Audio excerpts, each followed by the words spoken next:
Hello my fellow Earthlings, I have now just finished another painting and it's a portrait, it's a commission work of a Norwegian TV person called Hedda Kise, and I hope she becomes a happy woman when she gets this today. The taxi is actually on its way, so yeah. Now I have done this full tutorial of this painting. At this point I am quite pleased with it. I might take it back in a year's time or something to make a touch-up video where I will go even deeper into the details of stuff like this, but it just have to dry now, and it's not sure I'm gonna do that because I think it came out quite nice. Now in this tutorial you can see the whole process where I talk about a lot of painting and stuff, and I really do hope that you find it interesting and give a thumbs up and stuff like that. You can see here all the details. I keep this very loose. I could of course have gone even deeper with it, but I choose to keep it a little bit open. It's very hard because all the nuances are quite opaque in this, and I'm kind of a messy painter really. I'm not a photorealist, and I'm too much of a painter to create surfaces that is just plain. So this is how it came out, and yeah. With this I hope you give it, as I say, a thumbs up. There's also chapters in the description, so you can jump between chapters in the video. So please use them. It takes time to make them. Okay, with this, I wish you a fine farewell.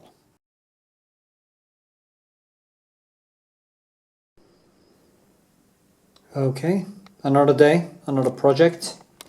I'm gonna start painting this one.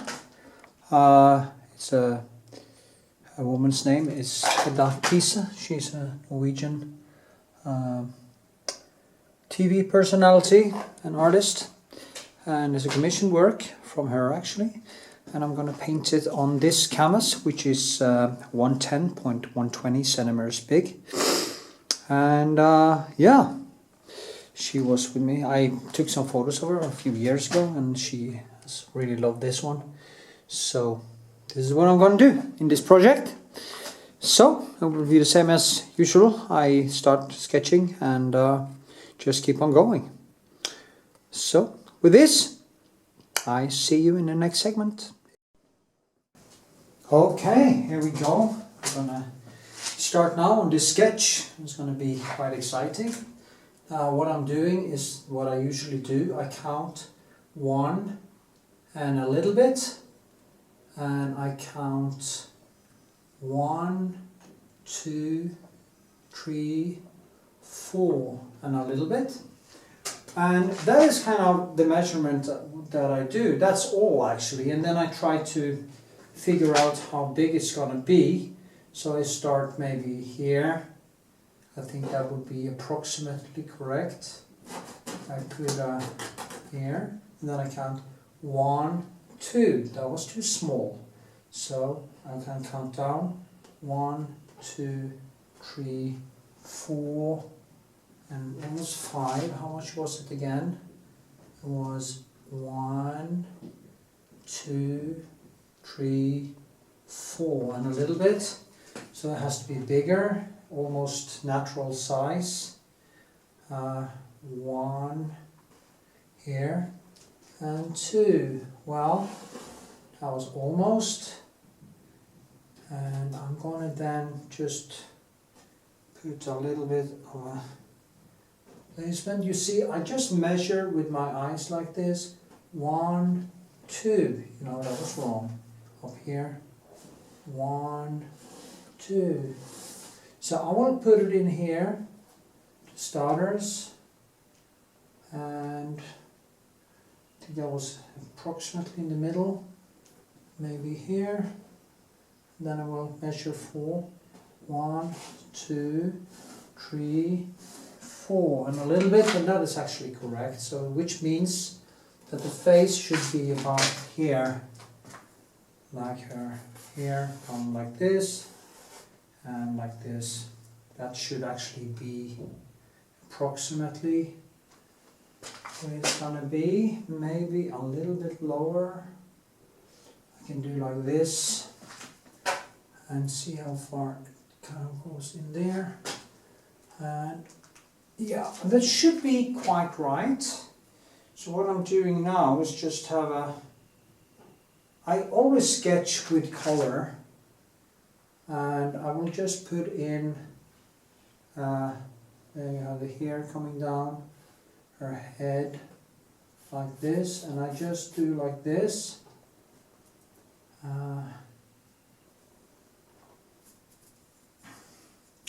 Just for starters, one has to start kind of slowly, try to get it right. Our hair goes almost down here, then this thing comes here, comes down the shoulders, like this, arm goes out, she has the apple here, somewhere, of course this is no longer down, I can see now, like this. I just kind of try to get an idea of how it's going to be. The shoulder, maybe it's going to be bigger, or maybe it's just the canvas that is fooling me. Actually, it's better if it gets a little bit smaller than too big, because then I can get the whole figure in, which I find to be quite important. And then I just go boom, like this. Now I always start with the face. This is just to kind of get a grip of how it, get a grip on it. Just gonna have some black here. I need some black. And you see, there's a lot of nice neons here, and it's going to be quite fun to work with. Her face kind of goes here, there's a nose, there's a light on the nose there, and it goes down like this, and cheeks. You can see that I need to, here it comes all the way there, so like this, and here. So what I do now is that I take a photo that is closer, and I hang it up beside, here, and then I start to work with face.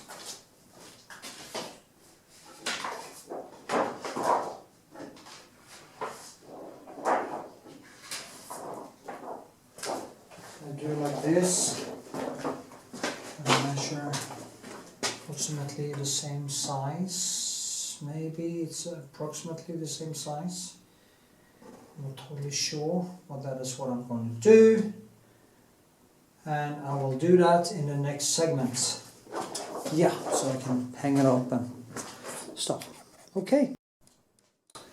Okay, so here you can see I've hung this up.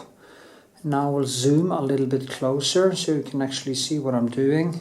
I think that might be a good idea. Like find it here, like this, and go a little bit closer there so you can see both things at the same time. Many people actually ask me that, if I can actually. My eyesight are pretty good now actually, so I'm in ketosis, so that's good.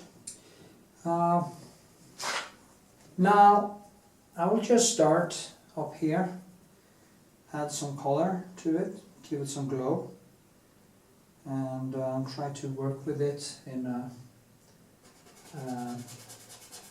more impressionist way. Just sketch, find the right places. I always start with the face in a painting like this, and I always start in the middle. I do that on every single painting I make. I always start. I actually saw a person, I have no idea how he did, but he hadn't started with the center of the face. It started out with the ears and stuff. And I have no idea how I can actually do that, because it would be way too confusing for me. I need to see where it starts and where I'm going. So yeah, so strange. I can see that I printed these prints and they are a little bit too red, so I might print some new prints that are where I remove some of the red, because then I get more the yellow and green out. I can see the green and stuff, but it tends to become way too, what should we say, when it's too much red, it can feel a little bit tacky, maybe a little bit wrong, something. So maybe I will actually print some new prints, and the sad thing is that printing these big prints are actually quite expensive. So, but you know, you can't make art without having some expenses, I guess. So I'm just filling here, trying to find the right thing to do. It is strange because my eyesight varies with my blood sugar. I've been talking about that a lot in my videos. I'm not going to repeat that. But if you want to have your brain to do the best job you can imagine, try to stay away from the carbs, the alcohol, and other things that screws with your brain. Because if you're going to do advanced painting, you really need your brain to function. And it only functions if you give it the right things, the right nutrition, or the right reserved parts. You know, when we eat, we actually take in reserved parts to build cells, and if you don't take in the right parts, you stop functioning. So, okay.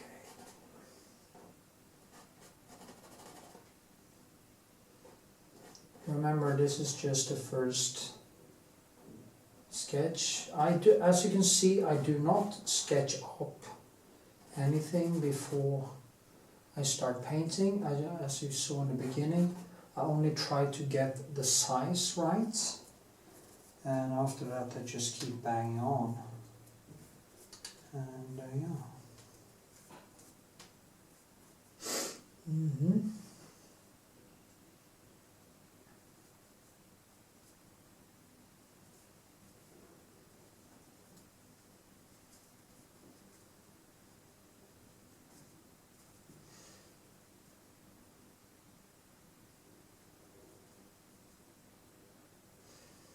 So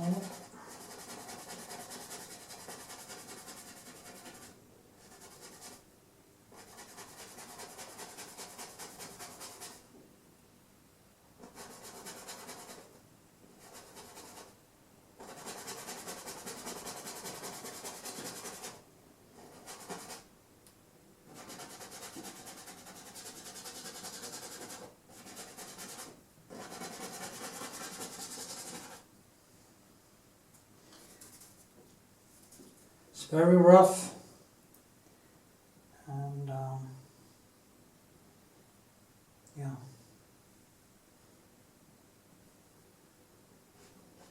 Also try to keep it down a little bit, because I usually go a little bit too far.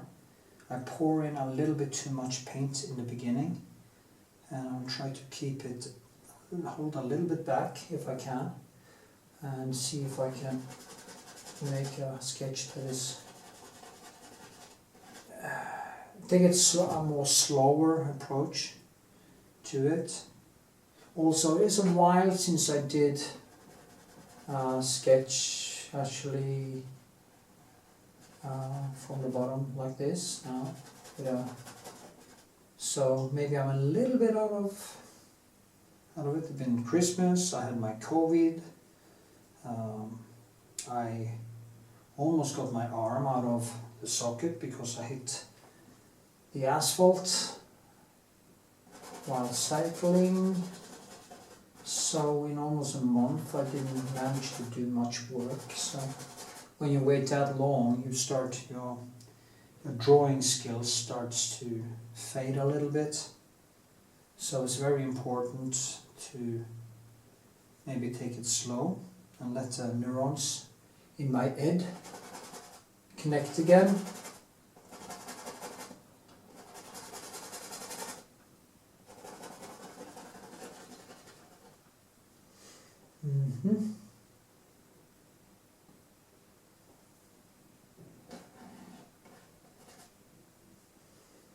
Yeah.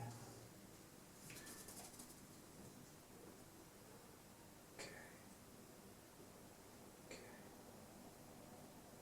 This one goes more. Okay, we want to measure. What's there? 1, 2. It's too small.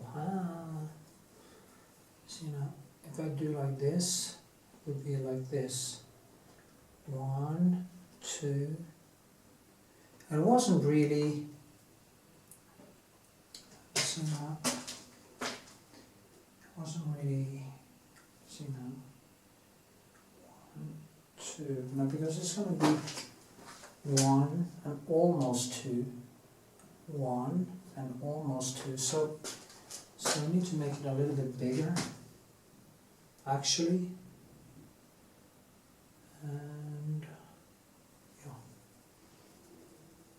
And this is why I now start. I will do the face first and get that right.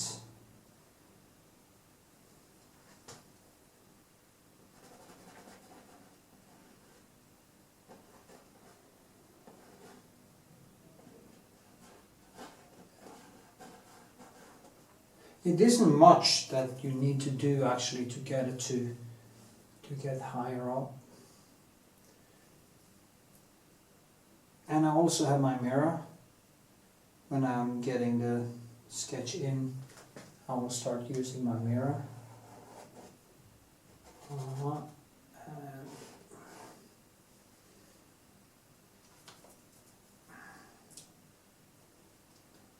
Mirror.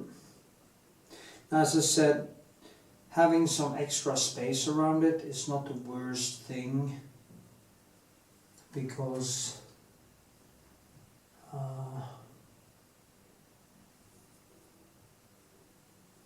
it would be worse if I kind of painted it and then there wasn't enough room for the fruit or the hands and stuff.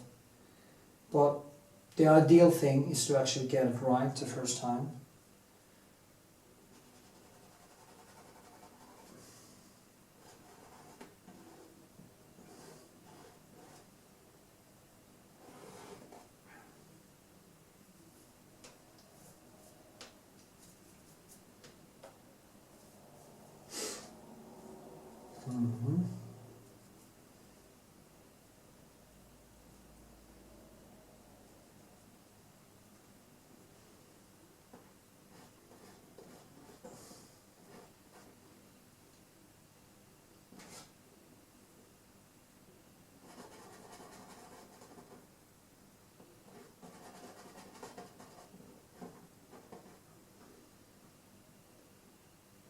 No, this has to be higher up. I see that now.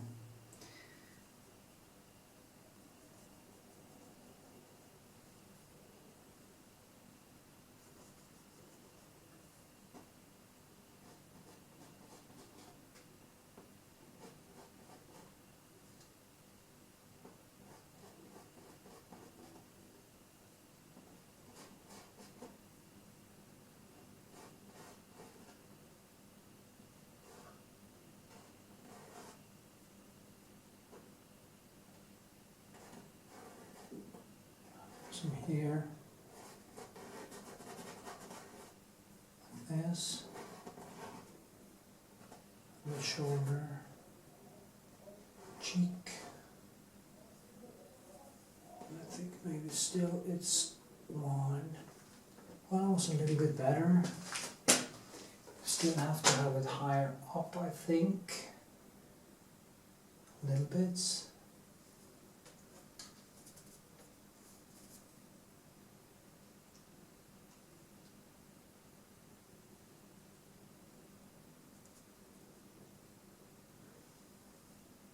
And also, see, you need to maybe this here.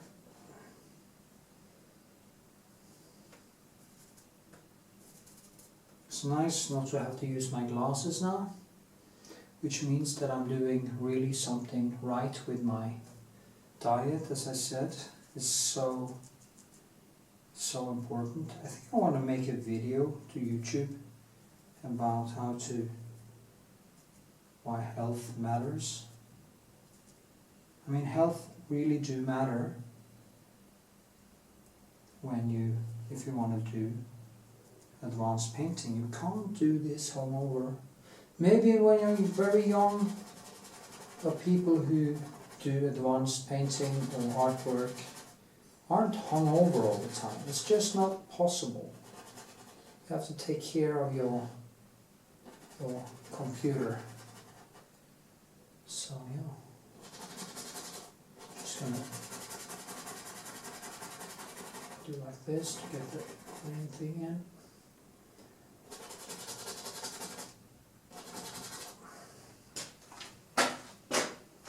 See, one and a little bit. Yeah, I think I'm right. Right on the money. Right on the money.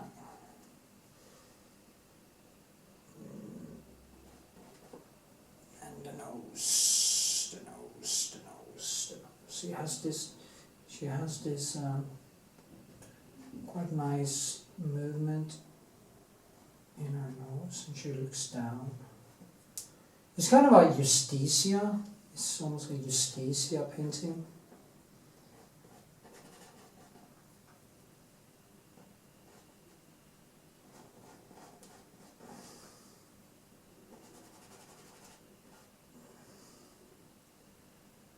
I do feel I have my arm hurts a little bit still after I hit the asphalt, but it's not more than I can deal with, so I'm gonna just keep painting.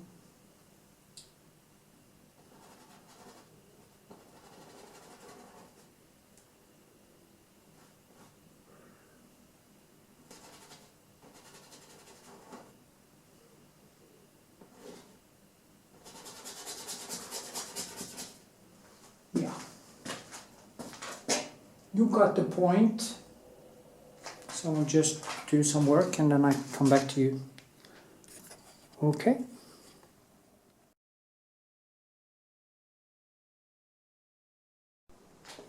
So, here we are again. I put on my glasses, but it's not really necessary, so that's good. Starting to take a little bit shape, and I will just keep on banging on it. I will try to make the segments a little bit shorter now, so this doesn't evolve into this 10-hour video. I feel I have enough of them on my channel.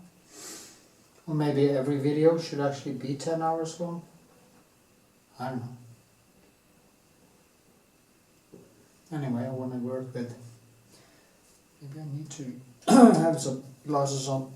It's easier to see. Anyway, yeah, actually, it's better.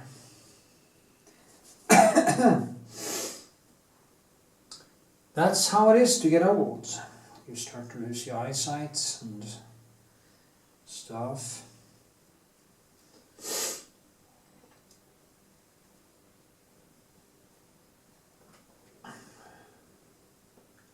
No.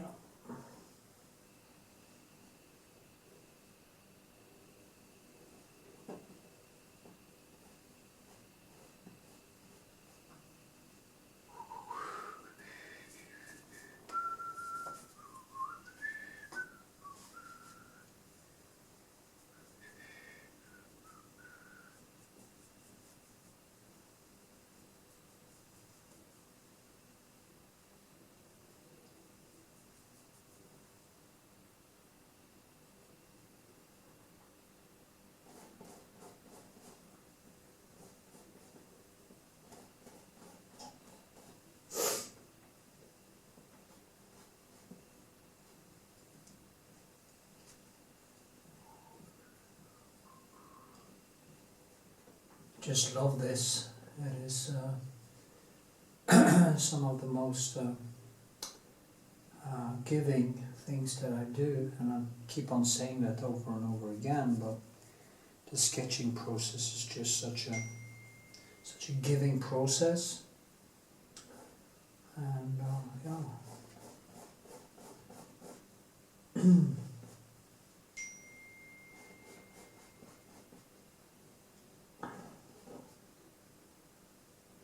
As you can see, it's just I kind of put it together in just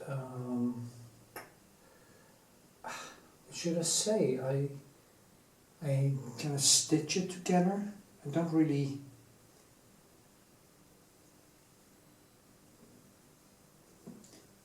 My process is very loose, especially in the beginning. I do not have this recipe. As you could see from the beginning, I just start and I just let it kind of evolve out from the canvas. I do tend to get stuck in details later, and it can be quite annoying. It would be better for me to try to keep this painting a little bit open, because I can't really paint all the hairs, so I have to find this way to paint it without it being stiff and being too much, and yeah. She has this golden. I was wondering about printing new prints with a little bit less red, but I think the warmth in it, because there are some really colder nuances here, so maybe I could actually keep it like this in this tune, this hue. So I make a warmer painting this time.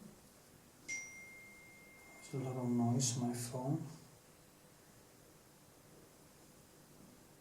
Oh, yes.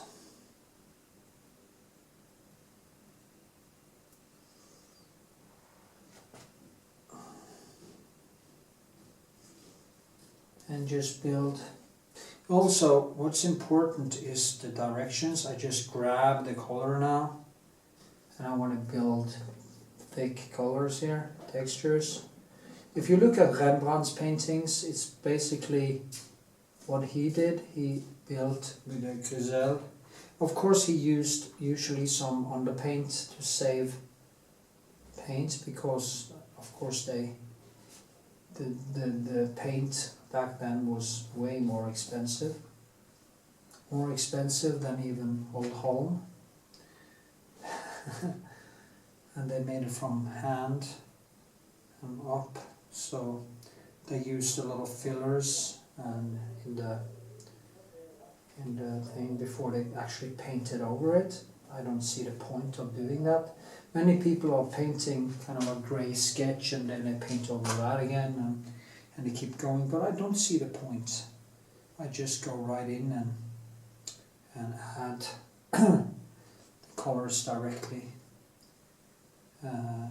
So it's kind of jumping over that gazelle thing.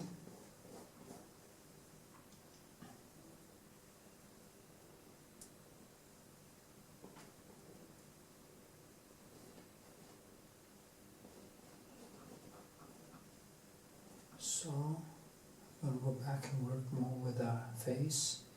I just want to kind of get it approximately right. And yeah, it's easier if I keep doing the details here. It's easier for me to do the right thing when I get down, because sometimes I kind of lose my cool and I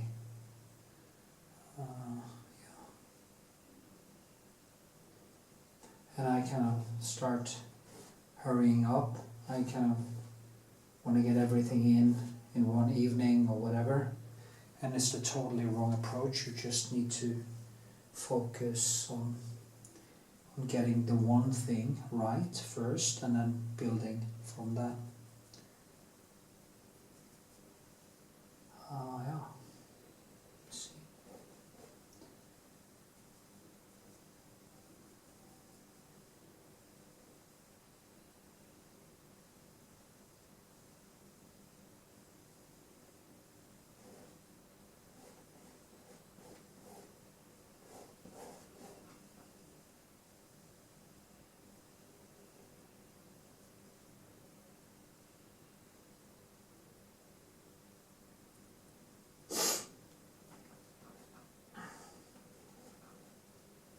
So,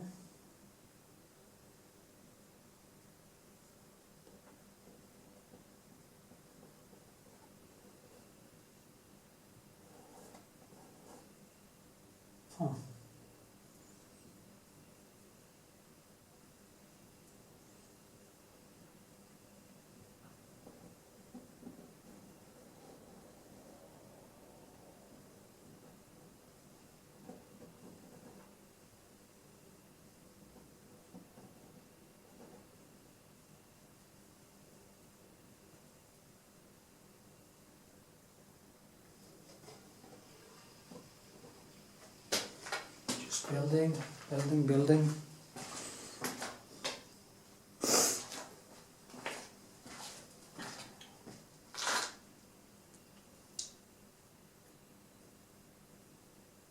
I love this, I just grab the color. But now maybe I'm adding too much here. But it is actually the Giselle. Well, what's the name of that?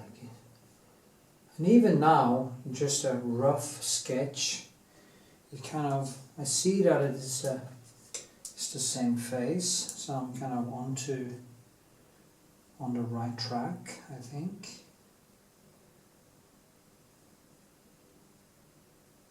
And that's a good thing. Let's see now. Getting the light points here.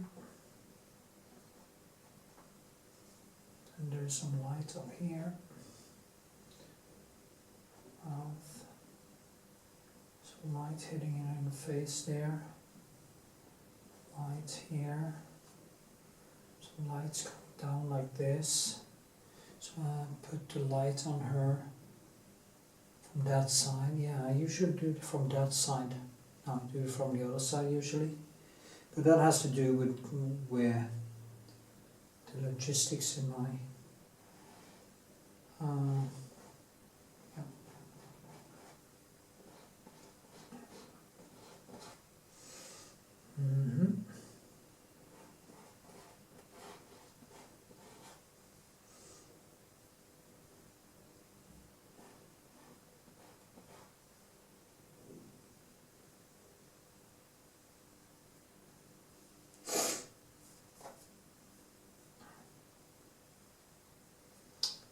Love this, I just love this. It's nothing that compares to this.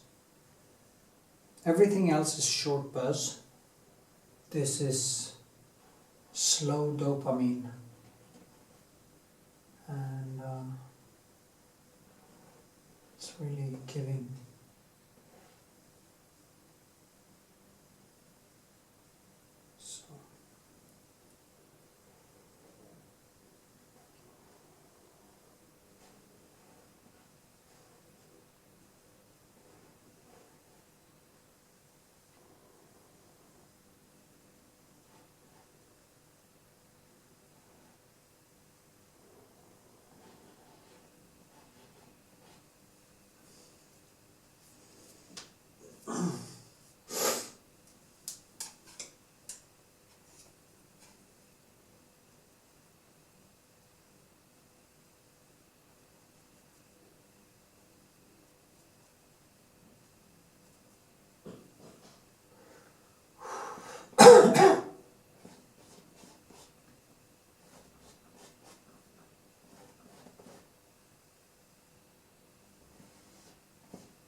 So, yeah.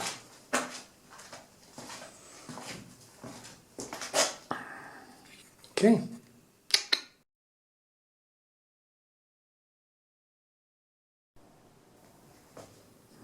Okay. I'm going to do some more close up here. Try to get this more right. So see. I need some new. I can see I need some new brushes. Would be a good thing. So now I let it dry. Not dry, but I went to sleep last night and after a while and just made it dry a little bit. But I have put on so much color that it will take a while. Plus it's winter time, so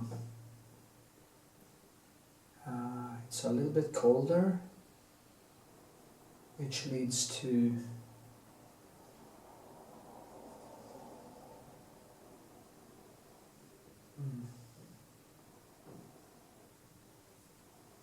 see.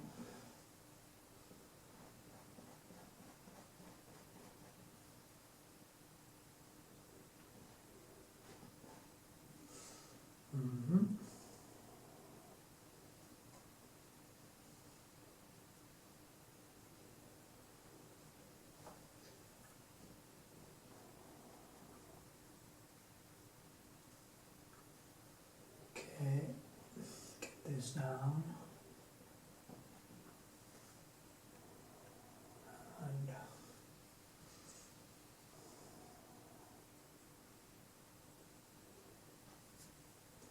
so try to make some shadows underneath here.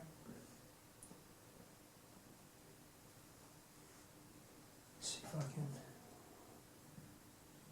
can. The face is very, very subtle. There are these spots of light, but it's not much. It's very low neons. It's not that hard. So it's going to be a challenge, different challenge, because I have to kind of paint it. I have to paint it quite loose.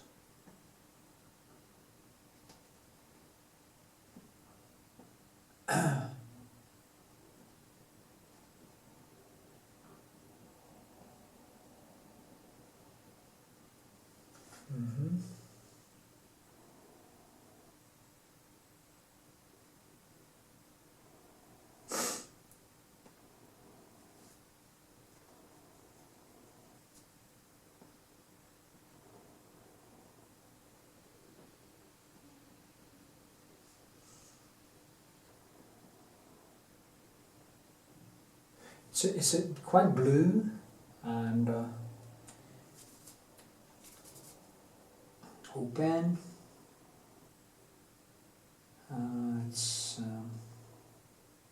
There is a lot, as I said in the beginning, there is actually a lot of warmth in this, and I was wondering about doing another go at the printing. I've seen some people are using iPads and stuff they look at, but I can't do that. I need to have the surface there. I would be confused by the light difference, I think. So it wouldn't work for me at all. Now I have to work on this side first because I want to get in all this. So I will do this side and then I will move to that side. And then I will just put it up for drying. So, yeah.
So subtle.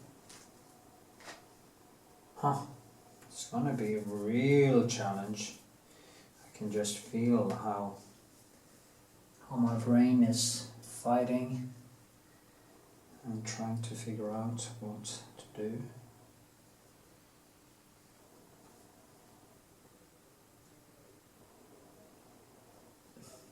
But I do actually take things quite fast. So I think I'm going to be able to finish things. The thing I always do wrong, you know, I have painted like here. It is quite dark. And I have to find exactly where the lights are. And not paint symbols, not paint cliches, but actually paint what I see. Tear myself away from cliche.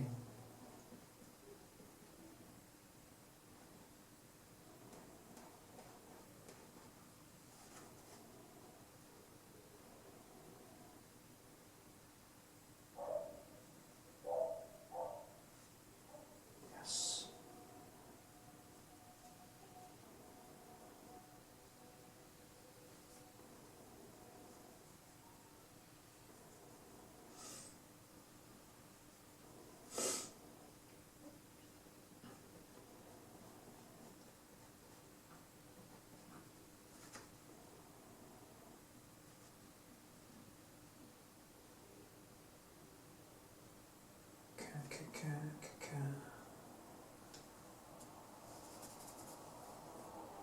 I don't have much to say actually. It is this work in progress thing, and I don't need to.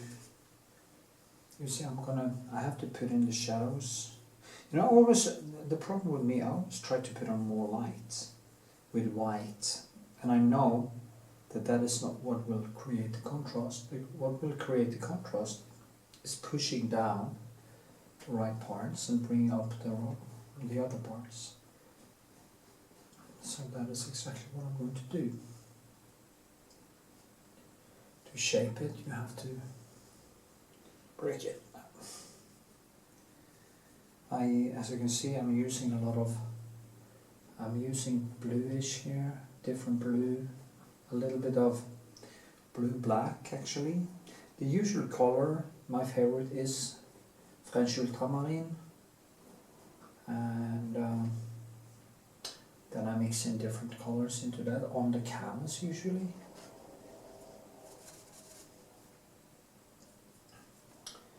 And it's hard to say. People talk to me about skin tone. How do you make skin tone? I don't make skin tone, you know. The skin tone will appear as you go along with the painting, as you keep on bang on, and you add and you subtract. So you will come closer and closer to a skin tone, or to the tone you see in the painting. Now I do like to paint wet in wet like this because it becomes quite sticky. It's also dried overnight, so you kind of have a little bit more stickiness in it, which makes me being able to put more color into the already painted brushwork. I don't want it to dry totally until I have basically gotten everything in. It's very important to get all of it in and keep on adjusting. You see here, it's very thick. Old Holland is a very thick, beautiful color to work with. It can, as I said, shape it like clay. What I would love to do someday is to get a stone, maybe marble, start using chisels, and or even make reliefs from clay. That could have been extremely fun to do.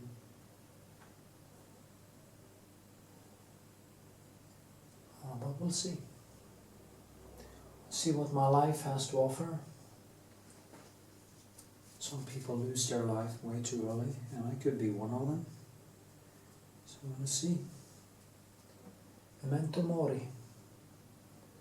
I was talking about this with my daughter today. We are both great procrastinators, and we can see how days after days just disappear into nothingness while we desperately want to do our creative work, because that is what really makes our lives worth living.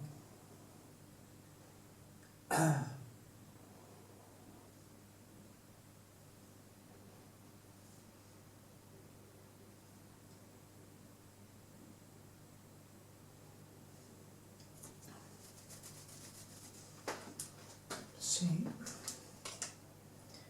but you have to have focus. You can't just, like today. I want to go exercising, and maybe I should make a choice. I did a choice yesterday not to do it and try to get this done. I didn't reach my goal yesterday. So when you don't reach your goal, maybe it's better to do the work instead of going to exercise and stuff. Just stick with this and finish the sketch. Get things done. It's going to feel way much better on every level. Let's see what happens.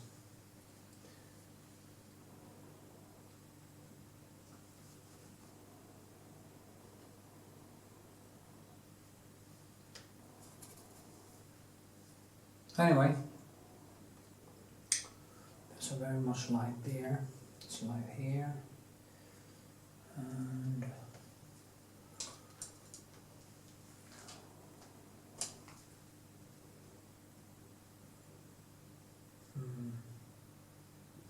actually, there was something else in the art photo I made. There's something else in the background, so she wanted me to manipulate it out. And I did that. If that was actually, there was some photographs in the background. If that had been there, I had a little bit more reference points. So this becomes kind of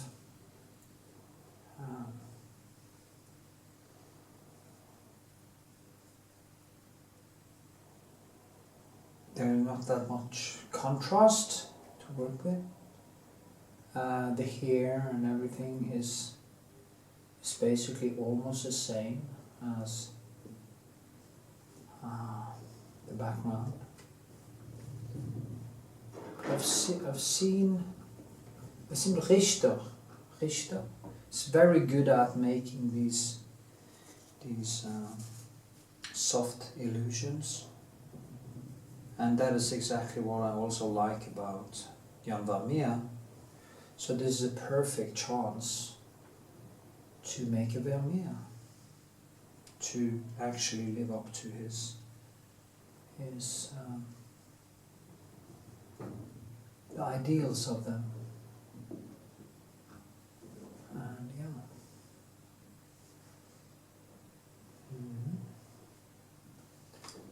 Do a little bit more detail in the face there.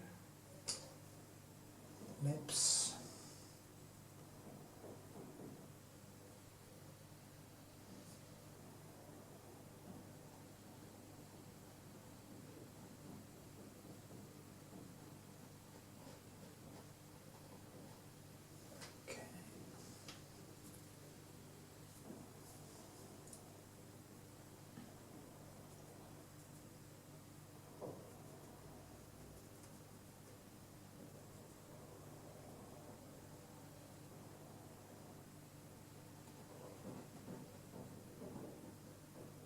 Starting to look like her actually.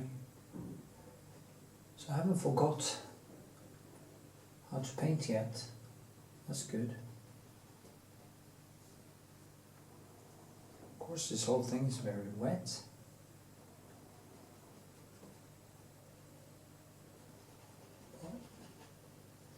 It's what it is.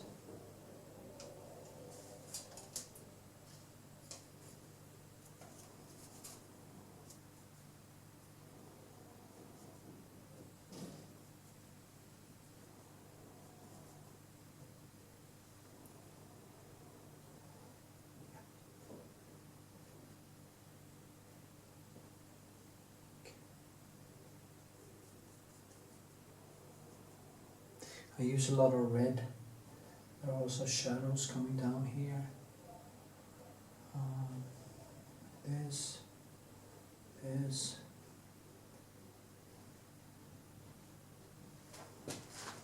Yeah.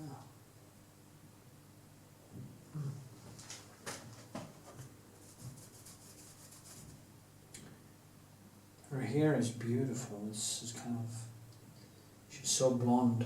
It's real. She's a real blonde, truly blonde. And she's very much an alpha woman. You can actually feel it when you stand beside her. She is such an alpha, and you can just feel her force. She has this natural force of nature, which is very fascinating, beautiful. And yeah.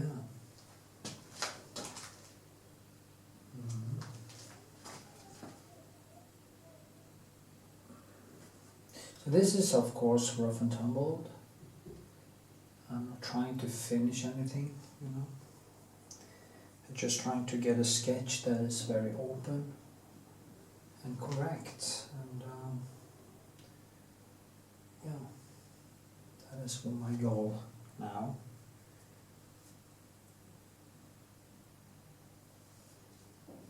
That was a little bit wrong. I think yeah.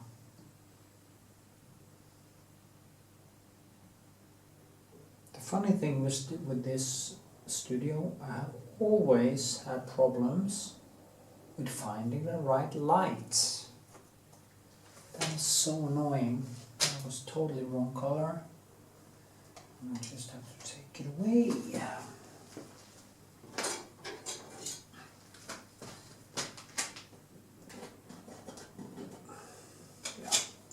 that was screwed up totally. So just push it down. Push it down.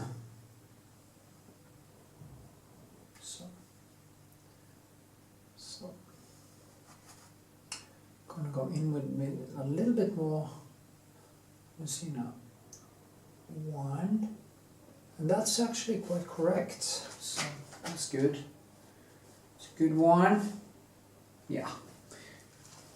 I should go in with a little bit more detail here in the face. I will. There's some shadow, very nice shadows or light spots coming down there. Kind of explains the whole thing. Here also, kind of creeps underneath her chin. More red, deeper.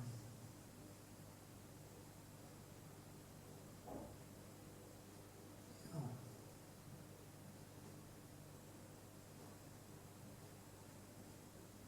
This.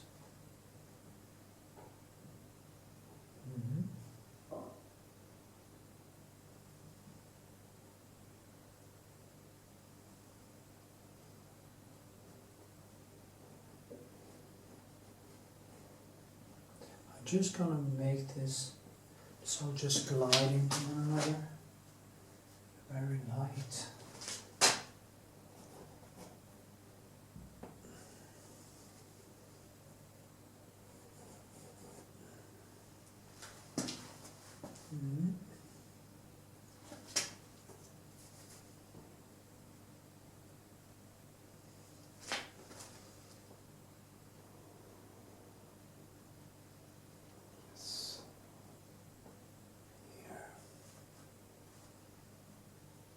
You know, I start with this loose thing here. Just gonna keep on kind of loosening it up and make all the nuances just glide into one another. That is what is true art, you know. Making everything just glide.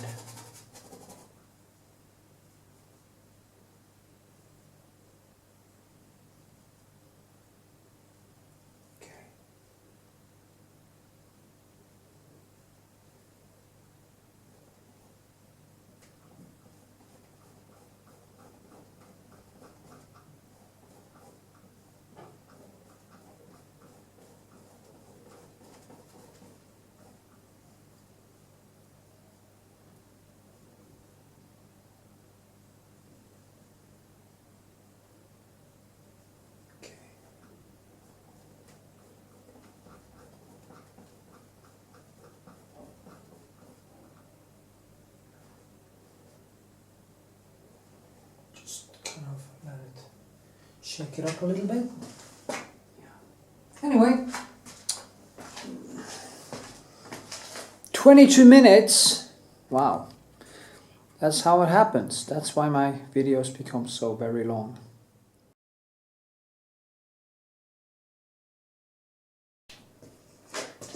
So, doing kind of all over work here.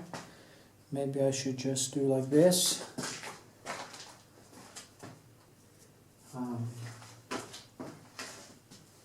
Yeah. I noticed I couldn't really push more colors into, or more paint into it. Maybe a little bit later. But so I'm gonna try to do the basics of the dress and the surroundings. If you get too hung up in things, you might not get further. So that's what I'm going to do. Try to get further down the line.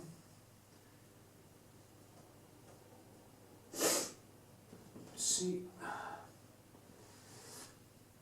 there's a transparency here, there's green, there's a lot of stuff happening. But as you see, I just pour in paint in the beginning, just to get that start. Because there are so many overpaints in something like this anyway, that it doesn't really matter.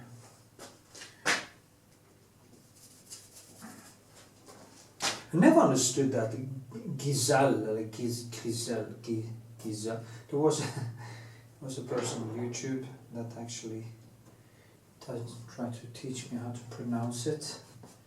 First she said, she said, "Your daughter is way prettier than you."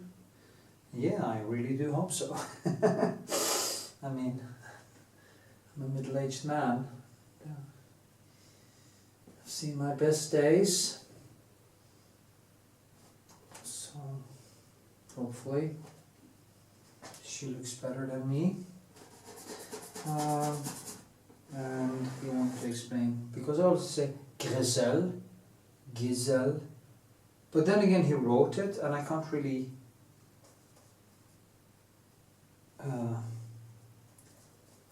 despite that you know how it looks, it doesn't mean that you can actually pronounce it right, but people know what I mean anyway, and that's the whole point. I mean, it doesn't really matter if you, unless you are in a competition of writing stuff totally correct or whatever.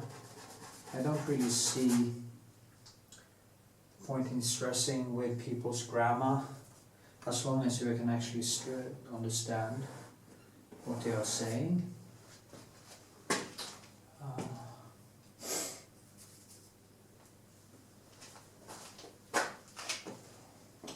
I'm using a lot of white in the beginning, and what I'm using is Titan white. It has this thickness to it, and of course it is from Old Holland, Old Holland paints.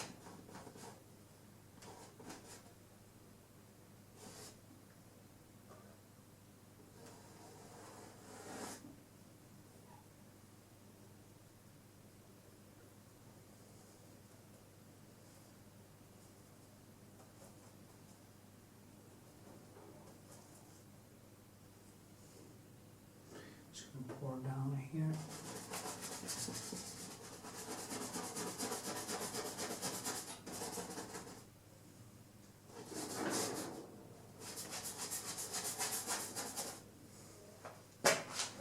Yes. She looks down on that gun. She's gonna hold the gun here, so it kind of looks down on it. And I just need to find the right place. But what I of course do is that I start using the mirror. When I've gotten the bases in, I start kind of looking at the mirror, looking at it, and then I start to correct it and get it to where it's gonna be. There's hands here. There's that gun, the Glock.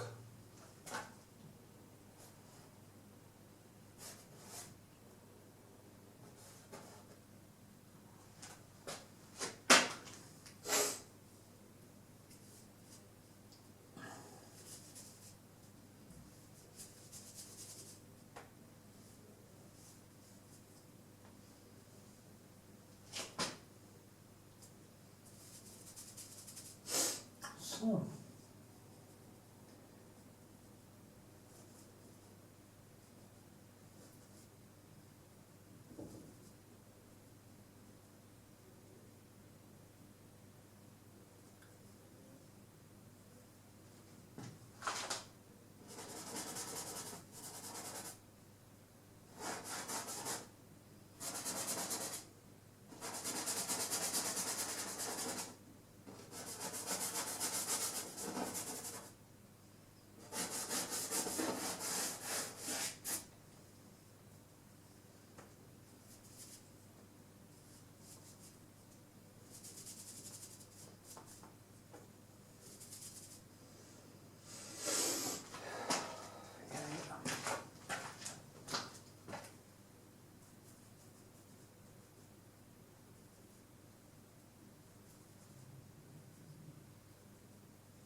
okay.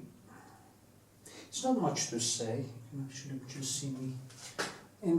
At this point, you can't really learn so much because you just see that I'm pouring in all this color, and it's kind of, there's no detail, there's no. I don't really even care about. Well, I'm using blue black. I use of course the French ultramarine. I use some Alsavin or Kaplak, and I use maybe Van Dyke brown, and I use Rå Umbar, different colors, and I just kind of loosely mix them into one another on the canvas. Usually on the canvas I just kind of drop them and then I mix them on the canvas. And that is how I build.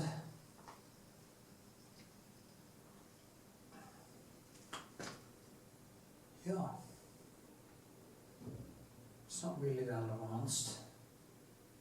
I just want to get everything in today, and then I will start working with it. No details in the start, just very rough, very open. But I think you to work like this, you have to have some idea. You can't be of fumbling. You can't fumble when you do this.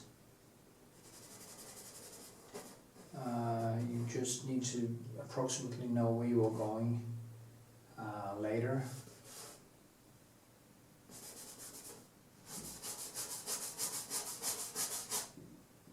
So yeah.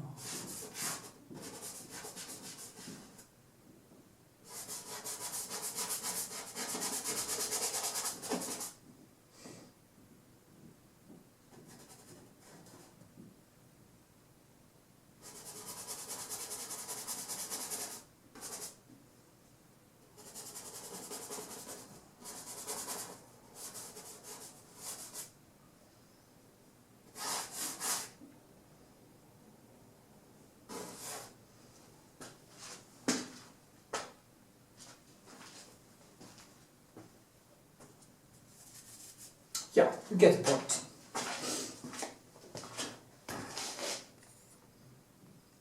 "10 minutes, that's enough."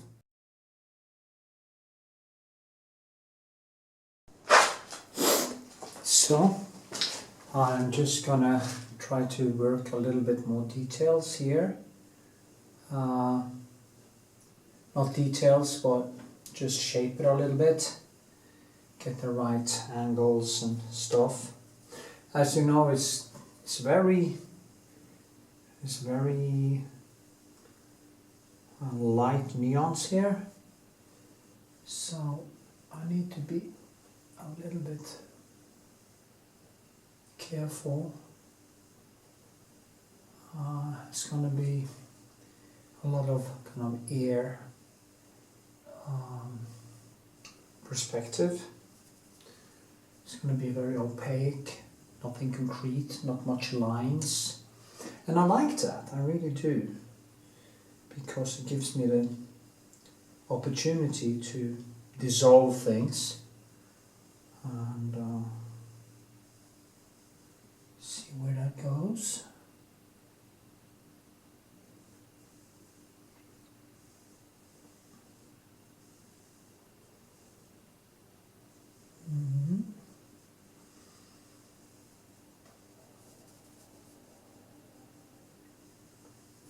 Now the thing is that it's red underneath. You can actually see, if you look at Rembrandt's paintings, he has been using that kind of effect very actively to create shapes.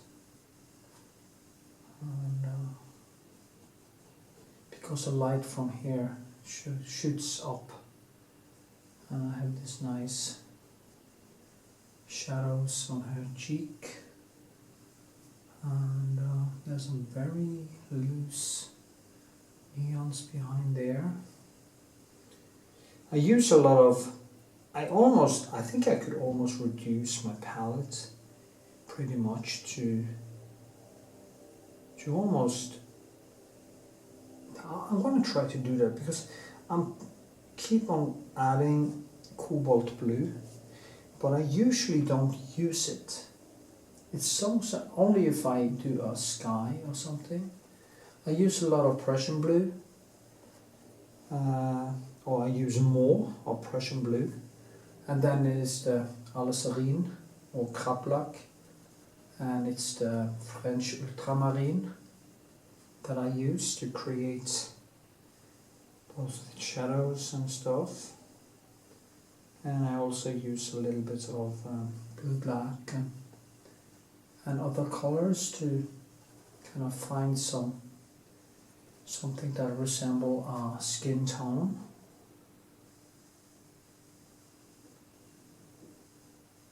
I use Naples, it's called Naples Yellow Deep. No, yeah, Naples Yellow Extra. That's one of my favorites. And I also use the Brilliant Gel Lights, Brilliant Yellow Lights, and Naples Gel Rodish Extra. That's also one of the colors I like to use, because these together kind of they are green and reddish and stuff without being too red and too green. And when you mix them with different blue or stuff, you can actually get some very nice shadow colors who actually feels natural. And yeah.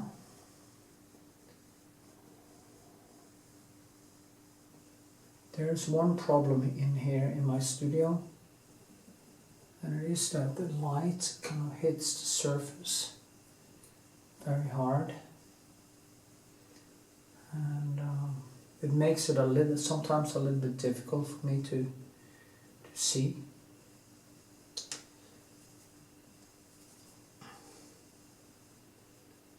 So I might have to do something different. I wonder if I'm going to start working on that wall over there. Yeah.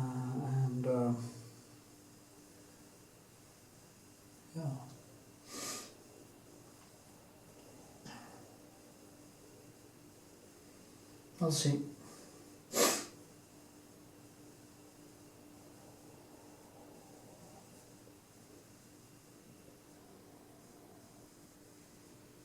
Now it's a background. The background has to explain the foreground.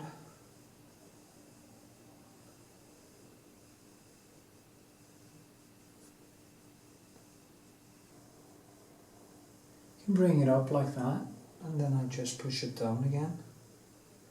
And there's so many different colors in the background. It's green and it's red and it's blue and it's so many different colors. I kind of have to figure out all of them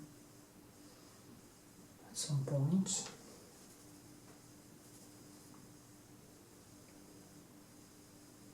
It's funny how the brain actually managed to differentiate all these purely by being able to foresee the future and kind of predict how colors comes out and you put them on the canvas. And these things can only kind of become better as you learn more and do more mistakes and are able to avoid mistakes.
Okay.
So,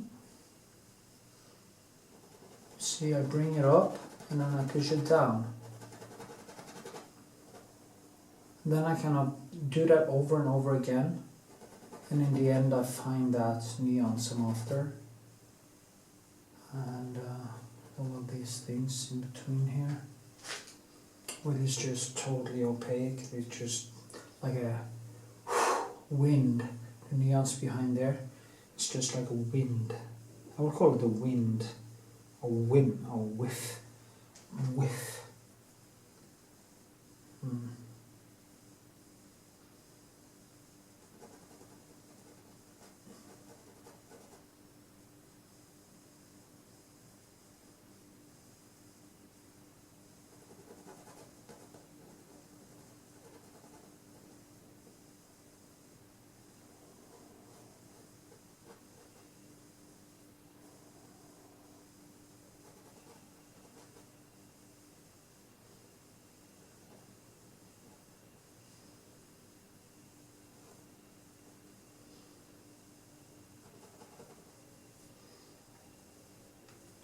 This is gonna be tough.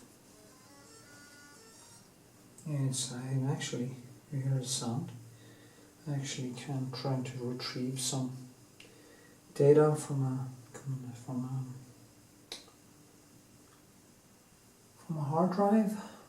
I lost some data. That is not fun at all. Luckily, you don't have to go to a store now to retrieve it. You can actually do it at home, so it's good because it costs a lot of money. Anyway, yeah, it's such an annoying sound, isn't it?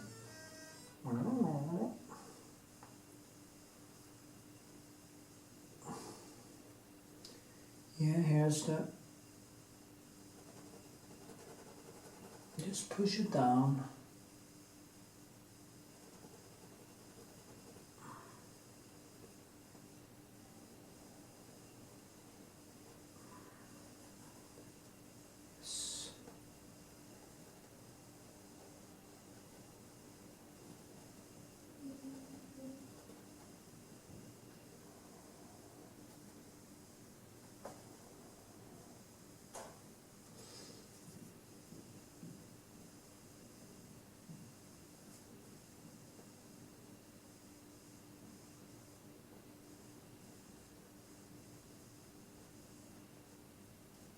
So.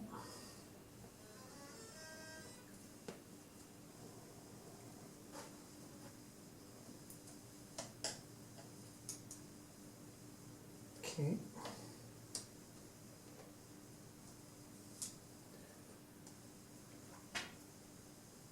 It's going to be very nice when I get deeper into detail and can start adding in the small lights and stuff in the hair. It'll become really beautiful, and I'm looking forward to that. But it's kind of quite far into the future at this point.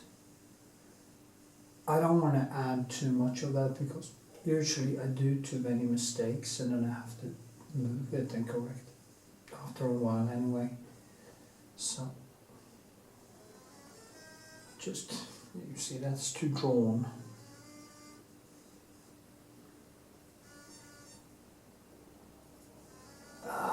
It's totally wrong.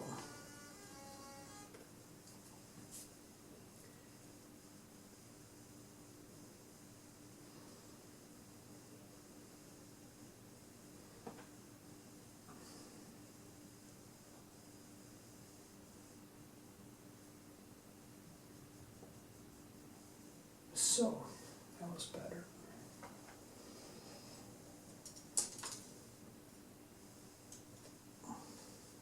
Just figuring out where to have the colors and stuff.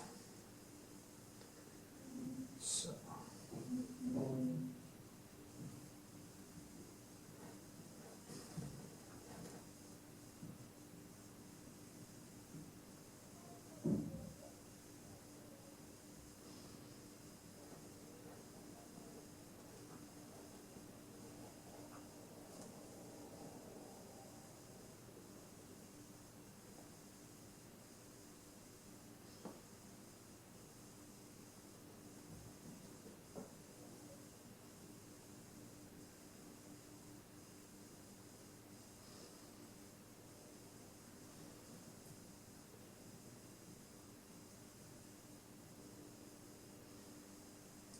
that's nice.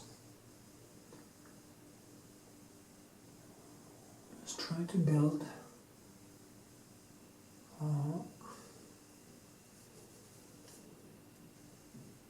In this, there is blue inside. The shadows are in the blue, because if you don't have the violet and the blue, and you have greenish, and there are so many colors.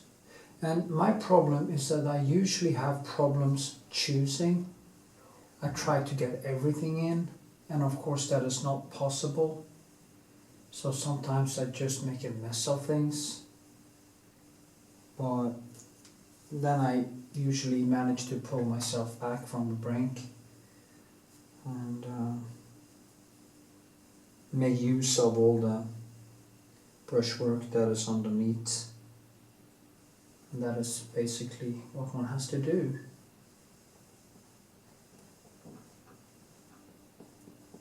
Working wet in wet is also quite good, because then I can actually mix the colors and adjust the colors on canvas.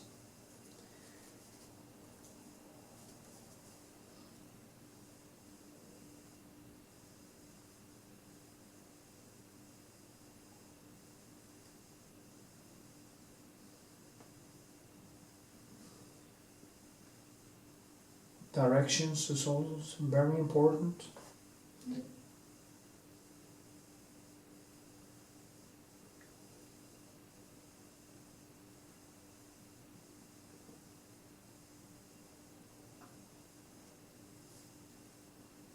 Now her chest feels a little bit flat up there, and a sense to light because you're standing like this, and yeah.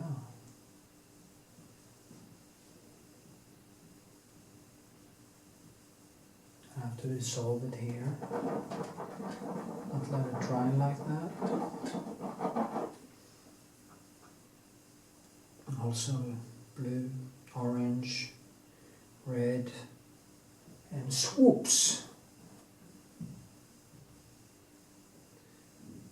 Orange, blue, red, and it kind of comes alive.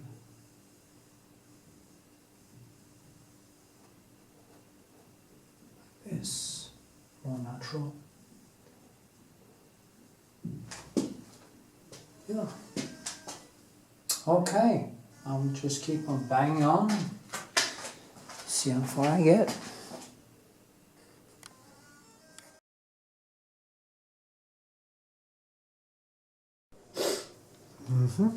So, I'm working more around now.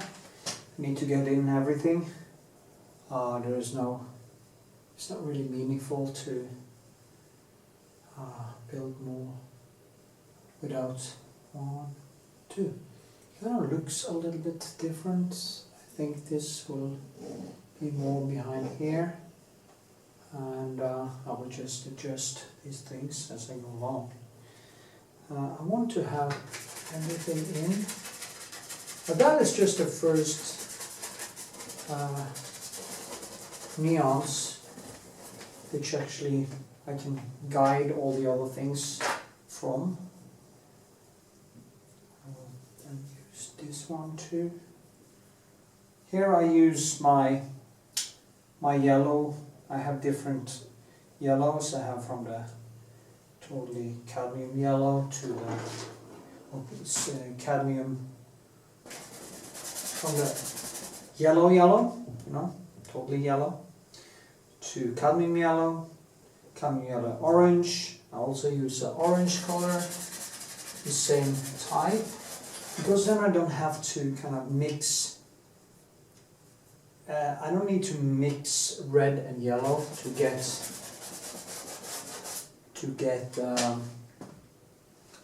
I should move it a little bit so you can see more from here. Like this, maybe. You can actually see. And then I mix that with there's some wooden stuff in the background. This picture was taken in my old studio. I basically missed that studio. It was down in the center of the city, and I would kind of like to work myself down there again, because I like to have life down there with cafes and stuff. But then again, this studio gives me a lot of calm. I'm very more isolated, and it's a different thing. It's also way bigger. It's huge. I mean, this is basically 3 times bigger than the one I had, and I own this, so I'm not wasting money. Anyway, there's some wood here, and for this I'm actually using different yellows and stuff. But as you know, it's just the beginning. It's just the first sketch, and you see how I paint is just very chaotic. I just want a motif in. As you also see, I don't use any tracing or anything like that. I do take this on heart, or pure perception, and that will also lead to that I'm not actually copying the photo. I'm just kind of making a rendition of it, and sometimes I get closer to the photo. Sometimes I deviate more. But the point is that if you can actually create a composition that works, then you're okay. It doesn't have to be a 100%. And if I did that, I had to work in a totally different way. I would have to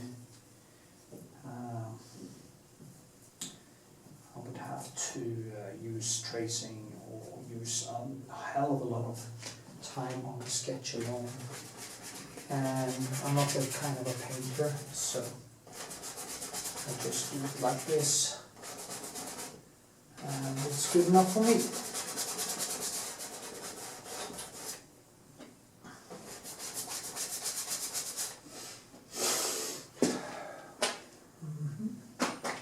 Also a lot of stuff here. We have this thing over there.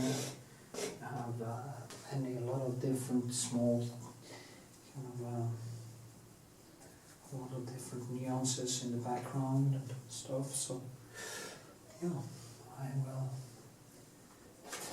first just paint it roughly, and then I will go in and start to mold all the different things while it's wet, and that's the thing I'm going to do.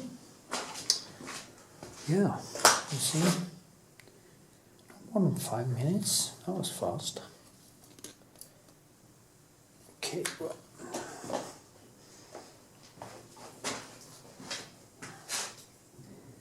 So, and this one going down here. Oh, there's a gun here.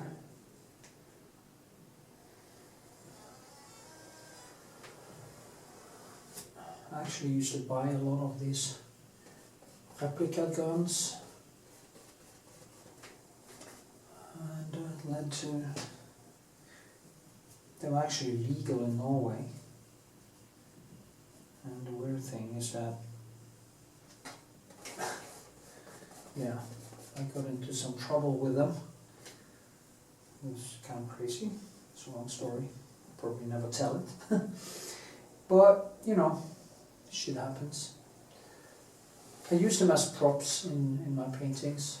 It's a Glock type of gun. But you can also use soft guns. Nobody sees any difference anyway.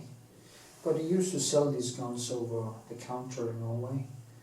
And I bought a lot of them because I have a very addictive personality. And I was playing around with guns when I was a child, and just kept buying them. It's crazy. Anyway, now first I just do like this, and then I just start to mark up things. then I start to kind of make different stuff. And as you can see, I do mix the colors on the canvas. I actually use the paint that I already put on, and I just mold it back and forth and back and forth. What you have to be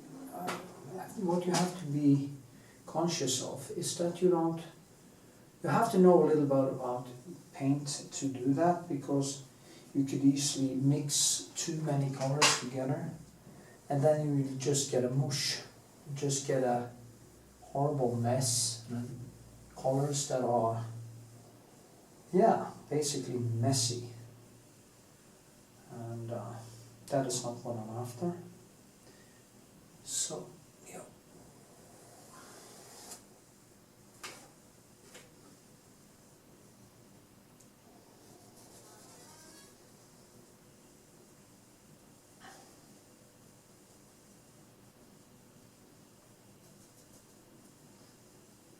Here too, it's like this. Goes further down there. The thing I have to think about is where does this go? Well, it's there. So yeah, I almost hit the bullseye. But it wouldn't matter if this was a little bit off. If it's not what makes the painting, you can accept stuff like that.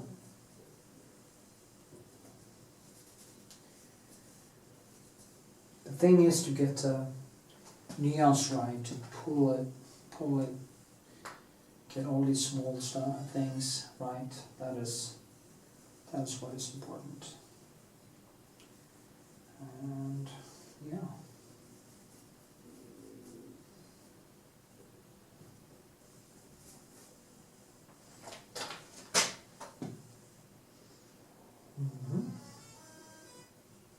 Yeah, I think that was it. So I'll just keep on painting. See what happens.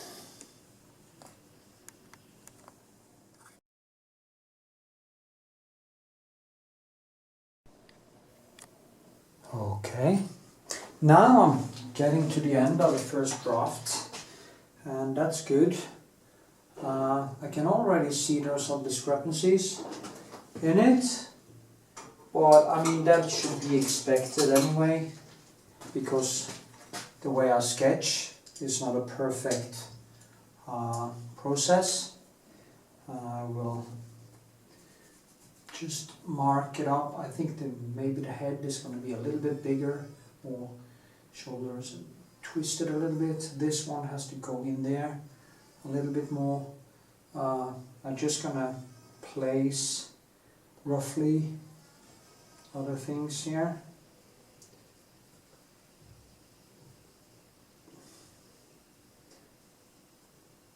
Then I will just do kind of the background and stuff, and start working wet and wet on the whole thing. That will be really fun, because then I can just keep on banging on and adding more color.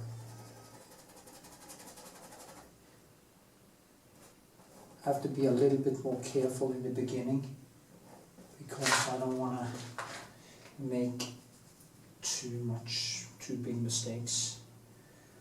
So I have to use a lot of gear to correct it. People say that my paintings looks like photographs, and of course I guess that is natural to think that, because I do paint from a photo.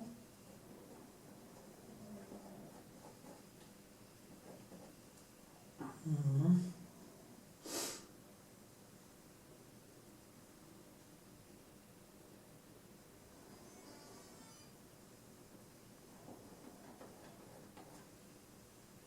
Okay.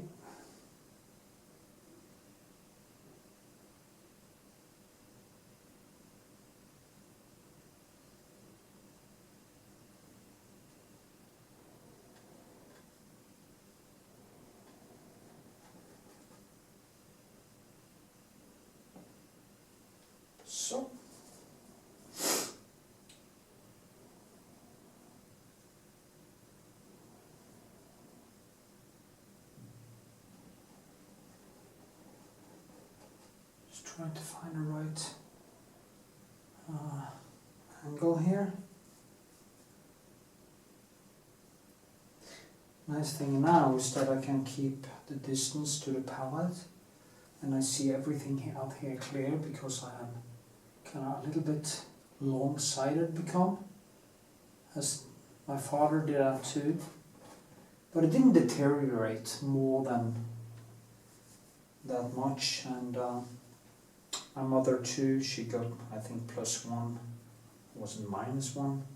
Well, and then it stopped, so I guess, hopefully my eyesight won't deteriorate even more. Because it is kind of stressful to have glasses on when you paint. It's way better, and one of the ways to protect your vision is the same way as to protect the rest of the body. You try to stay as much as you can in ketosis, and you try to even out your blood sugar, and over time it will actually protect you against the type of inflammation that make you age faster and get a worse eyesight. There's a lot of science in this, and as an artist, I mean, since your eyes are, I actually thought about making a video about this, because a video on YouTube about this, the importance of health, keeping your brain sharp. Because this work is not easy for the brain. Of course, it gets easier and easier. There's no doubt about that. You know, I'm a good example of that.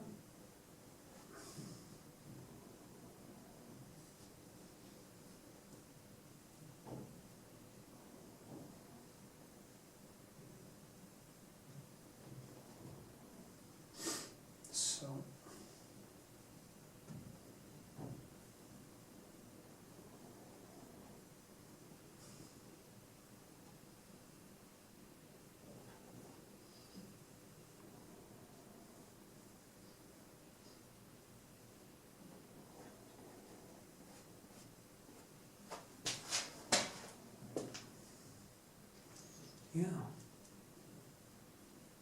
that shoulder might be higher up, but it doesn't matter. You know, I'm going to adjust this so many times. It's going to go back and forth and back and forth, and that actually gives it over time. That is exactly the thing that gives it a little extra, because the overpaints, all overpaint leaves textures. And when it leaves textures, it kind of leaves behind my subjective touch, and the painting becomes richer and richer and richer as it goes along. Just go and see the beautiful artwork of Turner, or especially Turner. You can actually see how time has been one of the most important. Time and overpaint has been some of the most important aspect of his paintings, and yeah.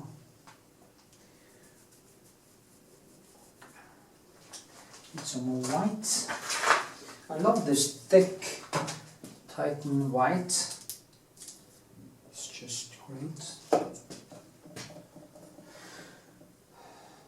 So, probably the cheapest part of the old Holland paints. Now I put on a little bit too much color there maybe.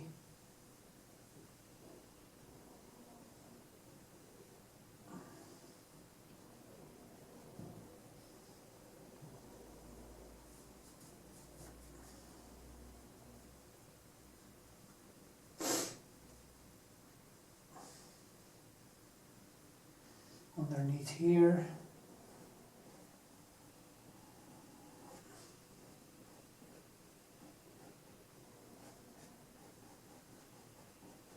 I even it out, so this is thick because there are going to be light areas here, and this is kept down. And as you can see, I work a little bit in directions there. It's very important. Keep it down, build it up. When I build the bases, I can actually start adding all these other things. You know, the skin, this dress is kind of a see-through. So there's a lot of skin coming through. And that is a reddish you see underneath.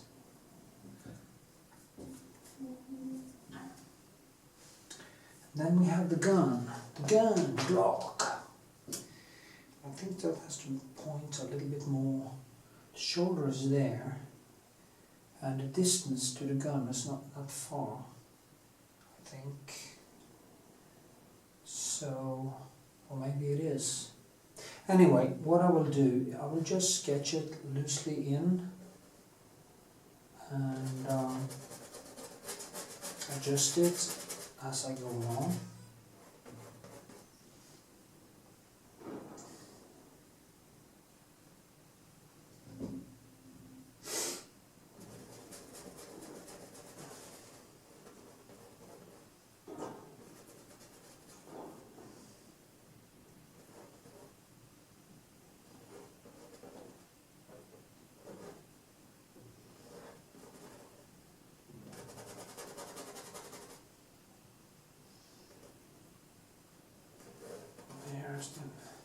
The arm.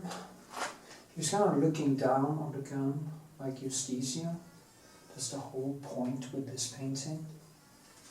You know, Justitia rendition. Rendition? Maybe that's a stupid word to use here. But it's yeah.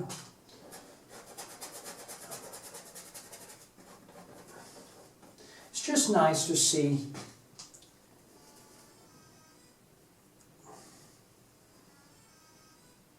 coming, just to see the first, just holding it there, and it goes more down, points more down like this.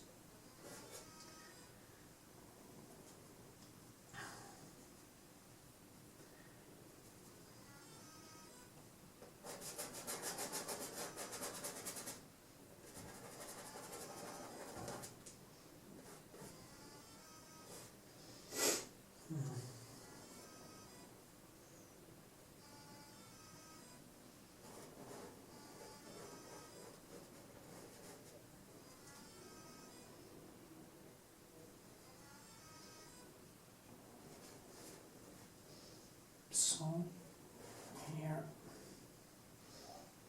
yeah, I think that's good.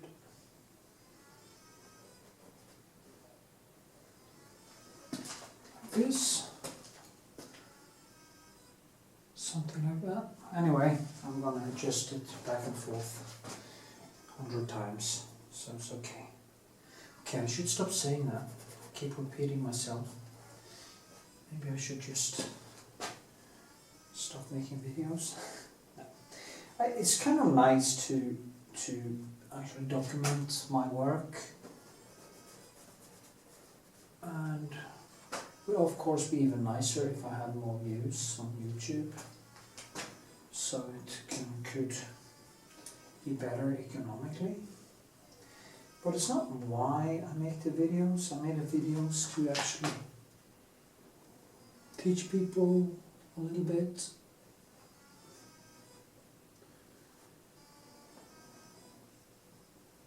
So, it's the shadows. I don't want to put in too much highlight because I'm probably gonna, it is tempting though.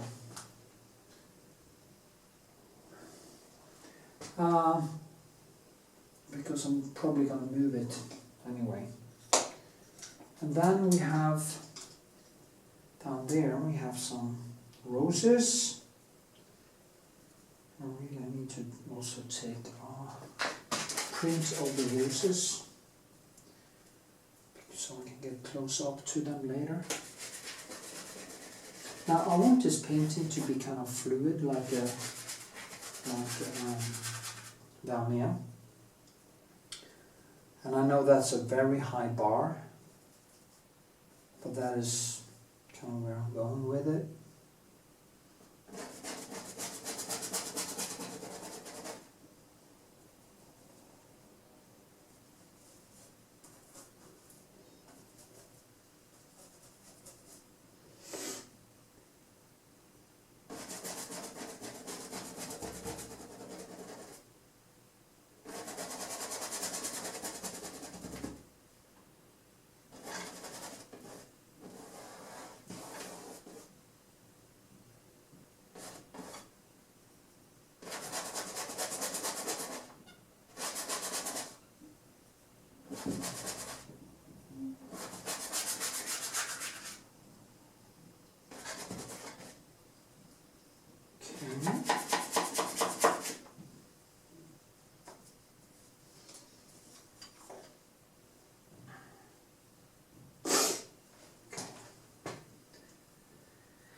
So, this is not really important right now anyway, so we'll just kind of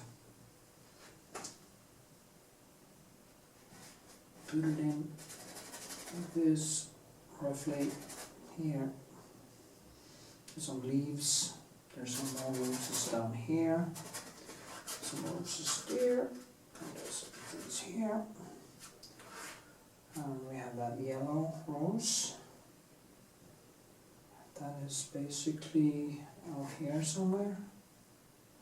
It's going to be really nice to work with it when we get on print and we get closer to it. And yeah, just going to mark it like this. It's just as easy to just kind of paint over the whole thing now.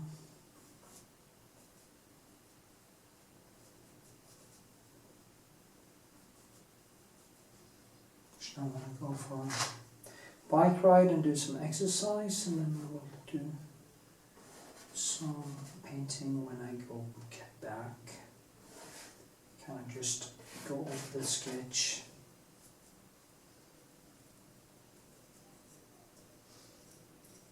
Yeah, just do like this. Because what will happen is that I usually do like this, and then when I start to build it, I go in between and I kind of start making all the leaves and stuff by using the background as, or the dark there as the leaves.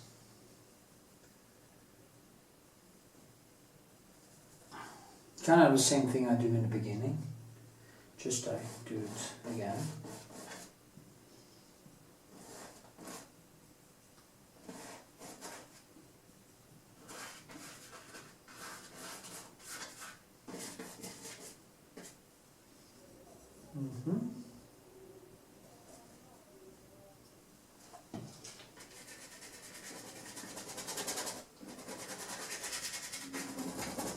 So, yeah.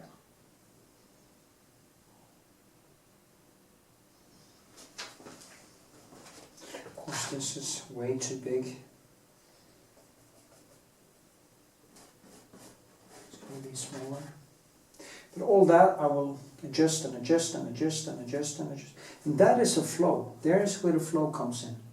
When you start adjusting all these things, that is when you put on some music, classical music or whatever, and then you just go, go, go, go, go, go. And you just keep on going, keep on sketching, keep on adding, extracting, until you have what you want, what you need. So yeah, that's just right.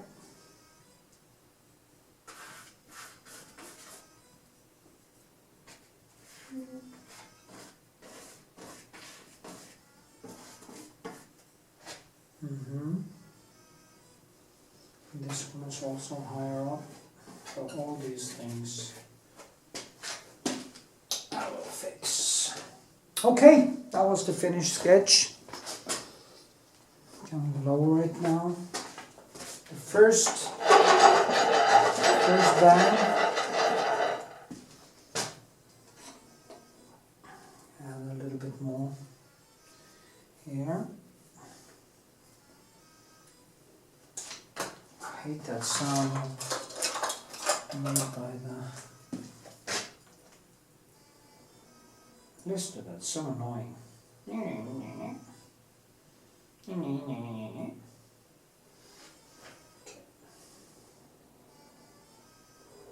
It's a little light here. And this arm is actually blue. There comes some cobalt in, I could see that. There are some cobalt in this. And some cleaner color in the shadow. But that comes later. And also green, so I just use cobalt. I drag kind of some greenish into the cobalt to get some impressionist colors here. Instead of mixing on the palette, I mix on the canvas. And voila! Same thing here.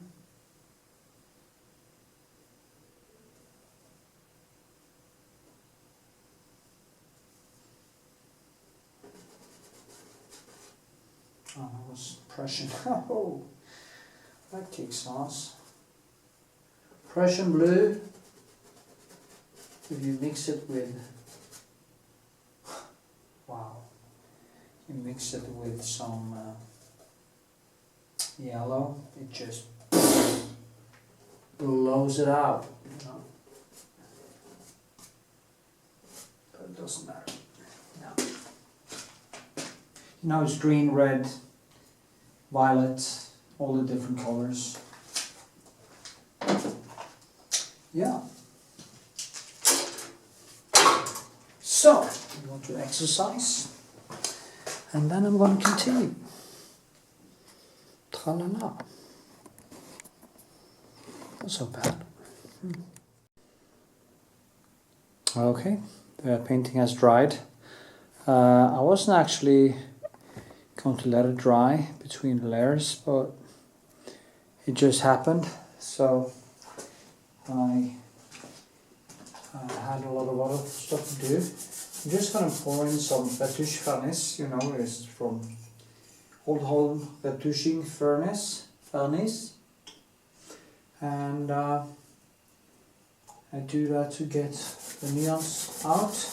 As you can see, I'm going to start painting on the face, so I'm just going to kind of, you see it hasn't dried all together, it's kind of dissolves a little bit, but it doesn't matter.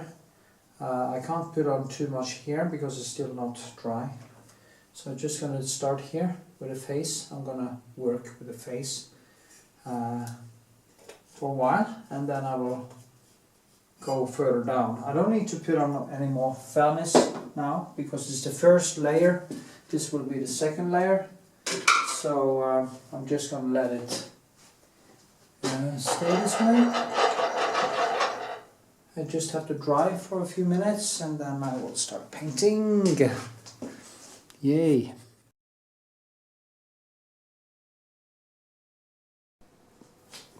So I have moved it a little bit in because I need to get some more distance to the canvas and the light because there's too much shine, and now I can actually see better, so that's good.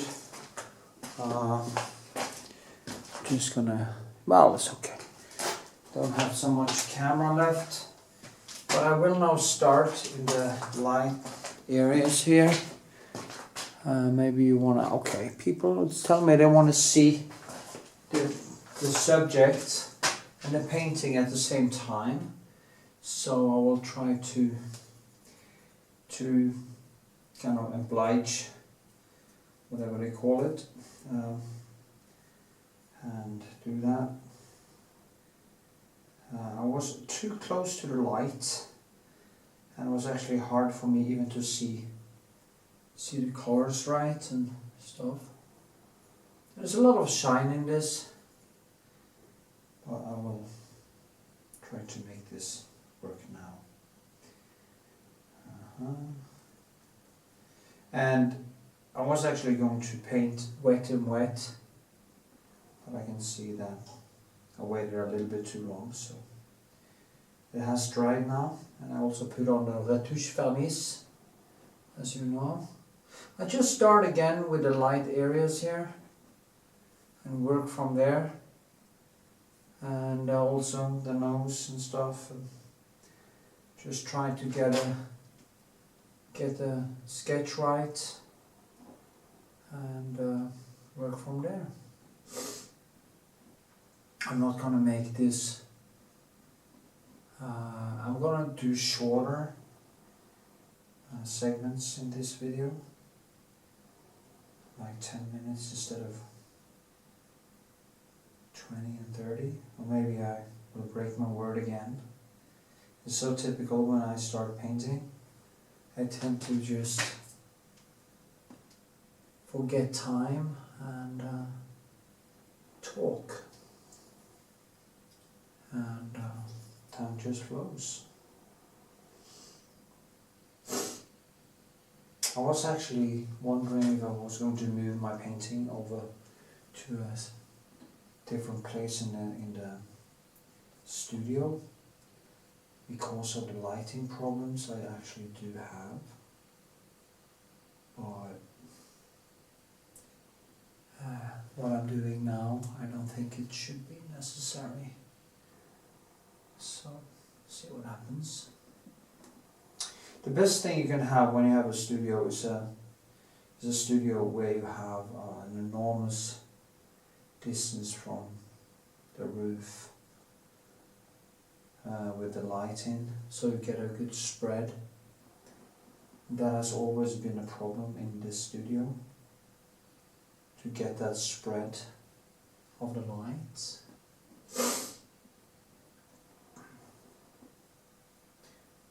But I'll just work with it. So.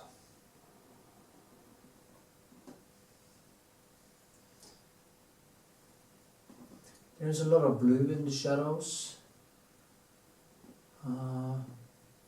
This painting will be the facial features are, it is kind of I didn't see that in the first one.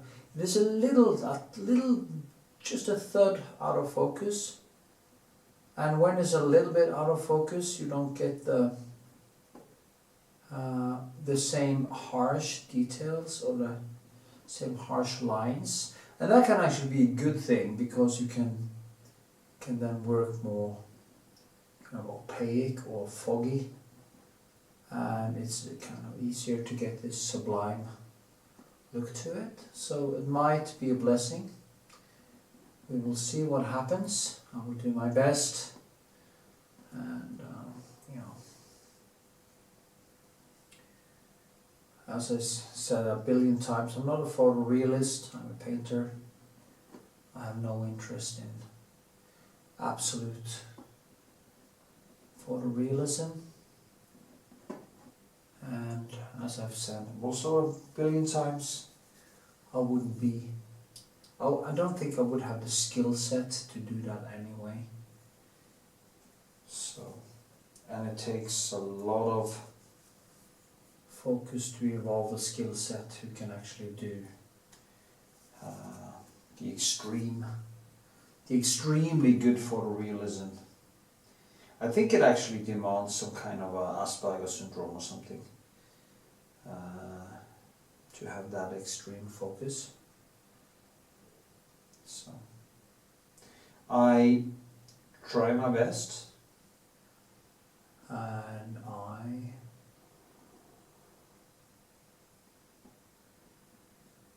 I'm more like a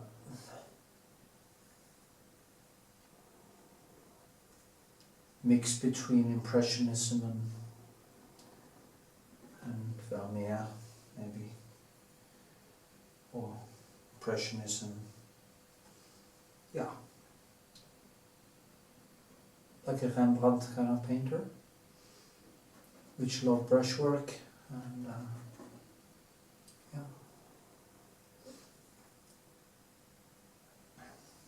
See, I'm just building the background, also using the background to explain the face. I think it's going to be a little bit more out here, but that is the adjustments that I will do as I go along.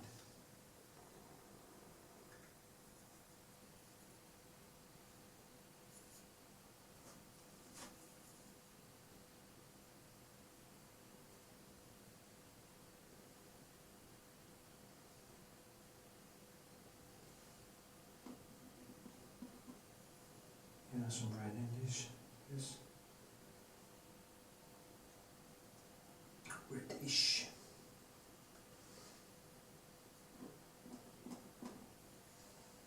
Greenish.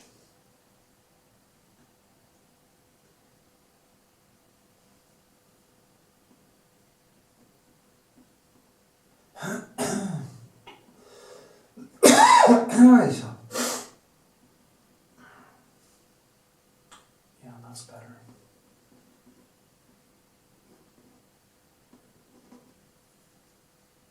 The dress and the background is so close together, it's just a little bit different in hue. The dress here is kind of in the greenish and bluish, and the background has some kind of violet, reddish type of thing. There's a lot of many different colors here and there, so that's what I have to do. And just see what happens. The neons are very close together. It's only differentiate a little bit in neons in color. It's so interesting. It's kind of the sublime. That's what is the sublime. I would call it sublime. That is so. I'm going to actually paint painting of what's it called again? The girl who played the movie Girl with Earring, the Vermeer movie. I'm not. The customer wanted if I could paint the Vermeer copy, but I thought it was better to paint the girl or kind of a movie or a photograph from that movie. So I'm going to paint that. I love Vermeer, and in that video I can actually talk a lot about skin tones and how to how Vermeer did it. I was in the Metropolitan Museum in New York, and I saw these beautiful Vermeer paintings, small portraits, and there is no doubt that he used a very subtle watercolorish type of approach when he did all the subtle transfusions from the different background and foreground. Everything just kind of flows into one another. Well, of course, that is what everybody say about Vermeer, but it was so obvious to me because I have experience by accident actually doing stuff like that, and I could actually remember Vermeer's paintings. That was what he did, you know. And yeah.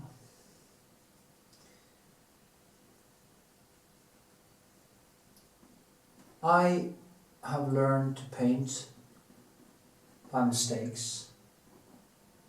Nobody taught me how to paint. I didn't go in to learn to paint as a master or anything. I just thought, well,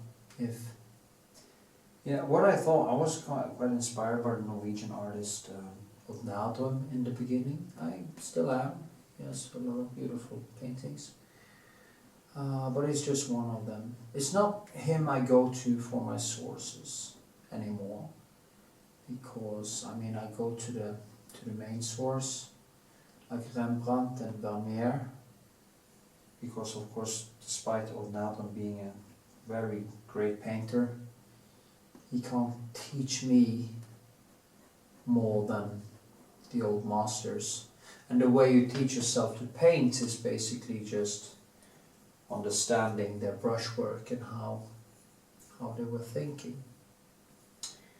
So when you understand that, it becomes much easier to pick up what you have to do.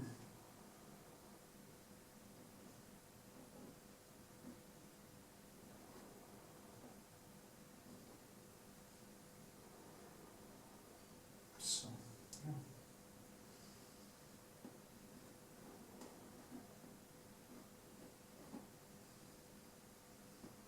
So, well, this is what I'm doing.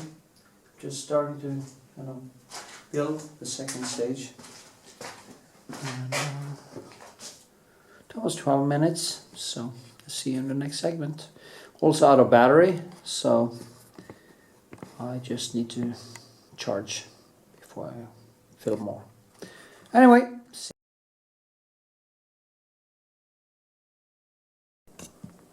Okay, I'm going to do one more on the face and the hair, and before I go further, I'm just going to build some light and some different things here, some more textures. You have to build this scaffold for later paint, and that is exactly what I'm going to do. See, there's some light here, some light there, and there's a light there, and down like this.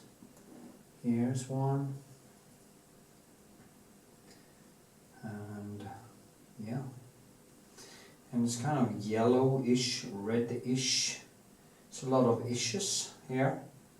And the hair is it looks red, but it also looks yellow for me at the same time. And of course there are greens where there are some red. You will find green, and you will find orange, and you will find all the different colors, the rainbow, I guess. Now this photo is also taken with tungsten 6.7 film with my RZ camera, with my 6.7 camera, Pentax. So it gives a much richer color stick, or if you want to say it that way. So yeah, but I need to build here, and as I go along I will go closer and closer into the real hair color and dissolve it into the background and do all kinds of stuff to make it as natural as possible. I'm going to try to make it not hard.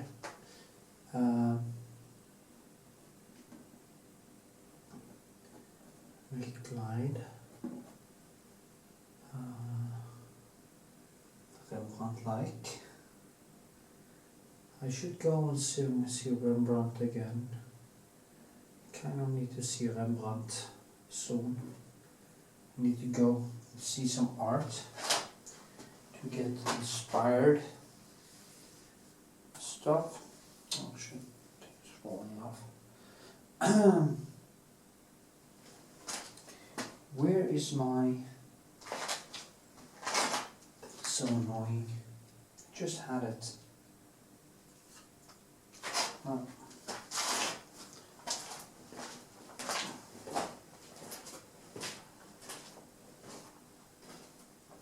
Where did I put it?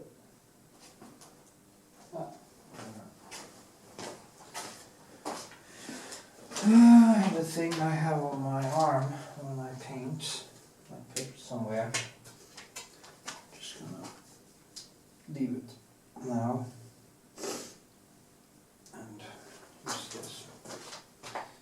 I use some skin thing over my arm so I don't get all the color kind of pushed into my skin.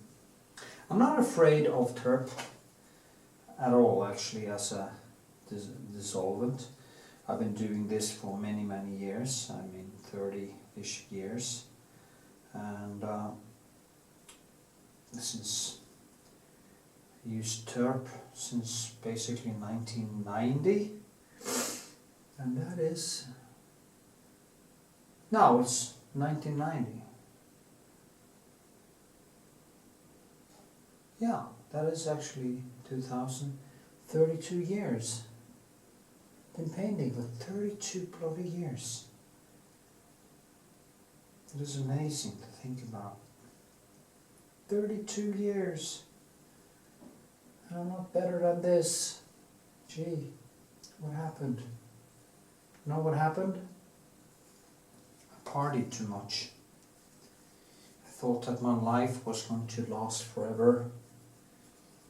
And I took it for granted. And yeah, that's fun. That's funny. Anyway,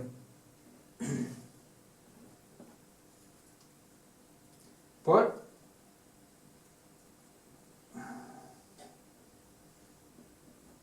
do a lot of mistakes, and it can actually make you into a better person. I would recommend it.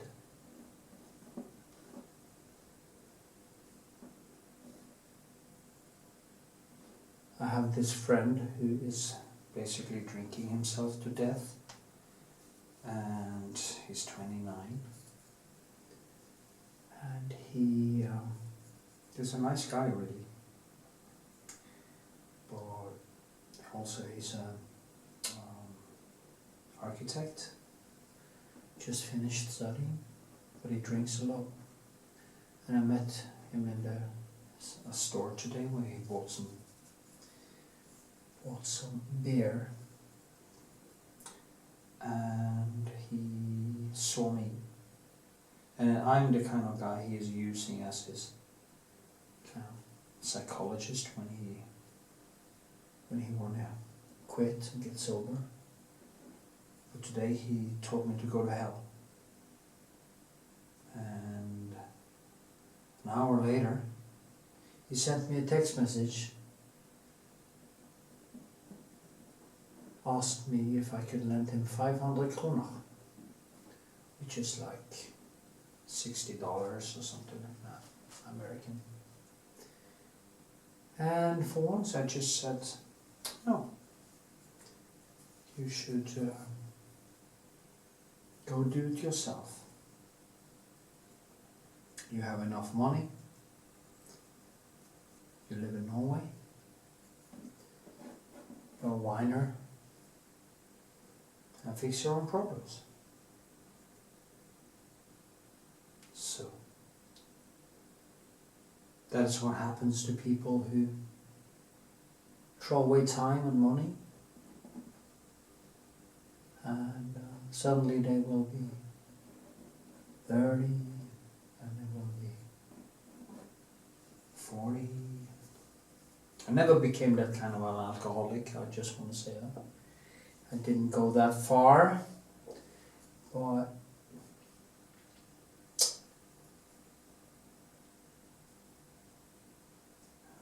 you see, he won't make it. And the chance for him making it before he dies of alcoholism is basically 5%. 5%. Think about that. 5%. That's the statistics. wherever you are in the world, that is the statistic. And that is with or without treatment. Because the treatment doesn't work. People who quit, they quit anyway. I had another friend, and he also was an alcoholic for many years. I warned him in the 1990s when he went to art school. And he died a few years ago after he actually managed to quit through AA. And he became quasi-religious and everything. Then he got stomach cancer and he died 2 years after he managed to quit. And yeah, that is what happens. And he always told, oh, he wanted to do like me and be more idealistic when it came to the painting and stuff. And he was just filling up this hole in the ground where finance is drinking and stuff. And when he finally quit, he got really fat, by the way. And I warned him against that too, because what's the point of quitting drinking if you're dying of a heart attack or cancer or something like that? And then he died. Nice guy, actually. Stig, his name was Stig. And it's sad, very sad. And that is what happens. You can't predict your future. Now, if you want to do artwork, and I'm saying that as a friend, if you want to do artwork, if you want to succeed in anything, get your shit together. Because the universe is not going to do it for you. The universe is actually always working against you. It's called the law of thermodynamics. Everything will deteriorate. And if you are not careful, your career and your money situation and your life, everything will deteriorate fast if you don't do the right things. So I should actually make a video about this, why you should lead a healthy life as an artist. I'm going to do that, I think, because it's so important. Now, focus on what's called slow dopamine. This painting is slow dopamine. Every time I take my brush and I put it on a canvas and I put in a brushwork or brush stroke or whatever you call it, I get a little dopamine kick because I'm focusing my brain into actually seeing what I'm doing. And that thing, that brief moment of what should we say? That brief moment of focus brings with it what's called flow or slow dopamine. And that is what led me to keep painting and keep doing this for 30 years. Just a feeling of slow dopamine.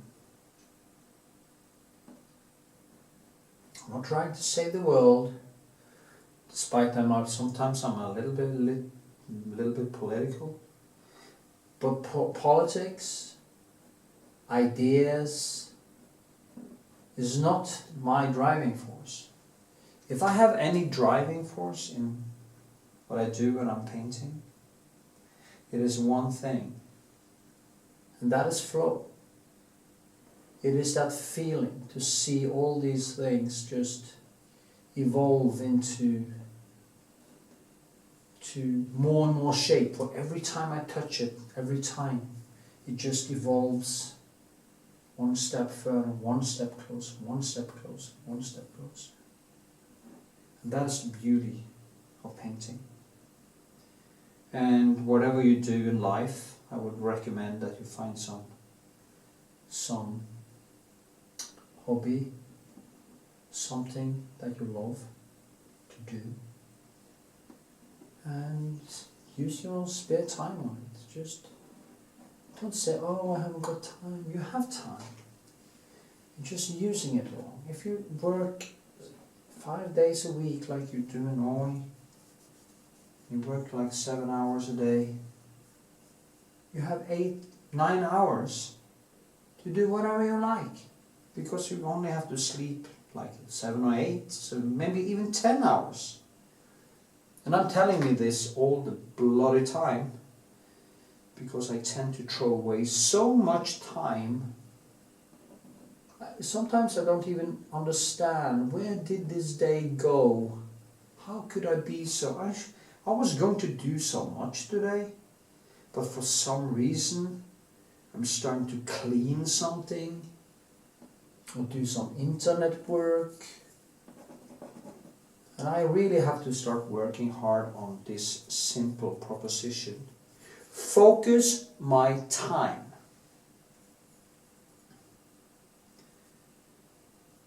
And I consciously avoided the F-bomb there, the F word, because I think it's just pathetic to... I don't need to use a lot of swearing words to explain what I'm saying. Anyway, so what time it is? Okay, only 14. Well, then I can also do something on the face. And I can keep on talking a little bit. Maybe I post this as a standalone video, like this. Now this is just totally in the beginning. It's kind of a second layer sketch thing still. Now why is the photo and her two different... Oh yeah, I can see it. It's actually...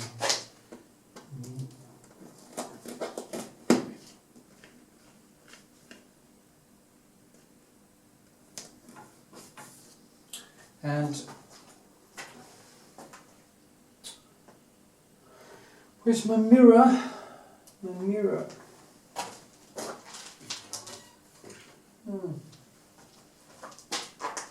Everything seems to disappear today. My mirror. Ah, okay, I'll find it later. Yeah.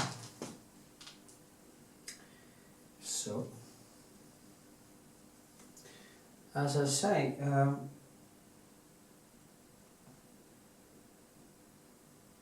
don't think of yourself as an artist or that you're going to save the world, as I say.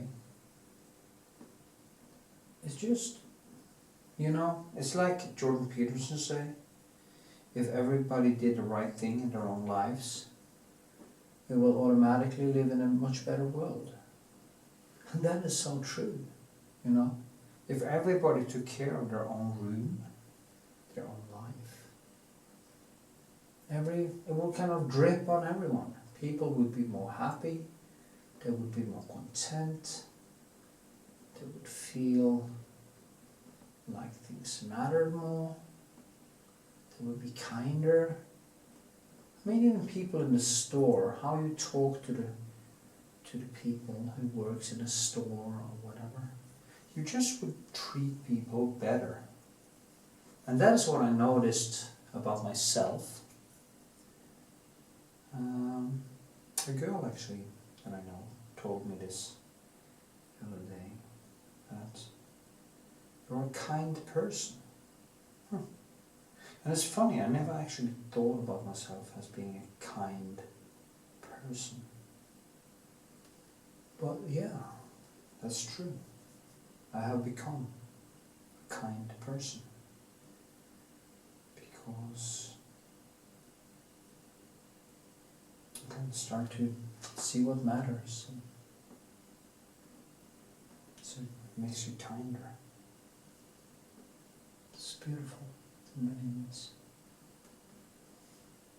And It is basically hardships and being confronted with myself that has made me evolve into a better and kinder person.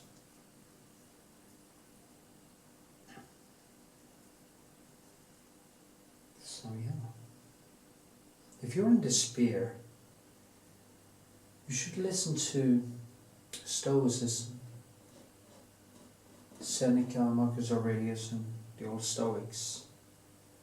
It will pass. And suffering, personal suffering, mental suffering, is in some sense a choice. You not if it's biological, of course, so you have been abused or whatever, but kind of that feeling that nothing matters, life is meaningless, which is actually is in any objective sense. It will kind of lose its potency if you see or look at hardships that happens to you as just a state of mind or state of being for now, and that it will pass. Now, of course, it is a luxury for me who lives in Norway to say something like that. For many people in the world, there is no choice at all. They are living in abject poverty, and children who are abused, or people who are living in the wrong marriages or whatever, in the wrong country, so they can't get out of the situation. I actually know a woman in India who has that problem. But even for her, it is a choice. She could move to a different city. She could walk away. She could say no. Now, she will have to take a lot of beating in the process. But if the choice is being a slave for the rest of your life, or maybe accepting some hardships in the short run, would be a better plan. Yeah, I'm ranting now like crazy. But, you know, we can choose to see it like this will pass, this thing will change. And I've had to do that myself. So, but as I also say, I live in Norway. I have a luxury problem. It's a luxury to live in Norway. It's a luxury to be born. Not just to be born into existence in the first place, but actually being born in a country where you have absolutely everything. Can't really lose. The state will take care of you if you can't get your shit together.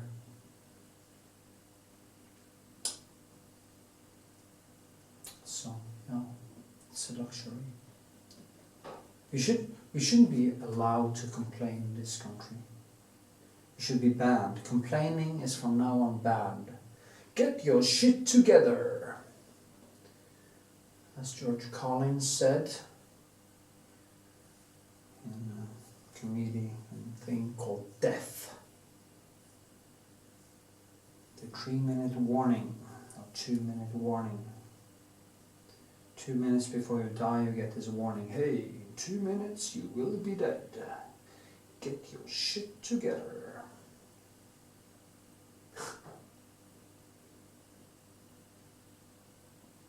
2 minutes from now, 50 years from now, it's the same thing. When I got there, if I fell down now and died of a heart attack, it wouldn't basically matter to me in any way. And I'm now slowly gonna see myself deteriorate and die. I saw actually, or listened to, saw a video about death row in America, where they place people in a small room for 20 up to 40 years. A guy sat there in a small room, much smaller than this, with no TV, nothing to do, just sitting there waiting for 20, maybe 40 years, just waiting to die. Then you realize that the death penalty is nothing. The death penalty is nothing compared to that. And our lives are basically, in many ways, the same thing. It's just a geographical, we can move more around, but I'm also on death row. I'm on death row. I'm standing here painting while I'm dying. And I'm trying to create with my art a sense of infinity, or a sense of purpose, a sense of that things actually matter when they don't. And it's just silly in many ways. But also, at the same time, I just love life. I love life. I love consciousness. I love people. I love conversation. I love painting. I love training. I just like everything, you know. I just like it. Just intensely love the idea of being.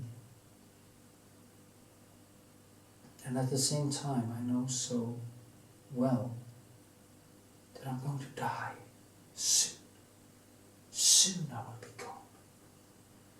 Like Rembrandt, he was walking around in the streets and he was rich and he had money and mistresses and kids. Suddenly he stood there as an old man. Everything was gone. And he painted some of his most beautiful paintings, his self-portraits as an old man. And it is strange how things comes to pass. So beautiful. It's just, life is incredibly beautiful.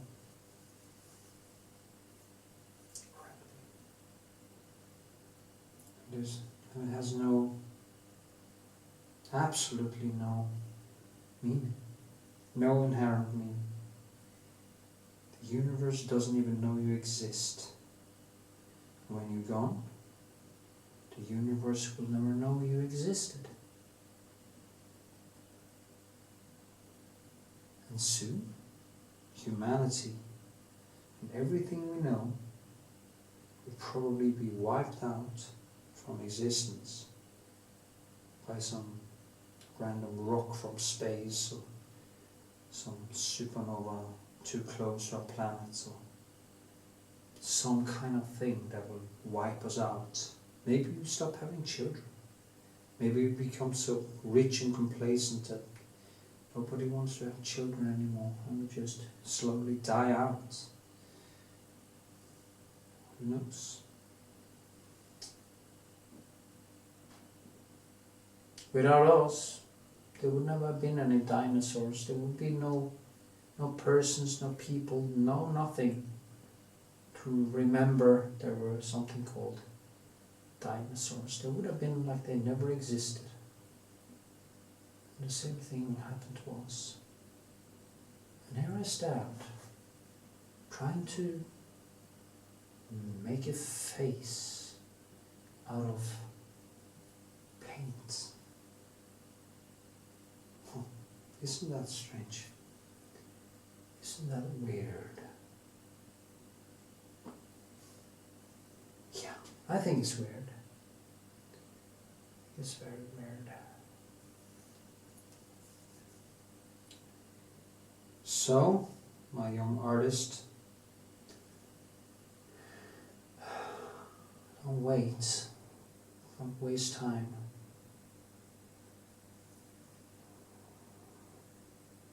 Do the job. Love every human being deserves to be, except the worst kinds of us that will kill other people, do stuff. Maybe they don't discern it, but consciousness, that's what matters. Potential. A lot of stupid people, a lot of people not living up to their potential, and most of them never will. But we have the same value because we have the same potential. As I say in my video about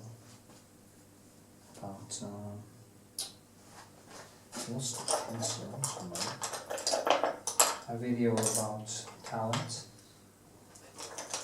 Every human being on the planet has talent for creativity and artworks and science, and this is innate in our species.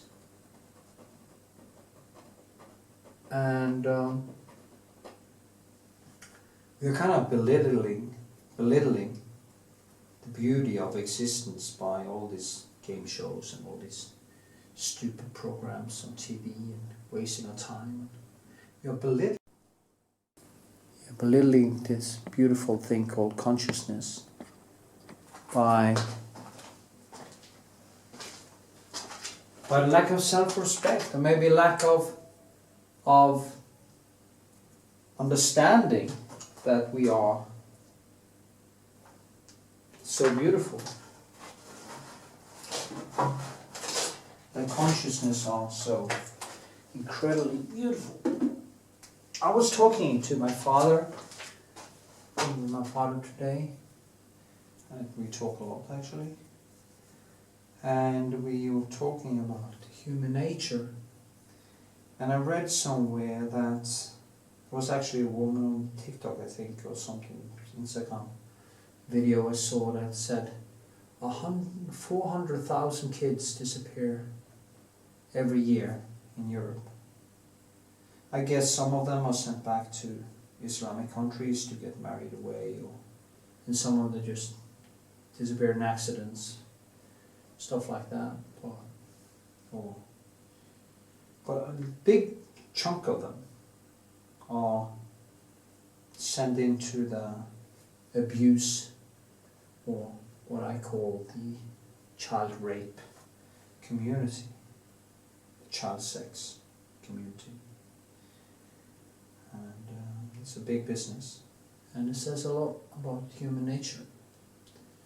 It is a tragedy that some people do understand so little the value of consciousness and the potential of consciousness, that they are willing to destroy even children for some pleasure or some money. And it is just sad that we live in a world where consciousness, which is the most important thing in the world, in the universe that we know of, we, as Carl Sagan did say, we are a way for the universe to know itself. Through us, through our brains, we are able to absorb or observe or see kind of our body, because without the universe there would be no gravity and no elements, nothing. So through chemistry, elements, chemistry and evolution, the universe created basically a brain without creating it, because it was conscious, that can see itself. And we are wasting human beings We are wasting children. We are wasting potential greatness and consciousness for pleasure. And it is probably a thing that makes me really, really sad. And I have delved down deep into darkness, and I have seen things, and I have read things, and I have had a knowledge and the guts to delve into it. And as I heard actually just the other day, Jordan Peterson say he had done the same thing, he had gone really deep into darkness, and he had done it because if you know true darkness, true darkness, how bad humans can be, and how you also understand deeply how beautiful we are.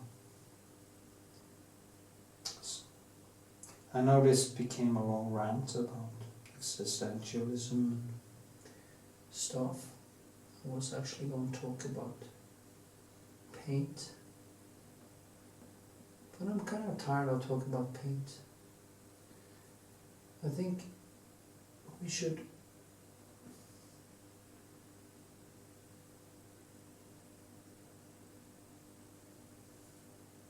paint more, but we should think more. People don't want to think because thinking hurts. I said to a girl, I also said this to my daughter, that feeling you have that things aren't really in its place, that something's wrong, some kind of feeling that something is lacking, something isn't right.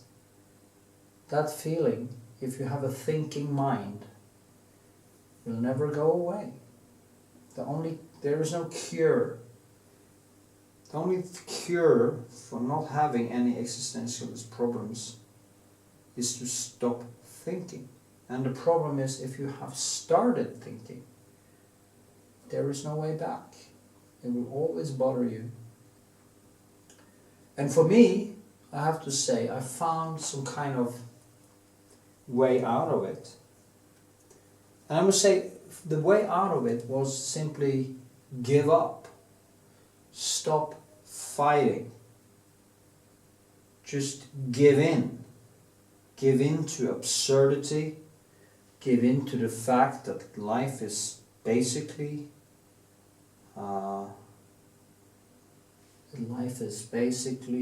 meaningless, but that it is beautiful anyway, and do the best one can to make the best out of it. That is, you just have to give up. If you find love, know that it will probably pass. If you, in the end, everything will end. So, if you meet somebody you like, or you meet someone, don't take them for granted. Don't think that this is going to last forever. And when it doesn't, when it kind of goes sour, just accept it. Just see it as that heartbreak as a learning experience. I wish I thought like this like 10 years ago when I was really deeply in love with this girl. But I didn't have the depth even then. And I wasn't stupid. But I didn't have the depth to just say, you know what? This doesn't matter. This craving is just my brain doing some silly tricks.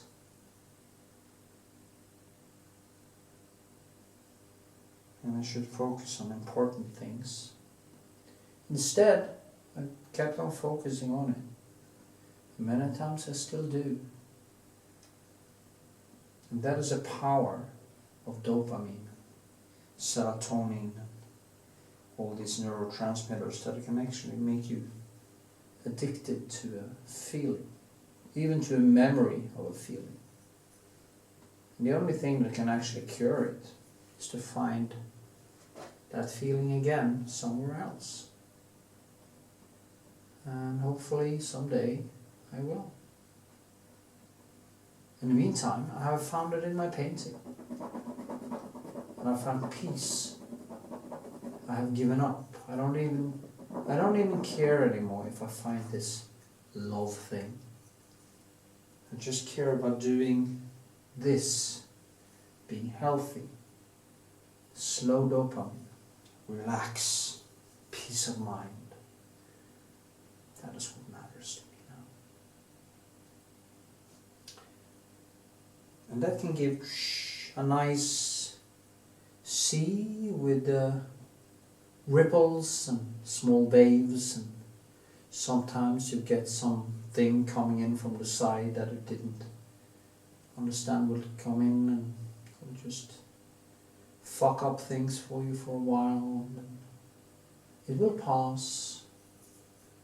And there are some truth in it, since there is no death penalty in Norway, or some things can actually be a extreme existential threat to you.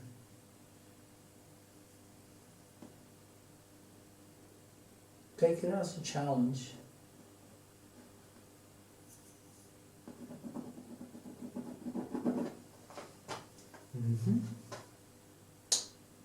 Okay. Well, it's not the best sketch I've done, but you know, it should do for this video. Okay. Yeah. There are some discrepancies here that I need to fix. I could actually see now that I didn't. She has to be a little bit broader here, or maybe, yeah, or maybe it's more in here. Yeah, that might be it. So I might do that. Sometimes I do mistakes like everybody else, and I kind of just have to live with them, fix them as I go along. And that is exactly what I'm going to do. So, and it's very hard for me to see what's happening there, but I can see that it's going down here probably, in like this. It's quite important to get that right, get the face right. I don't want to paint up the whole thing and then realize, oh shit, you know, I did something wrong. Totally wrong. That wouldn't be good. See, color it.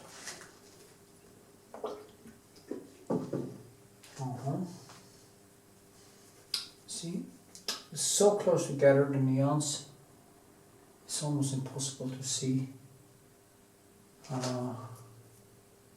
Also, it goes a little bit more out there. I guess I'm just gonna stick with the bluish colors, trying to figure it out. Some very subtle, very subtle. Very subtle, yes. Right now I just try to kind of figure out what color. It's so much easier when you have a lot of contrast to lean on, but I don't have that here.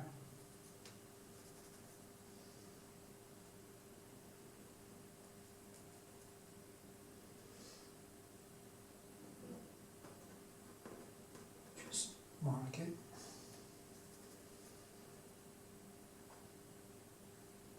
So do short segments in this, then I'm just gonna keep on painting for a while and try to fix it. The point is, I can't keep on painting or filming every single step, because my videos tend to become so long, and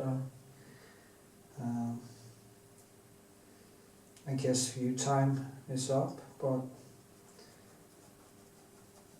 I just want to show you that I have to correct things, and I don't even know how, because it's so difficult for me to see how things are in this. And my studio lighting is not ideal.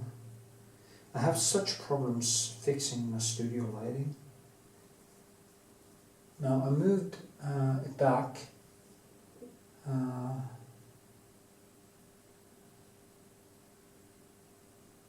that was smart. I just almost put it on the wall. I have this old staffeli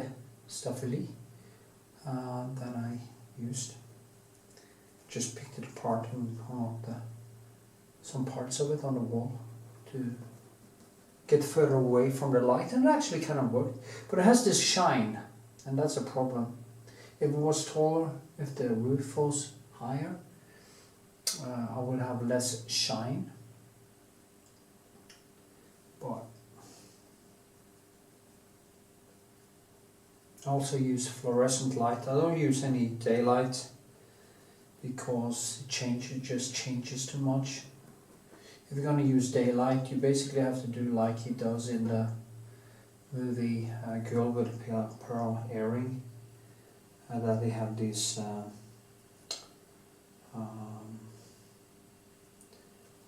a certain time of the day the light comes in the room, and he paints basically the same time of day or everything.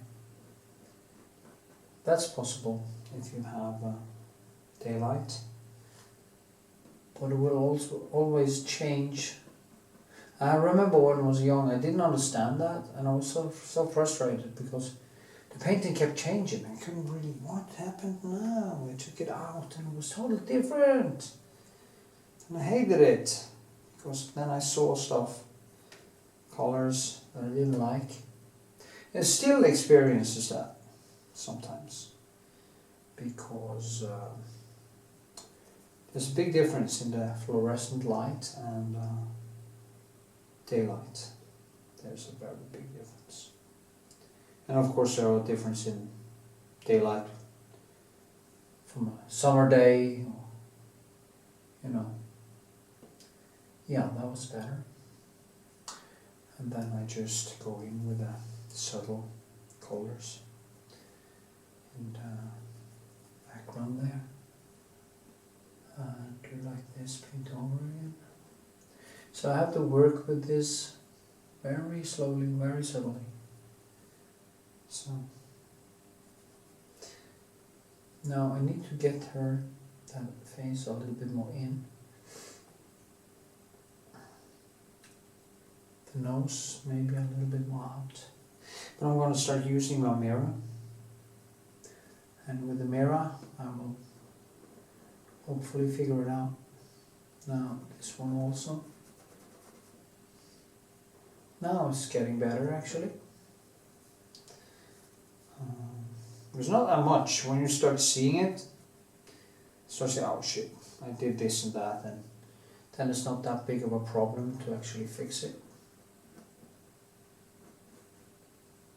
There's also some other problem. I in the photo, the original, there were some pictures on the wall in the background that gave it more contrast compared to the hair and all that.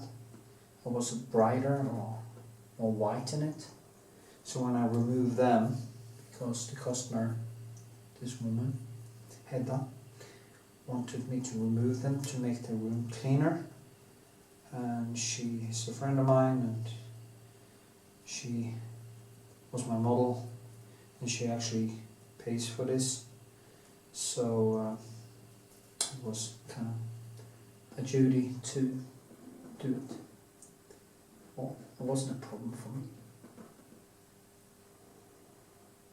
Usually I don't change much from my art photos to the painting. I kind of try to do the best I can to stick with what I see. I actually told that to PATRON today, a woman who was going to do an onion, and she had done like that. She had just invented the background and the onion. She drew it from her head, an onion. And that was my point, because if you're gonna learn how to paint, you can't paint things that you have in your head, especially not if you're gonna paint some naturalistic shapes. You have to have something to look at. And if you're gonna paint an onion, you actually set up an onion at a certain still life, and you just do it. And you paint what you see, or draw what you see. Don't invent anything, because it's just gonna multiply your problems tenfold, and you're not gonna be able to finish it. So whatever you do not make the problems worse.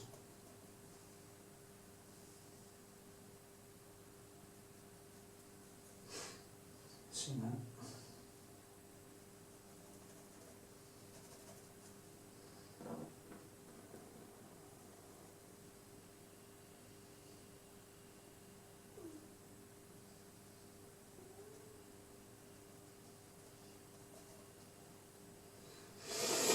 It's really difficult to find the right hue there. It's almost like I don't manage to concentrate enough, but I guess sooner or later it's going to be nice. That was the thing, you just have to kind of inch by inch get closer and closer to the colors and stuff. I have no idea what I did there. Just lovely. That's why we have paper. So if you've done something horrible like this, you just do like that. And move it and do it again.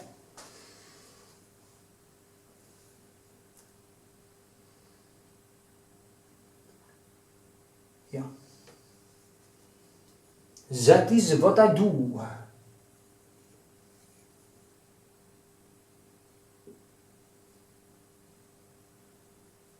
No idea why I can't seem to find the right colors today. Huh.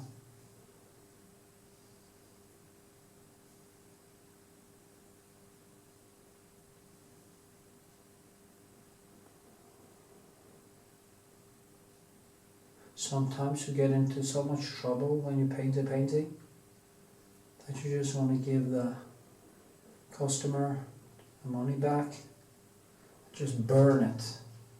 I'm not there yet in this one, but I always go through that process where I really want to destroy it. I can't do this. This is not going to work.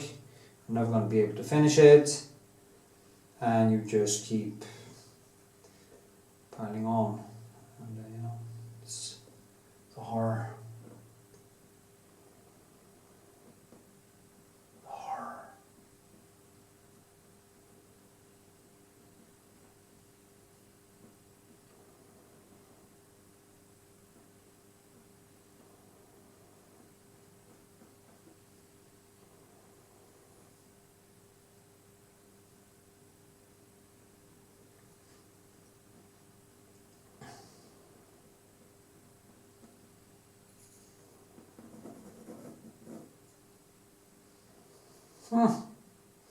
Here we go again.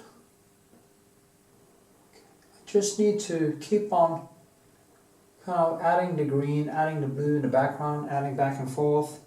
you know, and just shape it, shape the face, shape the neons.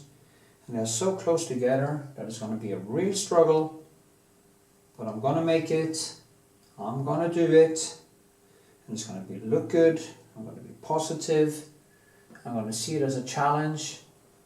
For fuck's sake, life is a challenge, a big challenge. It's long, quite long actually. Life is quite long, I think, but almost too long, especially when I'm stressed. Anyway, enough of that.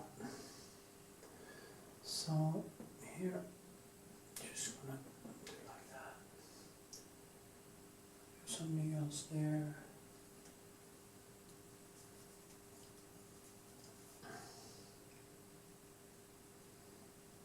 Too much oil.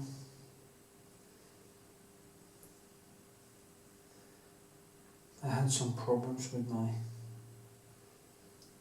shoulder because I hit the asphalt twice actually when it was cold, because I tried to avoid a woman with a child in this wagon, and just went right into the ice. It was the first time I just didn't focus and I fell. Almost got my shoulder out of the socket. Nice. So when you do that, it usually takes a long time until it kind of heals. I'm struggling with, actually I'm struggling with holding my arm up. I'm 53, I'm becoming 54 in 1.5 months. And I really start to feel it, you know. Start to feel there's something, there's always something. Someplace it hurts, something hanging over me. Yeah. Strange.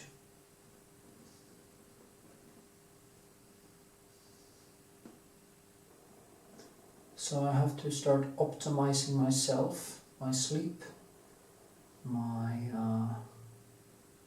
food, and everything, so I get the most out of this wretched body. Yeah.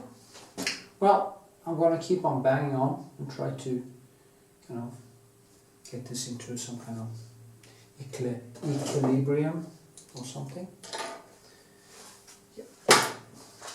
Yes!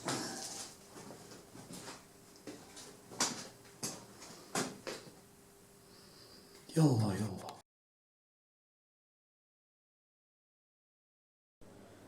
Okay, I'm gonna build up more textures, build up more light.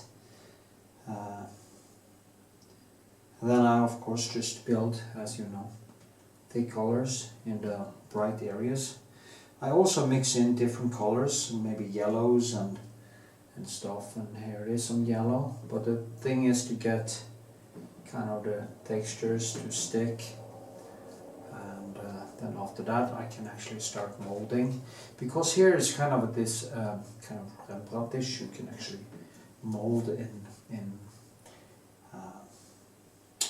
wet paint, a thing that I love to do, which I talk about all the time, the importance of shall we say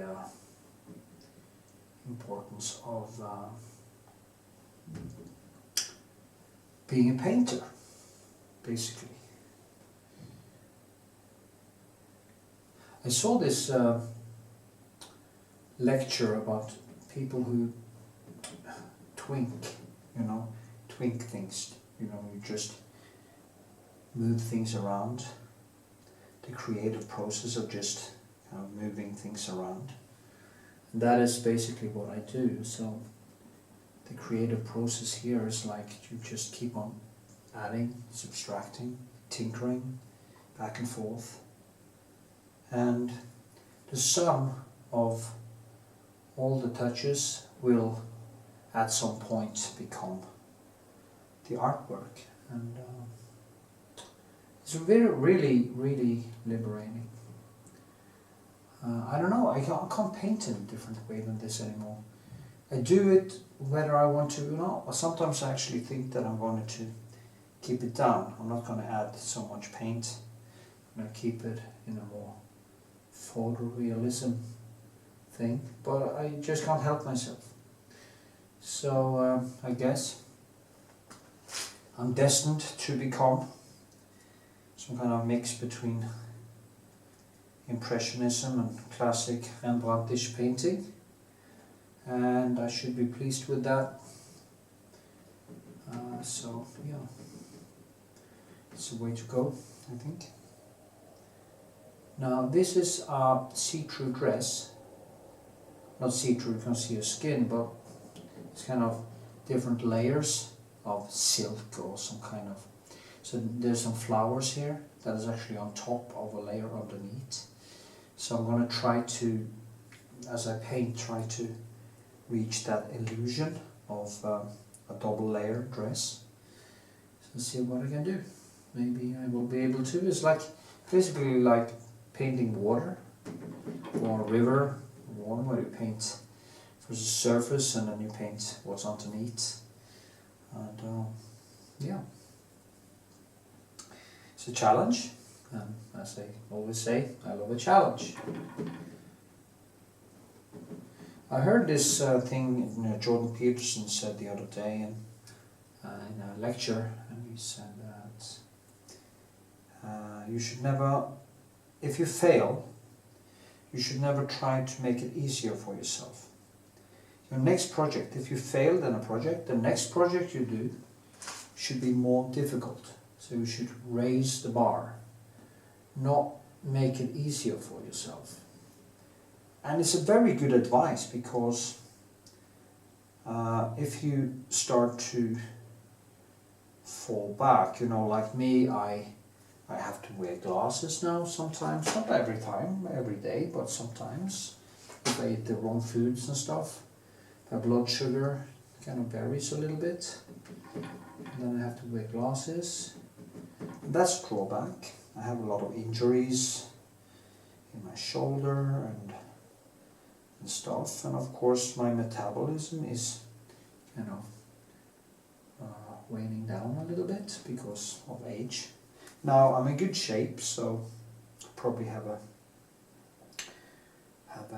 good stamina compared to other people my age, but I can feel that the level of energy that I used to have is harder to get by now. I have to be really careful what I do. But that doesn't mean that I should actually say, oh, I'm just not going to do any big projects anymore. I'm just going to kind of paint smaller paintings or easier stuff. No, I want to expand. I want to expand and expand. Despite, you just have to kind of find that focus and just decide to go, you know. I'm not going to give in. I'm not going to give in to pain. I'm not going to give in to depression or being tired. I'm just going to go, going to get it done. And as you get older, you can also see that the time in existence is actually running out. So. I mean, we do not, it's almost like we don't understand that 1 year is basically more than 1% of a lifetime, right now anyway. And it seems like people don't realize that. And I didn't realize that for a long time. I didn't take it serious. And you lose a lot of time. As Seneca says, it's not that we are given not enough time in existence to do great things. It is that we are wasting it so much. If a person actually using his time properly, he will have time to basically finish any life project. You can have an example like Elon Musk, who's making a lot of different projects at the same time. Of course, he has good people around him who do the dirty work, but I mean, this guy has to be on the job 24/7. He can't let up, and he has this extreme passion, and it's that passion that is the driving force for everything good. If you should pick an example to follow, I think it should be Elon Musk, because he is just a bloody superhero. So yeah. I mean, these are just paintings. I can't get anyone, fly anyone to Mars in a painting. But then again, art raises kind of the bar for aesthetics and kind of gives some beauty to the world. So maybe it has some inherent meaning, but it's hard to find. Yeah, here there are some things.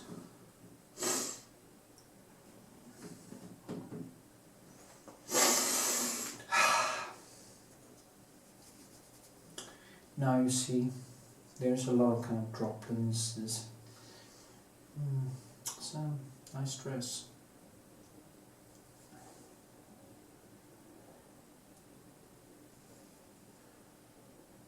Just pour in some more. And of course it has to dry and stuff before I add more. But then again, I also like to paint wet in wet, because I can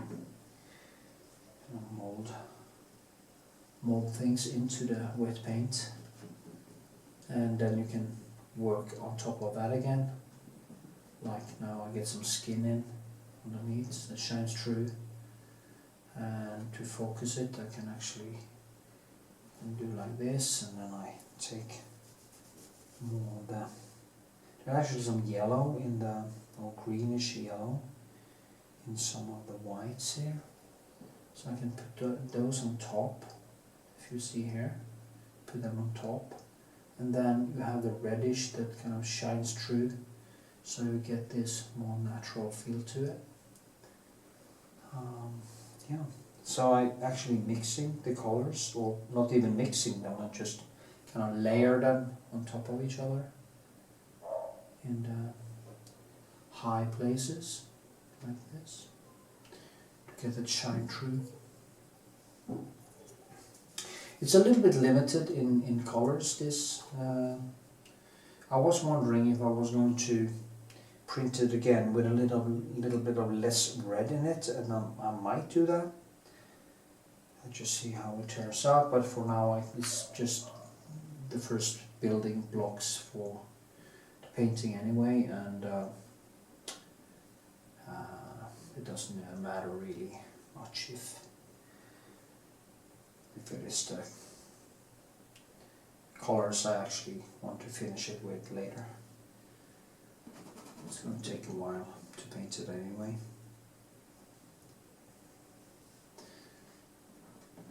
I fell on a bike actually on the ice, and I hit my shoulder. I landed on my shoulder on purpose, or on my back actually, and on my shoulder. And I almost got it out of the socket. So that's why when I stand like this for a long time, it actually starts to hurt. But it's getting better, so when things get better, things are okay. Yeah. So that is fine now.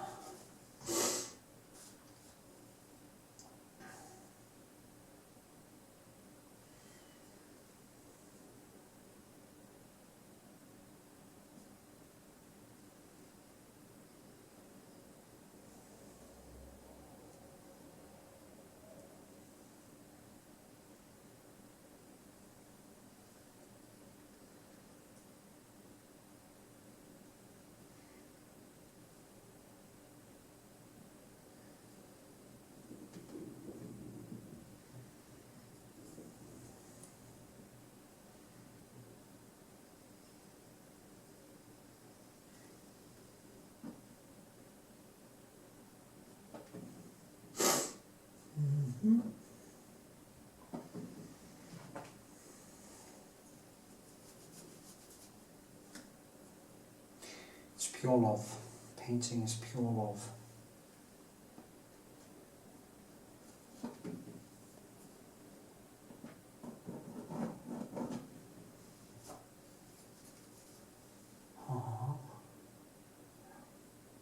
And I also have to do the background. I'm gonna do a lot of things around.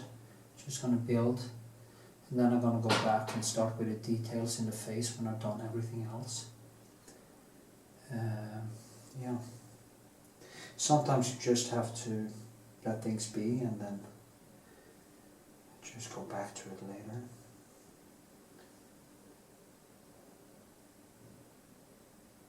See now.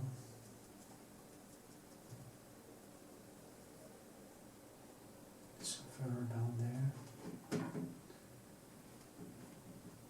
See here, I just kind of mix the colors into one another on the canvas. She has this chest coming out because she's standing on a little bit like this. I actually took some very beautiful photos of a girl the other day called Maria, and I should paint some very classical things because it's a very classical pose. Our true beauty is many times enough. As I said in many times in my videos, I don't care much about subject matter when I paint. Of course, I have done some political stuff and I will do even more political stuff in the future. Hopefully I have a future. You never know, and that's the problem. But if I do have a future, I will paint a whole exhibition that is based on politics called The Human Condition, so I'm looking forward to that. And yeah.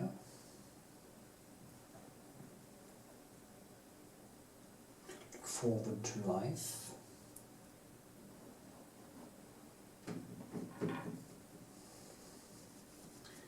It's a very important thing to look forward to life.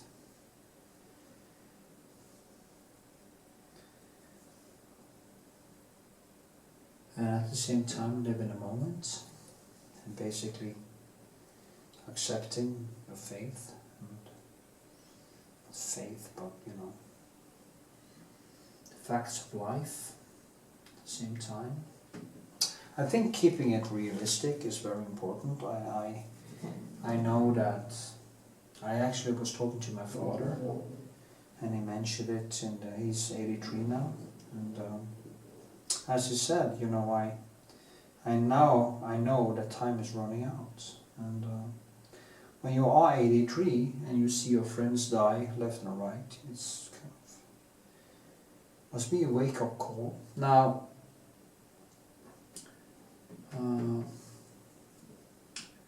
he's still a strong man, and he's working in the garden, and he's not a kind of type. In my family, we kind of don't get old. We die young.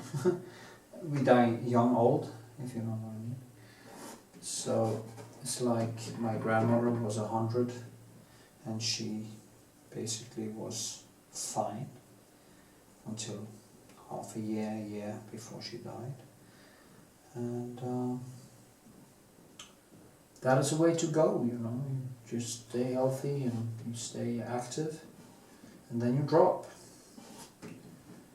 That's the way to go, you know. She had a long life, and now she's gone.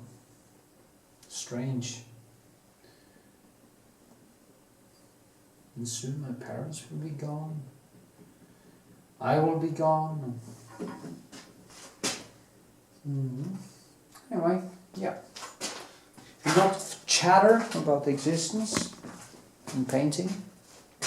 It is funny because painting actually always lead me to existentialism. For some reason there is something with the paint that just drag me into existentialism, and I think it's actually the brushwork who does it, because I see time in what I do. I see time in the textures and the brushwork. So that is why I start ranting about life, death and everything all the time. Forgive me.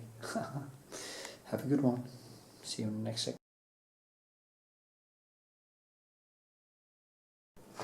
Okay, here I am cleaning up some surroundings, and then I will just work myself through the whole thing here. That's good. There's not much to say. I just try to find the right hues.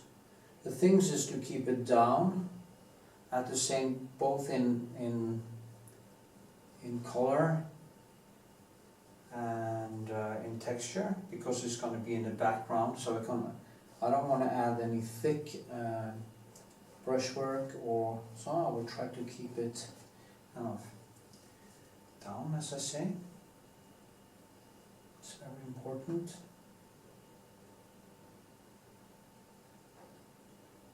And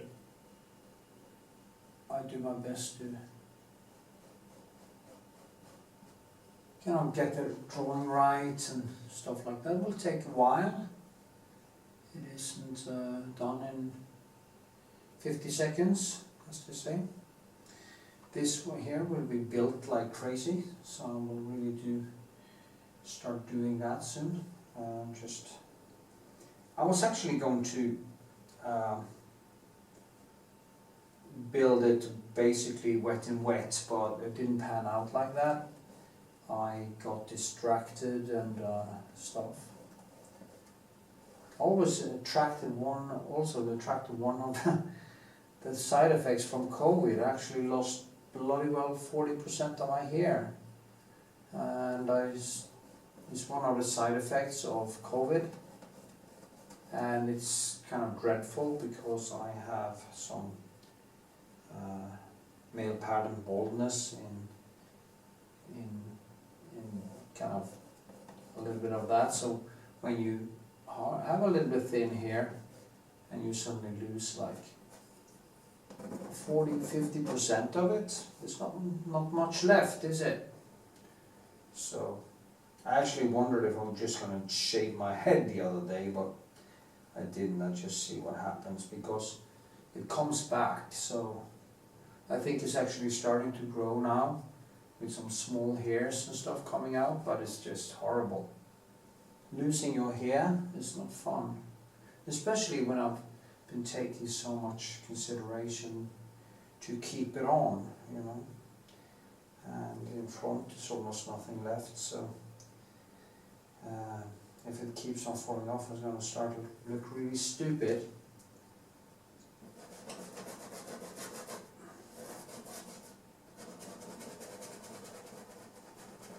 And I fell in love with this girl, and we had a great relationship for a month, but I think it's deteriorating now.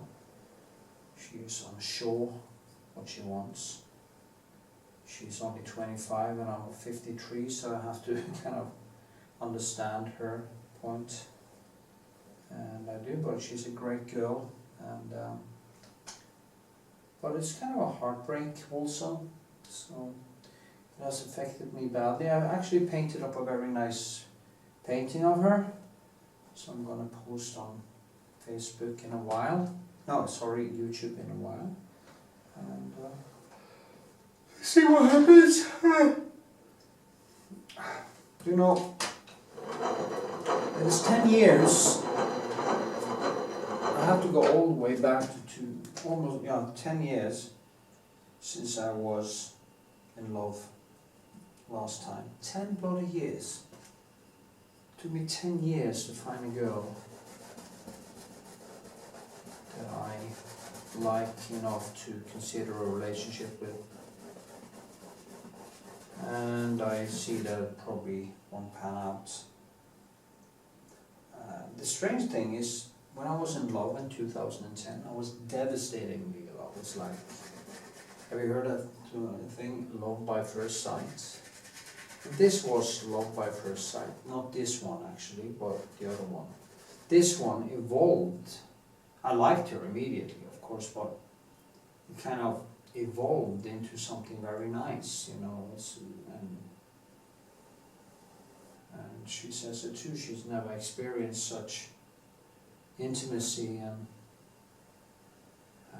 stuff, and she's also quite heartbroken about it. So because she wasn't planning, kind of falling for me in how she did, and she was kind of just joking around, can I be your muse, you know, stuff like that, and suddenly we just connected on such a beautiful level. But for her it isn't that clean cut. She's not totally sure if it's the right thing, and it's the age difference and stuff. And it's been quite heartbreaking actually for the last basically 2 weeks. And now I'm just worn down. It's like I just kind of wanted to end. So it has affected my work. And then the hair loss, and you know, it's not my, until this point, 2022 hasn't been my year at all. So, yeah.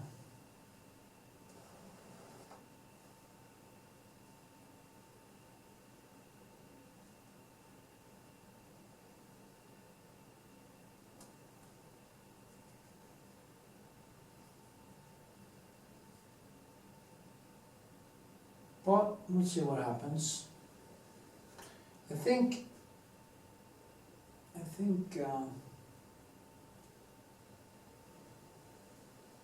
she should be the last one, because it costs so much for me to fall for someone, because I'm such an emotional person. It is not easy for me. I'm not a cynic. I'm not a... I remember one of our first, I think it was the first night she was here, she asked me if I ever cried. And I never cry actually for behalf of my things that happens to me and stuff like that. For me it's more like I can cry if I hear great music or get touched. But heartbreak, oh my God, that is horrible. That is when I cry. So yeah, I guess, yes, I do cry. And at some point you just have to stop crying and kind of just walk away. And it's so hard to walk away when you don't want to walk away. Every fiber of your being just want to be there. It's so hard.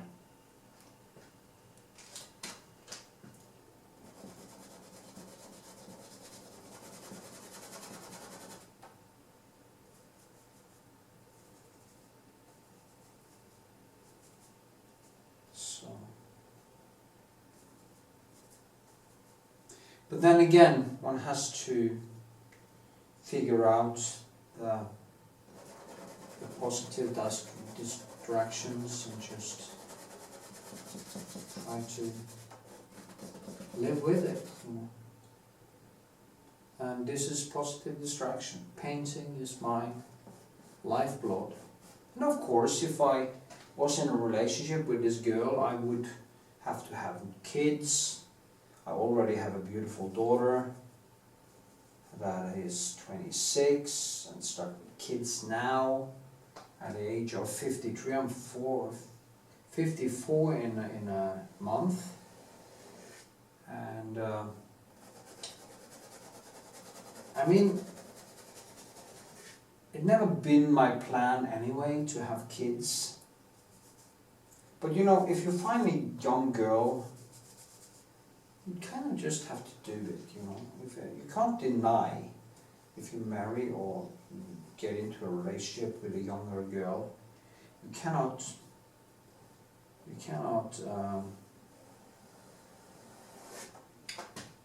deny her becoming a mother.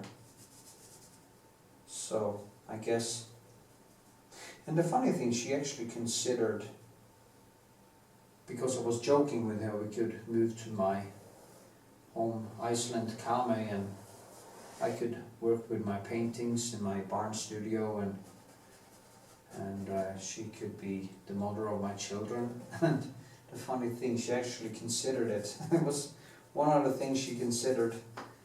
She was actually thinking about it, and thank you. You know, I take that as a compliment, because she actually considered it. She told me she watched videos on YouTube on how relationships between age gaps were, how it worked. And it's so sweet to think about that, despite that this not leading anywhere, that she actually considered it. She liked me very much, and but I don't think it's going to pan out, because it's a kind of a week now since we... No, it's like she was here Sunday, but that was kind of that wasn't a good night actually, because it turned out to be a lot of bad communication. Then she called me in the middle of the night, 4 in the morning, crying, I love you and everything. And then the day after, she was kind of cold again, and it's just sad. And I have to say, if I knew I was going to feel like this, I would have just avoided it, I think, because it has such a huge price. But then again, the sex has been great, the cuddling has been marvelous, the connection, the beauty of it. So then again, do you wanna not have it just because you can't become a little bit heartbroken? I think I take it back. I think it's actually worth it in many ways. And I'm wondering, I'm going to write a short story about it. I call it like 30 days. Maria, 30 days. Oh. One explicit version for myself and for her, and one for my biography. It'll be fun. Actually, I have one more book like that, which I wrote after I was in love in 2010, called Just Falling, because that was a horrible experience. Also with a girl who wasn't really that nice. That is strange with some girls, you know, they are so sweet when they want something. They can become so vicious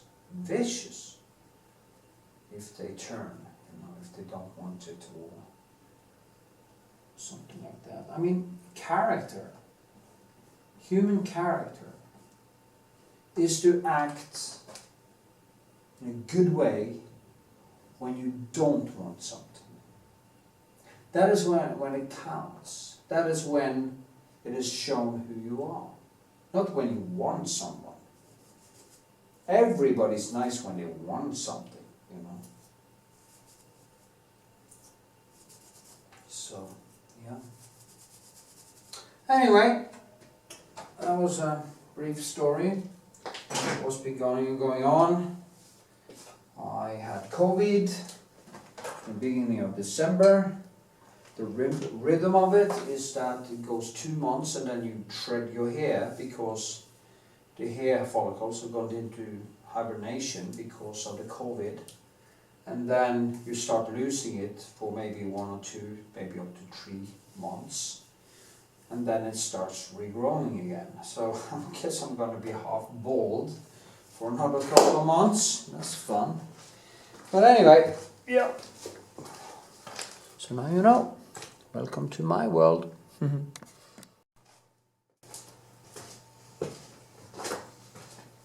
Yeah, just keep building. Kind of dries all over the place. But I will just try to just clean up the room first, go all over it, and then go back to the details later. I think that is the best thing to do, because it's becoming too much noise in this, and I need to kind of get it under control. It's a typical, very typical mistake we do when we paint, is that we kind of focus on certain details, and we forget about other things, and that is not smart, because if you clean up the room, you will actually get a more distance to it, and you can actually see the mistakes you do easier. And that is exactly what I'm going to do now. And yeah, that's that. Okay.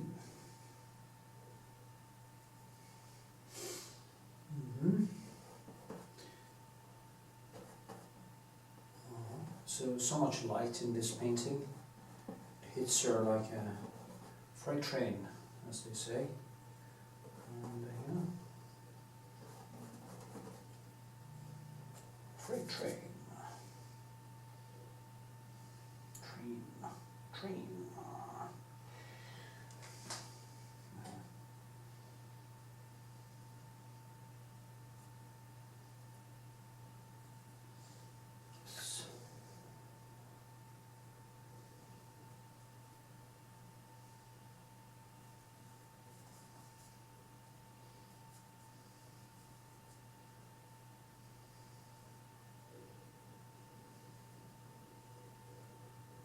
So I need to here, slim it in.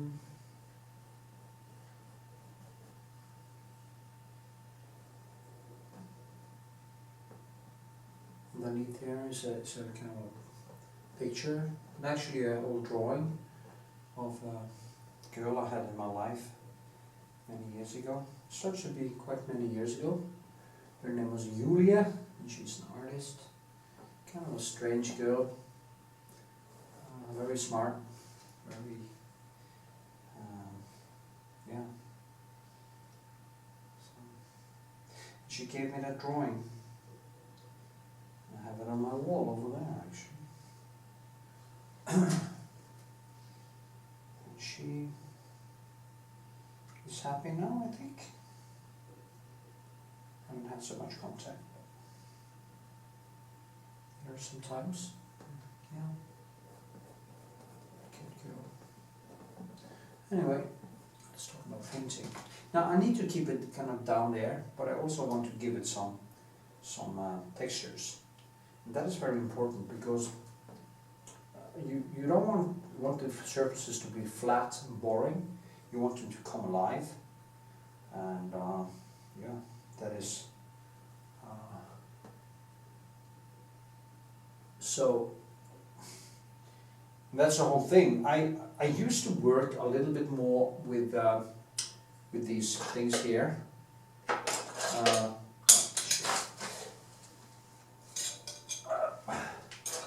was training hard today. But now it is more like pencils. And I kind of shape everything with pencils. But as I go into the painting, I actually do more and more different directions, and maybe I use this one. And sometimes I also use these, but I basically try to knit, in a way, and knit the paintings together. Yeah, but the brushwork is smaller and smaller and smaller as I get closer to finished product. So yeah, that's what I do.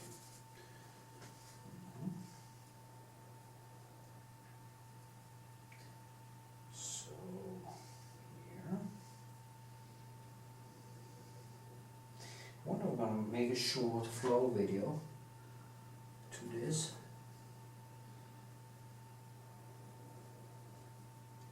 And by Marcus Aurelius or something, Seneca maybe. Use some Stoic philosophy in the background while I do the flow. I kind of like that, making flows, because I don't have to talk. You can just see how I, knit my paintings, or paint my paintings. I have a thing with, usually when I paint I'm not filming, I'm listening to music, I listen to audiobooks, I listen to science, I learn. I actually learn while painting. I love physics, I love science, of all kinds. Brain, body, universe, and everything. So, and that's a luxury actually, being an artist. You can spend your time on art like this, and learning while you actually create. That was what I was going to say, but I had two thoughts in my head at the same time, and I was actually competing about space. So that is actually possible. I just did it. I had two thoughts in my head at once, and one of them numbed what I was saying. I was talking about one thing and I was kind of thinking also about another thing, and my voice got numbed.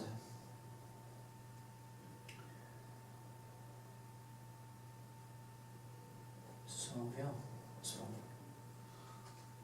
okay. Some more kraplak or alizarin, crimson. Alizarin, crimson.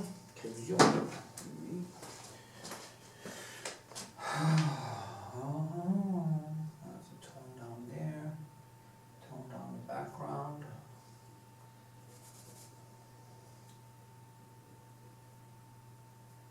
It's all a back and forth to get the right tones.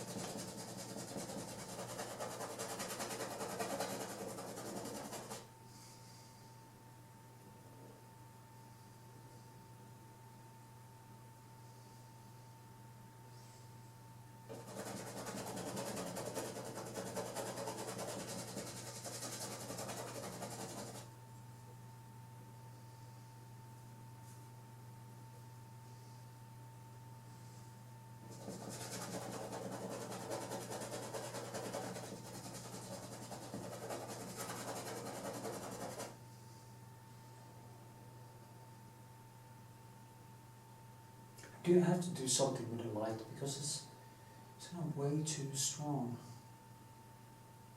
and it kind of hits too hard.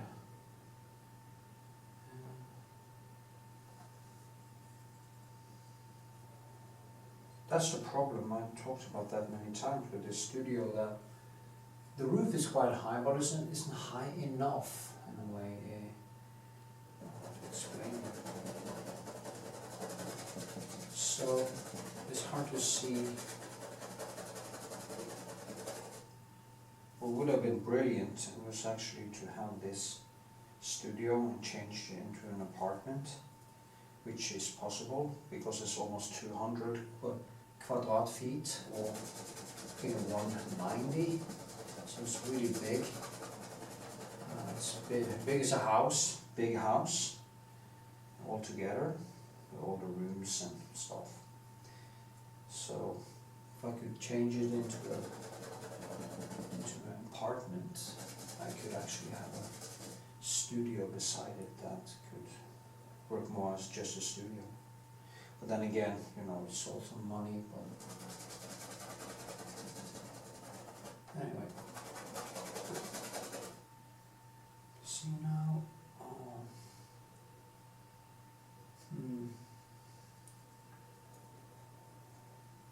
you just have to, I just basically paint and paint and paint, and I try to see, I look at the photo, and I try to repeat the color I see.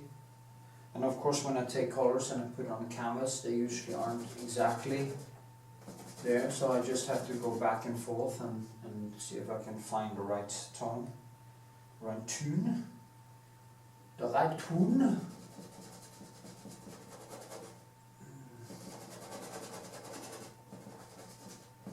And then just keep on kind of going back and forth over these things until I just get to what I'm after. So here's also way darker, so I need to tone down that.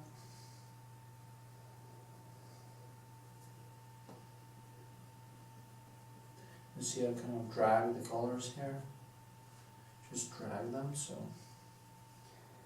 I create some directions in the dress. Also drag up, down, and in the end I will actually glaze over it, and first I have to give it the substance, and then later I can actually glaze over it. So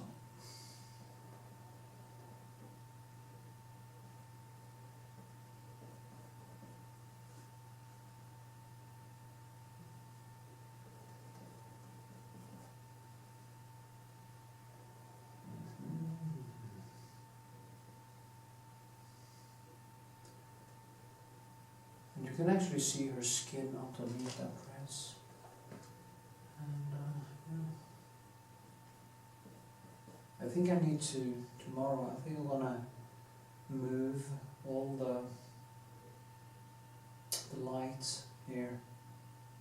Use the day for that. Just move the lights and stuff. I think I want to have two over there, so I get actually more spread lights. Spread out, because the light I have now kind of looks okay, but it gives way too hard. It's almost like you give it a fist and you just throw it at a painting. And all these things, all the brushwork actually picks up small lights, so I have a hard time to see exactly how the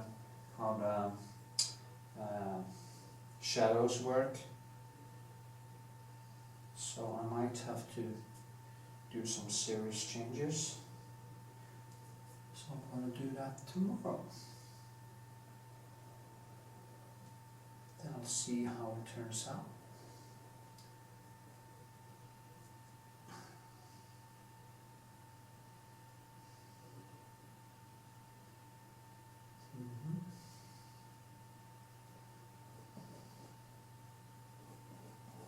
There's so much happening in that arm. There's a lot of stuff in the dress that I have to find a way to paint. And it's never really clean cut, you know, you have to go. It's not really easy.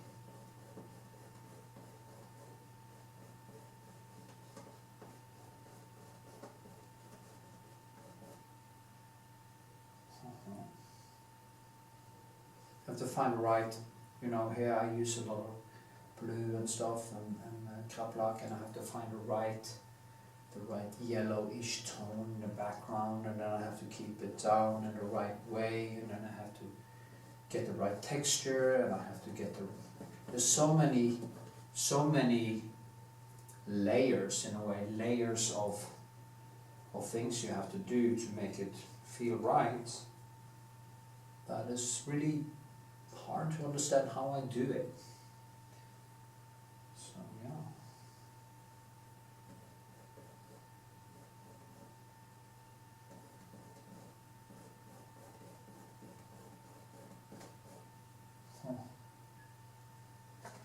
Okay, I'm just going to keep on painting and you can see in the next segment.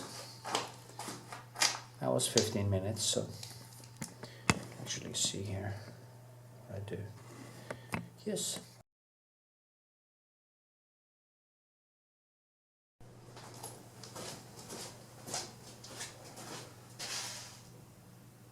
On the Shortness of Life by Lucius Annaeus Seneca, translated by Gareth D. Williams.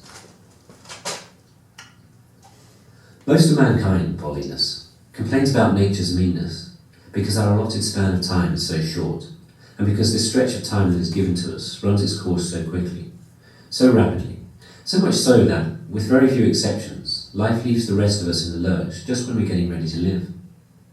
And it's not just the masses and the unthinking crowd that complain at what they perceive as this universal evil. The same feeling draws complaints even from men of distinction. Hence that famous dictum of the greatest of physicians, life is short, art long. Hence also Aristotle's grievance, most unbecoming a philosopher, when he called nature to account for bestowing so much time on animals that they can live for 5 or 10 human lifespans, while so much shorter a time is set for humans, even though they are born to do many great things. It's not that we have a short time to live, but that we waste much of it. Life is long enough, and it's been given to us in generous measure for accomplishing the greatest things, if the whole of it is well invested. But when life is squandered through soft and careless living, and when it's spent on no worthwhile pursuit, death finally presses, and we realise the life which we didn't notice passing has passed away. So it is. The life we are given isn't short, but we make it so. We're not ill-provided, but we are wasteful of life.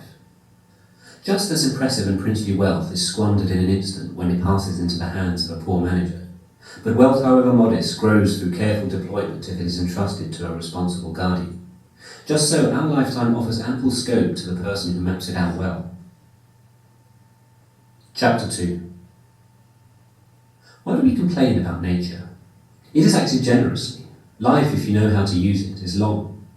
But one person's held in the grip of voracious avarice, another by the kind of diligence that busies itself with pointless enterprises. This one's sodden with wine, another slack with idleness.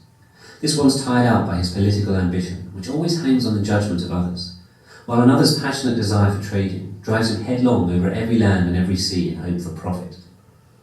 A passion for soldiering torments some men, who are always either bent on inflicting dangers on others or worried about danger to themselves.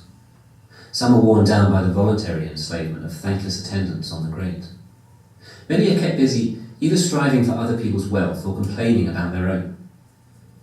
Many who have no consistent goal in life are thrown from one new design to another by a fickleness that is shifting, never settled, and ever dissatisfied with itself.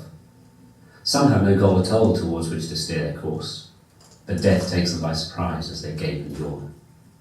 I cannot therefore doubt the truth of that seemingly oracular utterance of the greatest of poets. Scant is the part of life in which we live. All the rest of existence is not living, but merely time. Vices assail us around us on all sides, and they don't allow us to rise again and lift our eyes to the clear discernment of truth, but they press down on them, keeping them lowered and fixed on mere desire. It's never possible for their victims to return to their true selves. If by chance they ever find some respite, they still roll restlessly, just like the deep sea, which still swells even after the wind has settled. They never find full relaxation from their desires. You think I'm talking only of those whose faults are admitted. Look at those whose prosperity draws crowds. They are choked by their own goods. How many have found wealth a burden? How many are drained of their blood by their eloquence and their daily preoccupations with showing off their abilities? How many are sickly pale from their incessant pleasures? How many are left with no freedom from their multitude of besieging clients? In short, look over all of them from lowest to highest. This person summons counsel to plead his case, another answers the call. This one stands trial, another acts for the defence, another presides as judge. No one acts as his own champion, but each is wasted for another's sake. Ask about those influential citizens whose names are studiously memorised, and you'll see that the following distinctions tell them apart. The first cultivates a second a third. No one is his own man. Again, certain people give vent to the most irrational outbursts of anger. They complain about the haughtiness of their superiors, because the latter were too busy to receive them when they wanted an audience. Dare anyone complain about another's arrogance when he himself never has time to spare for himself? Yet the great man has occasionally, albeit with a disdainful expression, condescended to look on you, whoever you are. He has deigned to listen to your words, he has allowed you to walk at his side. But you never thought fit to look on yourself or to listen to yourself. And so you've no reason to expect a return from anyone for those attentions of yours, since you offered them not because you wanted another's company, but because you were incapable of communing with yourself. Chapter 3. Though all the brilliant minds that have shone over the ages agree on this one point, they could never adequately express their astonishment at this dark fog in the human mind.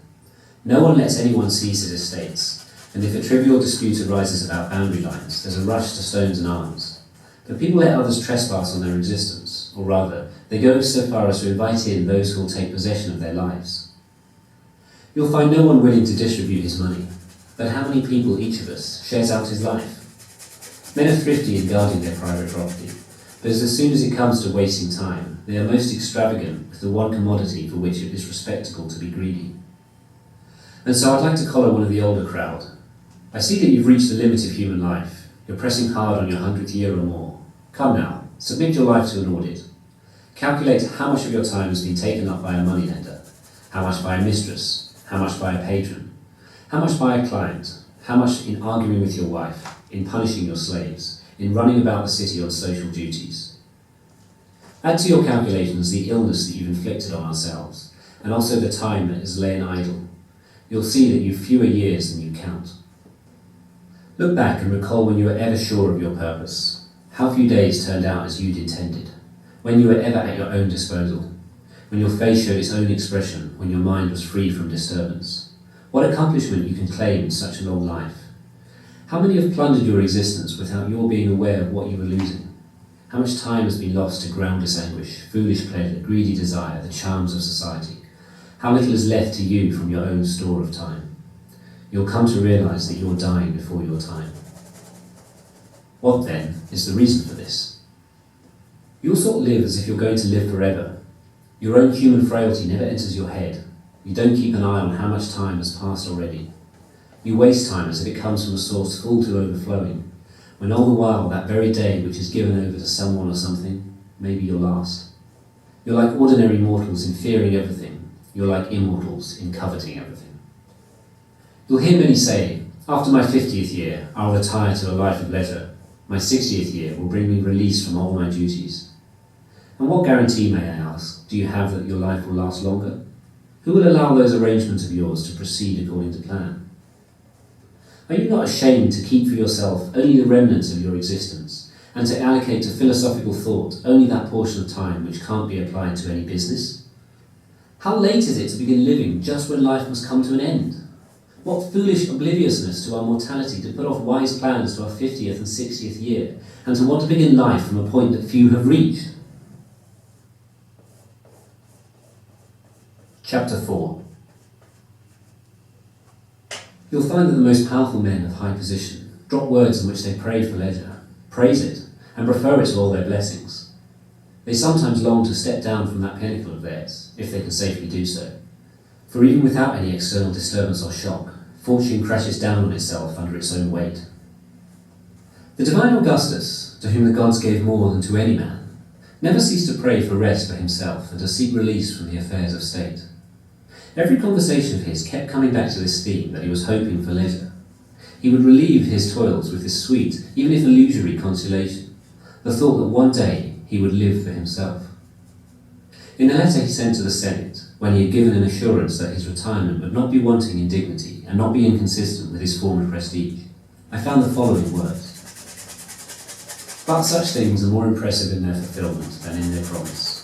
Yet my deep desire for that time, which I have long prayed for, has led me to anticipate something of its delight by the pleasure of words, since the joy of that reality is still slow in coming.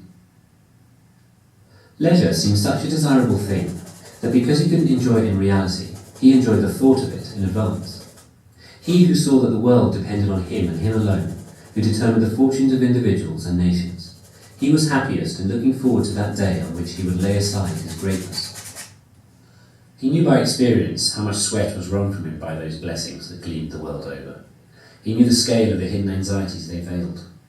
Forced to contend in arms with his fellow citizens, then with his colleagues, and finally with his relatives, he shed blood by land and sea.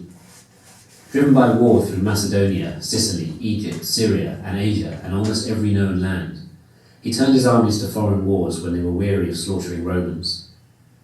While he was pacifying the Alps and subjugating enemies embedded in the heart of the peaceful empire, and while he was extending its boundaries beyond the Rhine and Euphrates and Danube, in the city of Rome itself, Murena, Capio, Lepidus, Ignatius, and others were whetting their swords against him. He had not yet escaped their intrigues when his daughter and so many noble paramours, bound by adultery, as if by an oath of allegiance, kept causing him alarm in his now failing years, as did Polus and a woman once again posing a threat with her Antony. He had cut away these swords, limbs and all, but others kept growing up in their place. As if overburdened with blood, the body politic was always hemorrhaging somewhere. That is why Augustus prayed for leisure, and why he found relief from his labours in hoping for it and thinking of it. This was the prayer of a man who could grant the prayers of other men. Chapter 5. Marcus Crassus was storm-tossed among the likes of Catiline and Clodius, of Pompey and Crassus, declared enemies on the one side, doubtful friends on the other. He was buffeted along with his ship of state, which he tried to keep steady as it was going down, but he was finally swept away. He was neither at ease in prosperity, nor capable of withstanding adversity. How many times does he curse that very consulship of his, which he had extolled, not without reason, but without ceasing? How pitiful are the words that he wrings from himself in a letter written to Atticus, when the elder Pompey had been defeated and his son was still trying to revive his shattered forces in Spain. "You ask," he says, "what am I doing here? I am lingering in my Tusculan estate, half free." After that he goes on to other statements in which he bemoans his former life, complains about the present, and despairs of the future. Half free, Cicero said of himself. But needless to say, the sage will never resort to such an abject term. He will never be half free, but will always enjoy complete and unalloyed liberty. Not subject to any constraints, he will be his own master and tower above all others. For what can there be above a man who rises above fortune? Chapter 6. Livius Drusus was a vigorously energetic man who, thronged about by a huge crowd from the whole of Italy, had agitated for radical legislation and provoked the kind of troubles the Gracchi had. But he could see no clear way out for his policies, which he was unable to carry through, and which, once started, it was no longer an option to abandon. He is said to have cursed the life of constant activity that he had led from its very beginnings, saying that he was the only person who had never had a holiday, even as a boy. While he was still a ward and had yet to assume the adult toga, he ventured to plead before juries on behalf of defendants and to exert his special influence in the courts, to such effect, in fact, that it's generally accepted that he captured several verdicts against the odds. Where would such precocious ambition not find an outlet?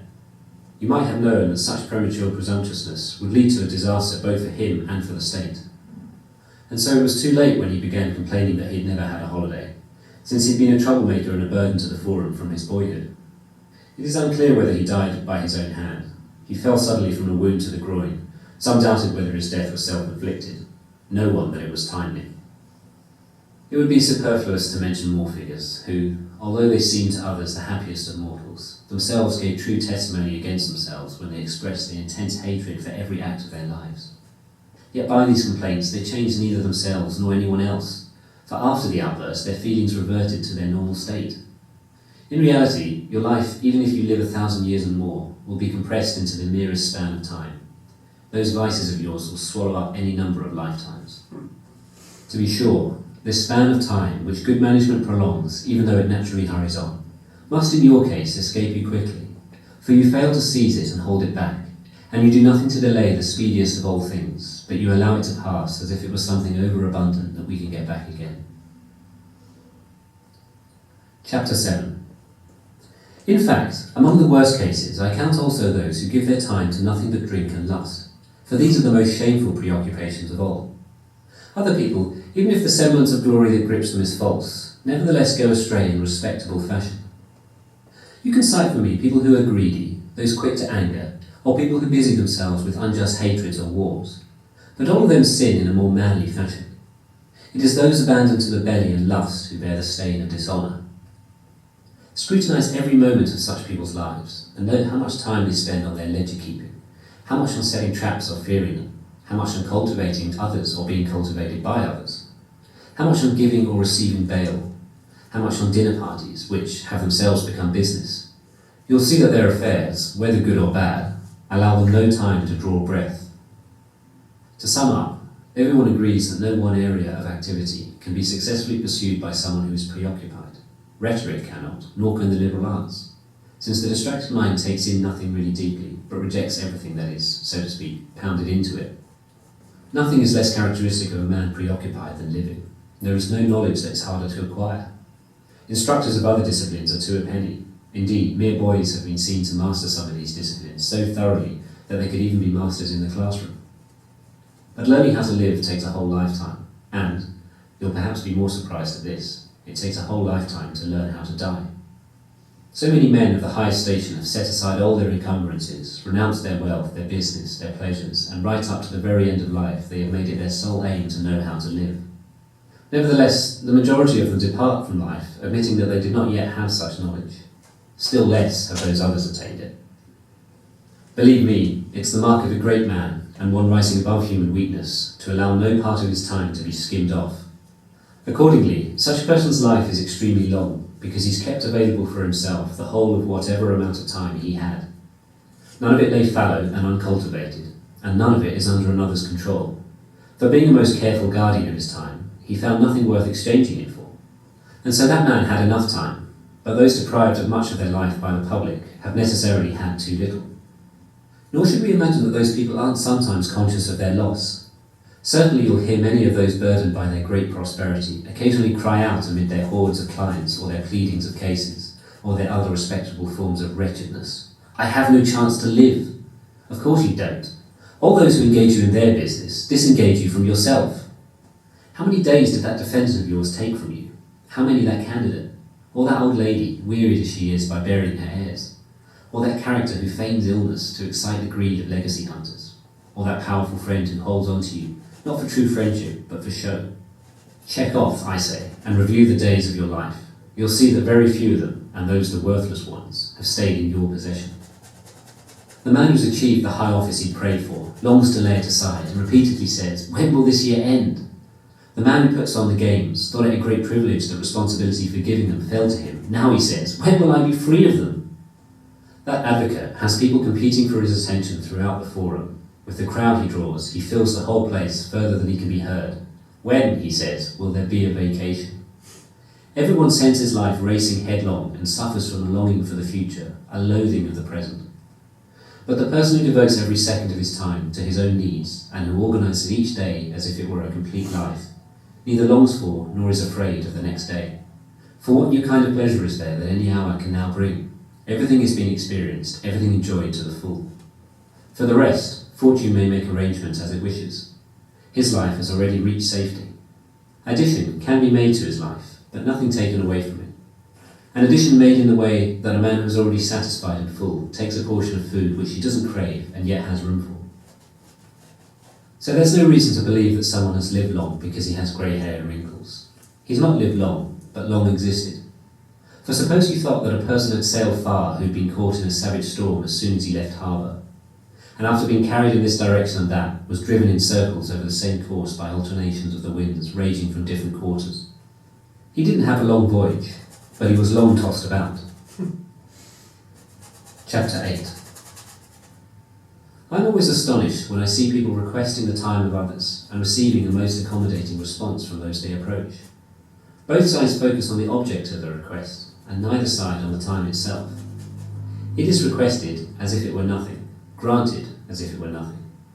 People trifle with the most precocious commodity of all, and it escapes their notice because it's an immaterial thing that doesn't appear to the eyes, and for that reason it's valued very cheaply, or rather, it practically has no value at all. People set very great store by annuities and gratuities, and for these they hire out their services or their efforts or their ascensions. But no one values time. All use it more than lavishly, as if it costs nothing. But if mortal danger threatens them, you'll see the same people clasping their doctor's knees. If they fear a capital charge, you'll see them ready to spend all they have to stay alive.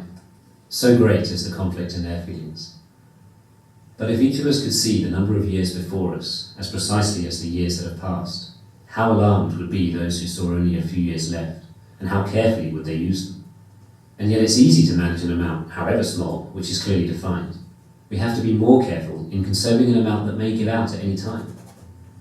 Yet there's no reason to believe that those people are unaware of how precious a commodity time is. They habitually say to those they love most intensely that they are ready to give them some of their own years. And they do give them without knowing it. But they give in such a way that, without adding to the years of their loved ones, they subtract from themselves. But this very point, namely whether they are depriving themselves, eludes them, and so they can bear the loss of what goes unnoticed in the losing. No one will bring back the years, no one will restore you to your former self. Life will follow the path on which it began, and it will neither reverse nor halt its course. It will cause no commotion at all, it will call no attention to its own swiftness.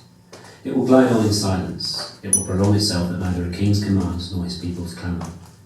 It will run on just as it started out on the first day, with no diversions and no delays. And the outcome?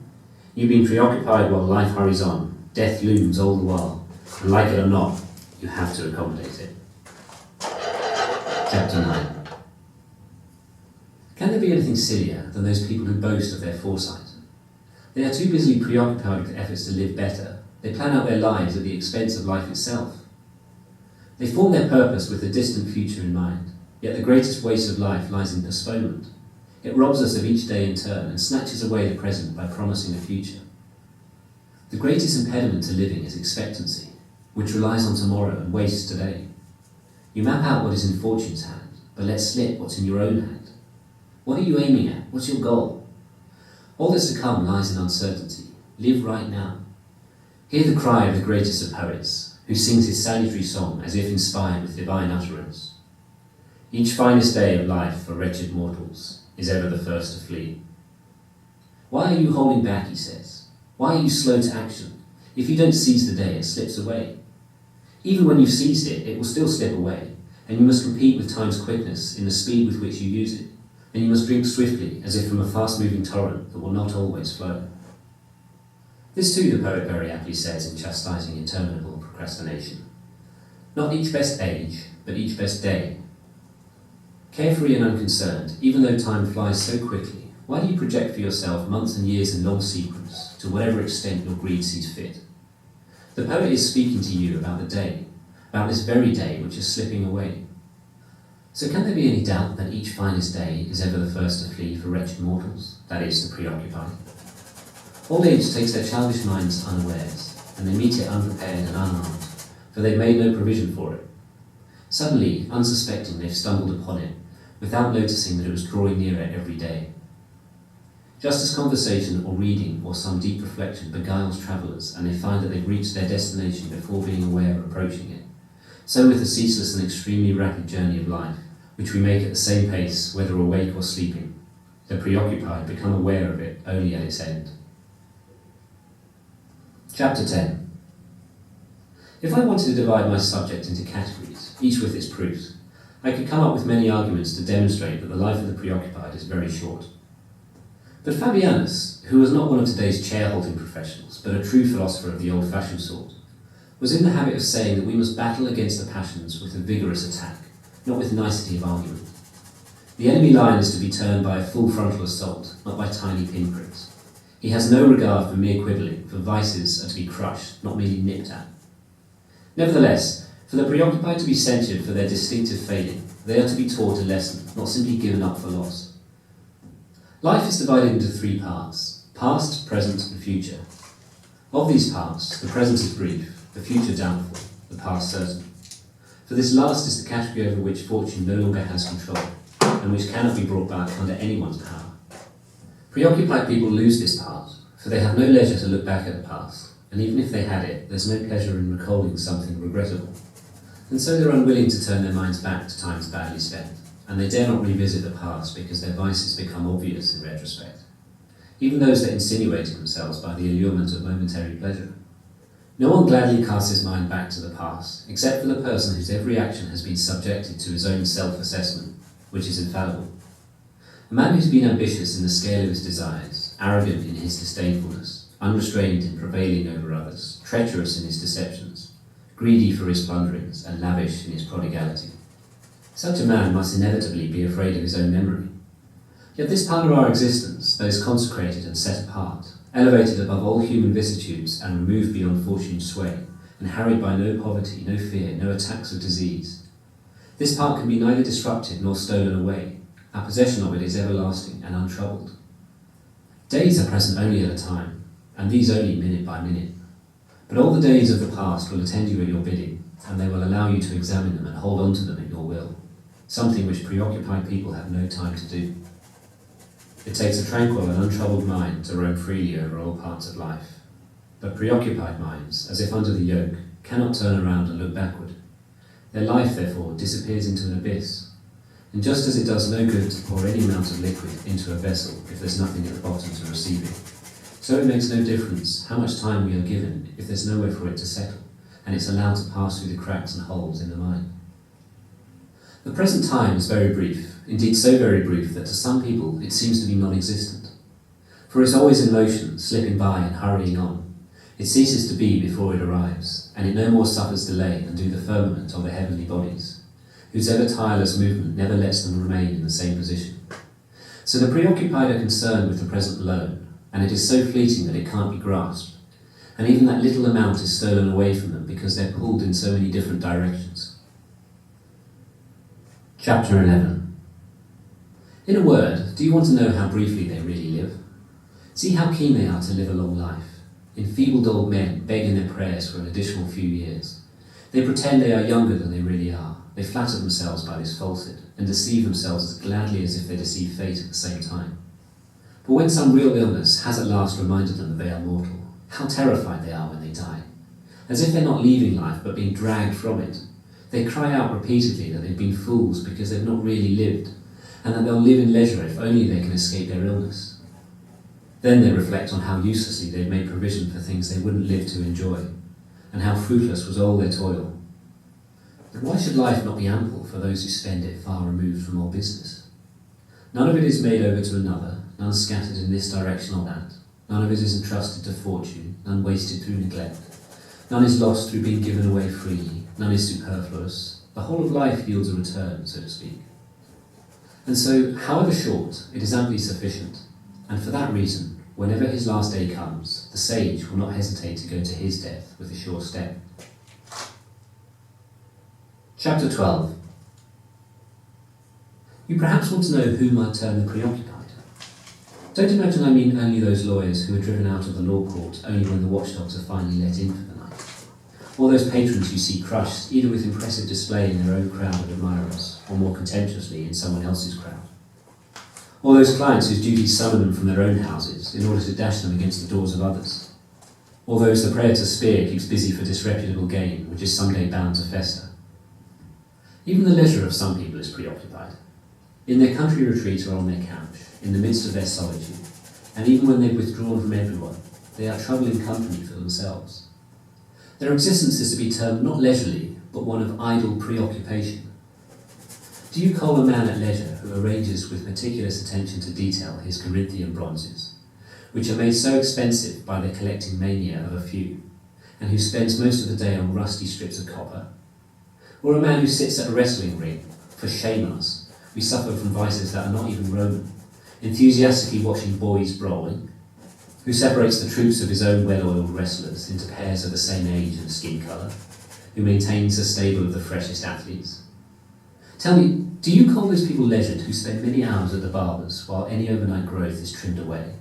Solemn consultation is taken over each separate hair, and dishevelled locks are rearranged, or thinning hair is combed forward from both sides to cover the forehead. How angry they get if the barber has been a little too careless, as if he were cutting a real man's hair. How they flare up if anything is wrongly cut off their precious mane, if a hair lies out of place, or if everything doesn't fall back into its proper ringlets. Which of those people wouldn't rather have their country thrown into disarray than their hair? Who isn't more concerned about keeping his head neat rather than safe? Who wouldn't rather be well groomed than well respected? You call leisure these people who are kept busy between the comb and the mirror. What about those who are absorbed in composing, listening to and learning songs?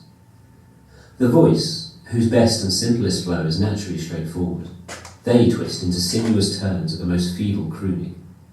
Their fingers are always snapping in time to some song they carry in their head, and when they've been asked to attend to serious and often even sorrowful matters, you can overhear them quietly humming a tune. Theirs isn't leisure, but idle occupation. And heaven knows, I'd not classify their banquets among leisurely pastimes, because I see how anxiously they arrange their silver plate, how carefully they gather up the tunics of their pretty boys at table, how they are on tenterhooks to see how the board turns out from the cook. Classify their banquets among leisurely pastimes, because I see how anxiously they arrange their silver plate, how carefully they gather up the tunics of their pretty boys at table, how they are on tenterhooks to see how the board turns out from the cook, how quickly the smooth-skinned slaves hurry to discharge their duties at the given signal, how skillfully birds are carved into carefully shaped portions, and how attentively wretched little slave boys wipe away the spittle of drunks. By these means they seek a reputation for refinement and sumptuous living, and their evils follow them into every corner of their lives to such an extent that they cannot eat or drink without ostentation. Nor would I count among the leisured those that have themselves carried around in a sedan chair and litter, and who arrive precisely on time for their rides, as if they were forbidden to skip them, and who have to be reminded of their scheduled time for bathing, for swimming, or for dining. They are so enervated by the excessive sloth of a pampered mind that they can't tell by themselves if they are hungry. I hear one of these pampered creatures, if pampered is the right word for unlearning life and normal human practice, was manually lifted out of a bath and set down on his sedan chair and asked, "Am I now seated?" Do you think that someone like this, who doesn't know if he is sitting, knows whether he's alive, whether he can see, whether he's at leisure? It's hard for me to say whether I pity him more if he really didn't know as much, or if he pretended not to know. They are oblivious to many things, but they also affect forgetfulness of much.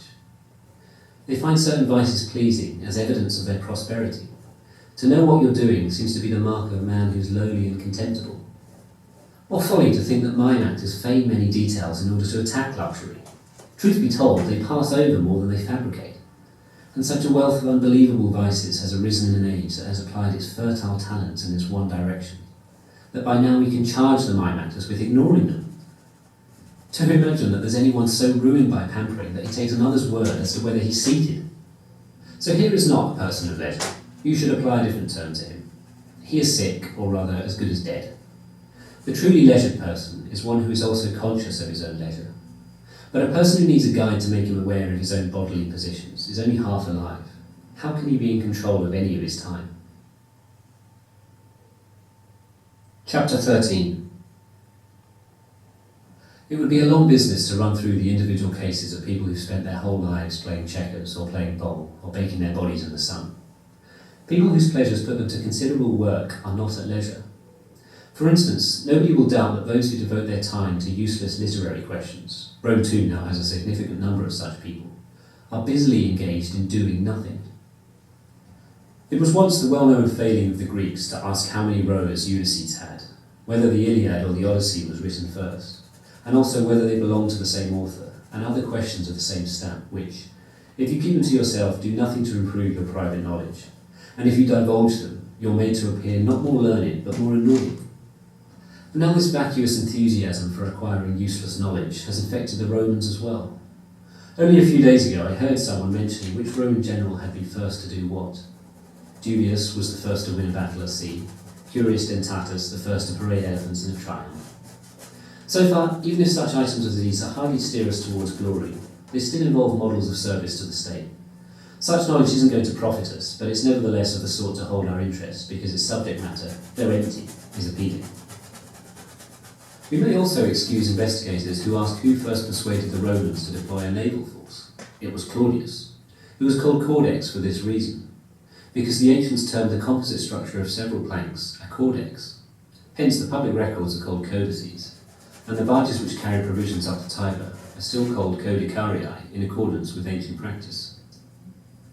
Doubtless also this may have some relevance. The fact that Valerius Corvinus was the first to conquer Messana, and was the first of the family of Valerii to be called Messana after appropriating the name of the captured city.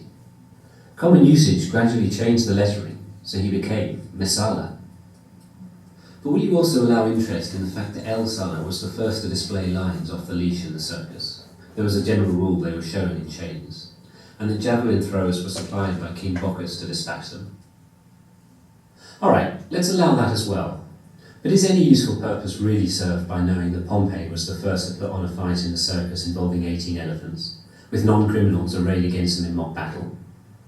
A leader of the state and a man of outstanding kindness, as his reputation has it, among leaders of old he thought it a memorable form of spectacle to destroy human beings in an unheard-of fashion. They fight to the death? That's not enough. Torn to pieces? Not enough. Let them be utterly crushed by animals of massive bulk. It would certainly be preferable for such stuff to be forgotten, for fear that some future strongman might learn of it and be envious of an utterly inhuman episode. What darkness great prosperity casts in our minds. He thought he was above the laws of nature when he was throwing so many hordes of human wretches to beasts born under a different sky, when he was arranging war between such disparate creatures, when he was shedding so much blood before the eyes of the Roman people he'd later forced to shed still more blood themselves. But this same man was later taken in by Alexandrian treachery, and offered himself to be run through by the meanest of his chattels. Then at last he recognised the empty boast that was his own surname. But to return to the point from which I digressed, and to demonstrate the futility of the pains that some people take in these same matters, the same source reported that Metellus, in his triumph after conquering the Carthaginians in Sicily, was alone of all Romans in having 120 captured elephants led in procession before his chariot, and that Sulla was the last Roman to extend the Pomerium, which it was the custom of old to extend after the acquisition of Italian, but never provincial, territory. Is there any more benefit in knowing this than to know that the Avonite hill is outside the Pomerium, according to him, for one of two reasons: either because it was the rallying point for the plebeians in secession from Rome, or because the birds had not been propitious when Remus took the auspices there, and to know countless other items beside that are either crammed with lies or improbable? For even if you grant that people say all these things in good faith, and even if they guarantee the truthfulness of their writing, whose mistakes will such items of information make fewer? Whose passions will they hold in check? Whom will they make braver, or more just, or more generous of spirit? My friend Fabianus used to say that he sometimes wondered whether it was better to apply oneself to no researches at all than to be embroiled in these. Chapter 14. Of all people, they alone who give their time to philosophy are at leisure. They alone really live. For it's not just their own lifetime that they watch over carefully, but they annex every age to their own. All the years that have gone before are added to their own. Unless we prove most ungrateful, those most distinguished founders of hallowed thoughts came into being before us, and they have prepared for us a way of living. We are led by the work of others into the presence of the most beautiful treasures, which have been pulled from darkness and brought to light. From no age are we debarred. We have access to all, and if we want to transcend the narrow limitations of human weakness by our expansiveness of mind, there is great span of time for us to range over. We can debate with Socrates, entertain doubt with Carneades, be at peace with Epicurus, overcome human nature with the Stoics, and go beyond it with the Cynics.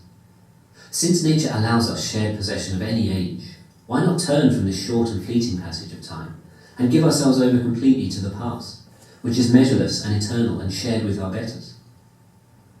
As for those who run about performing their social duties, agitating themselves and others, when they've duly acted like madmen, when they've crossed every threshold on their daily rounds and passed no open door, when they've delivered their money-grubbing greeting to houses very distant from one another, how few patrons will they be able to catch sight of in a city so vast and so fragmented by varied passions?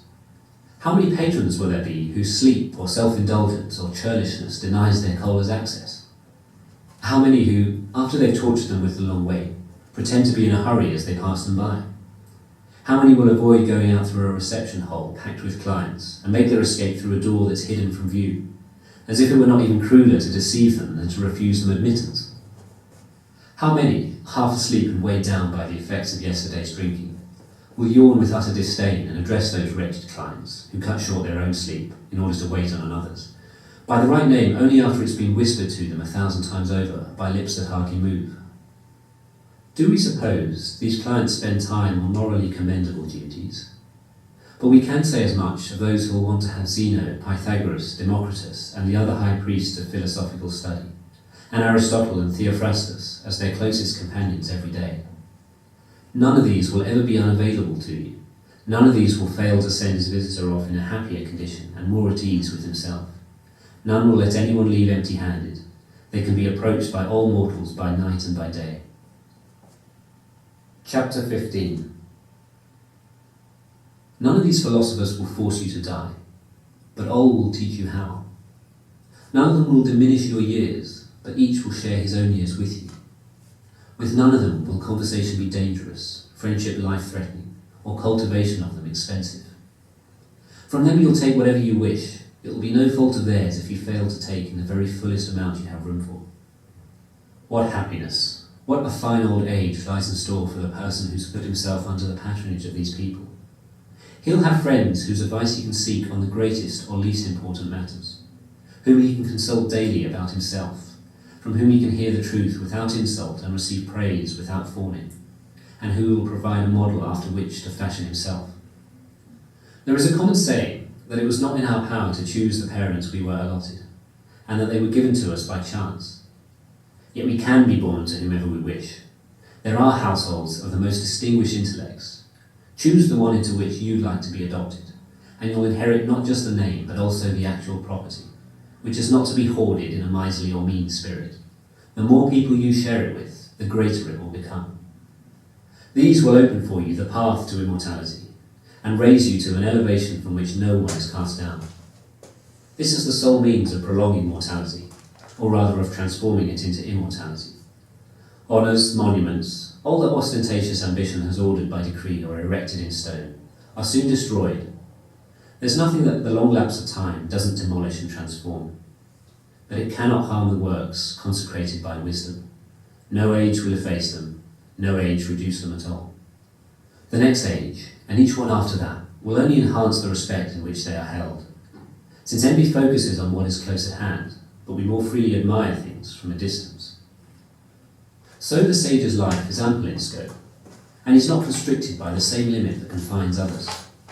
He alone is released from the limitations of the human race, and he is master of all ages as though a god. Some time has passed, he holds it in recollection. Time is upon us, he uses it. Time is to come, this he anticipates. The combining of all times into one makes his life long. Chapter 16. But for those who forget the past, disregard the present, and fear for the future, life is very brief and very troubled. When they reach the end of it, they realise too late, poor wretches, that they've been busy for so long in doing nothing. And the fact that they sometimes pray for death need hardly be taken as evidence that their life is long. In their folly, they are afflicted by fickle feelings that rush them into the very things they fear. They often pray for death precisely because they fear it. And there's no reason to find evidence that they live long in the fact that the day often seems long to them, or that they complain the hours pass slowly until the appointed hour for dinner arrives. For when their usual preoccupations fail them, and they are left with nothing to do, they fret without knowing how to apply their free time, or how to drag it out. And so they move on to some other preoccupation, and find all the intervening time burdensome, precisely as they do when a gladiatorial show has been announced for a given day, or when the date of some other show or amusement is keenly awaited, and they want to skip over the days in between. Any postponement of something they look forward to is long to them, but the time of actual enjoyment is short and fleeting, and made far shorter by their own fault, for they desert one pleasure for another and cannot persist steadily in any one desire. Their days aren't long, but hateful. Yet, on the other hand, how short seem the nights they spend cavorting with prostitutes and drinking. Hence the mad inspiration of poets too, who feed human frailty by their stories and imagine that Jupiter actually doubled the length of the night when seduced by sexual pleasure. All this inflaming of our worst passions amounts to nothing but enlisting the gods as setting a precedent for our vices, and giving a license for corruption that is justified by a divine example. How can the nights they pay for so dearly not seem so very short to these people? They lose the day in looking forward to the night, and the night in fear of the dawn. Chapter 17. The very pleasures of such people are anxious and disturbed by various kinds of alarm. And at the very moment when they are rejoicing, the agitated thought steals in on them. How long will this last? It is the feeling that has caused kings to weep over their own power. The extent of their prosperity gave them no pleasure, but the prospect of its eventual end terrified them.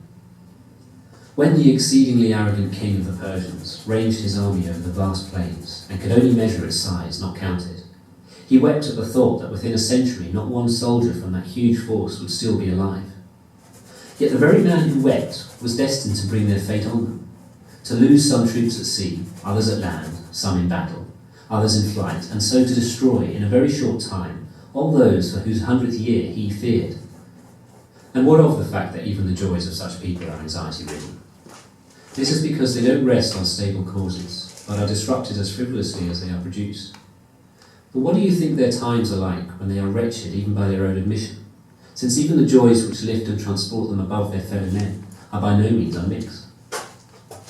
All the greatest blessings cause anxiety, and fortune is never less wisely trusted than when it's at its most advantageous. To maintain prosperity, we need fresh prosperity, and other prayers are to be offered instead of those that have already turned out well. Everything that comes our way by chance is unsteady, and the higher our fortunes rise, the more susceptible they are to falling. But what must inevitably collapse gives no one pleasure, and so the life of those who acquire through hard work what they must work harder to possess is necessarily very wretched, and not just very brief. They obtain with great effort what they desire, and they anxiously hold on to what they've obtained. And meanwhile they give no consideration to time's irretrievability. New preoccupations take the place of old, hope arouses new hope, ambition new ambition. They don't look for an end to their wretchedness, but change the cause of it. We've been tormented by our own public office. We spend more time on somebody else's. We've stopped toiling as candidates. We start canvassing for others. We've given up the vexation of being a prosecutor. We take on that of being a judge. A man stops being a judge. He starts presiding over a special commission. A man spent all his working life managing other people's property for a salary. He's diverted by looking after his own wealth. Marius was done with army service, and the consulship kept him busy. Quintius hurries to get through his dictatorship, but he'll be called back to it from his plough. Scipio will go up against the Carthaginians before being fully ready for such an undertaking.